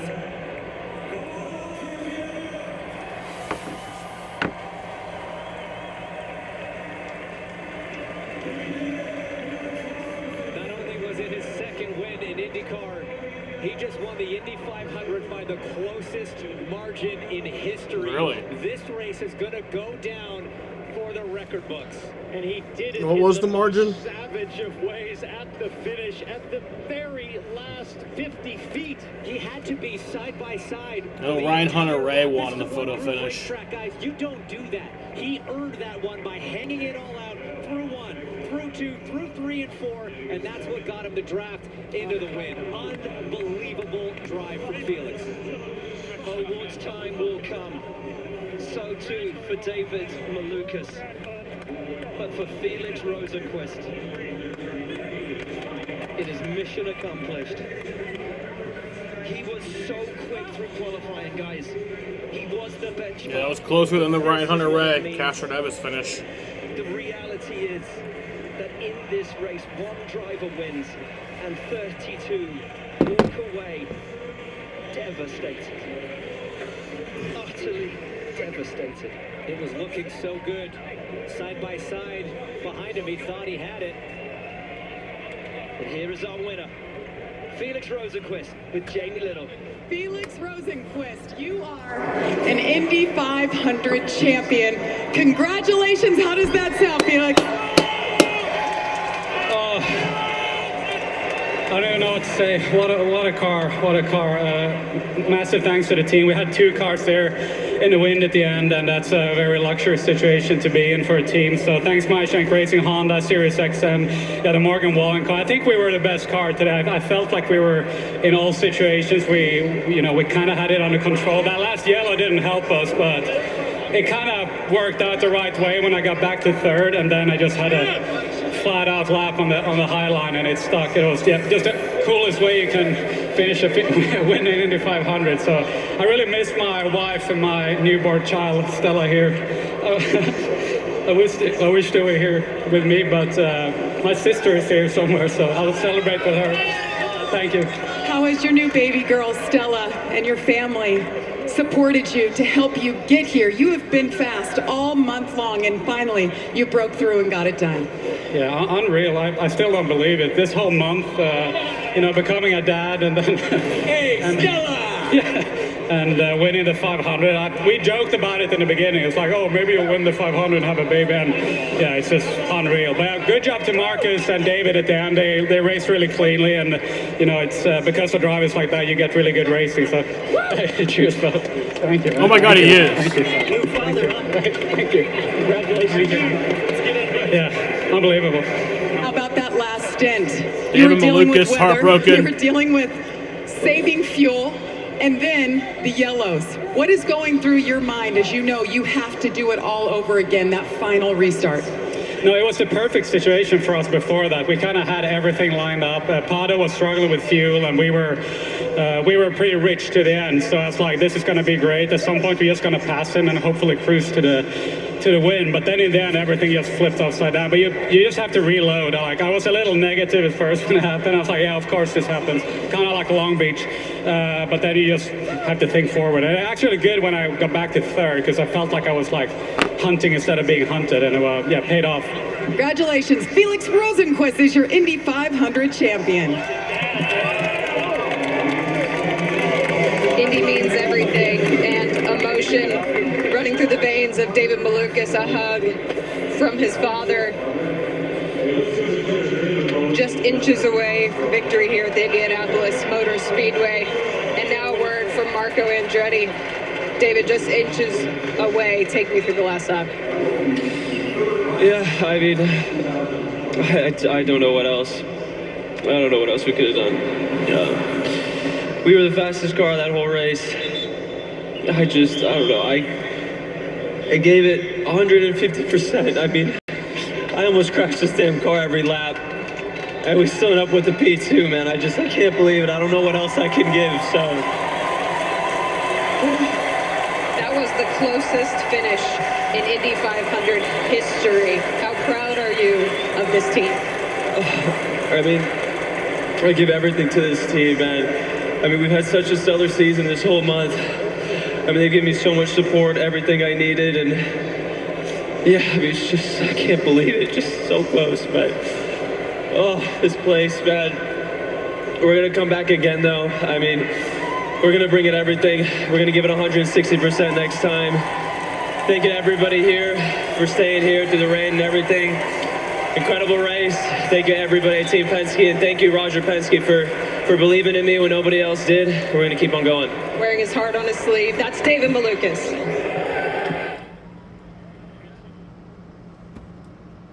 Yeah. Well, Felix Rosenquist wins the Indy 500. His second career IndyCar win. First Indy 500 win.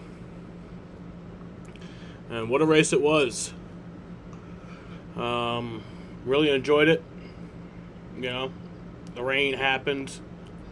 Fucking David Malukas thought he could have won that race twice.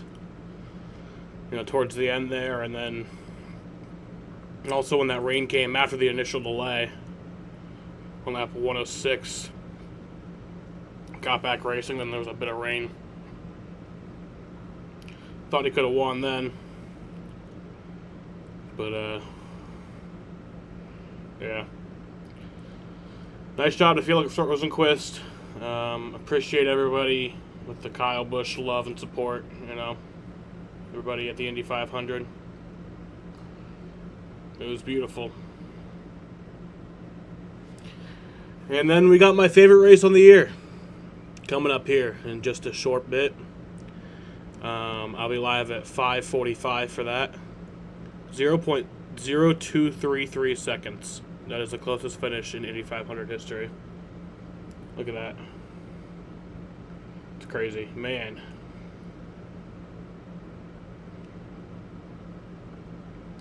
Alrighty. I'll see you guys in about a little over an hour.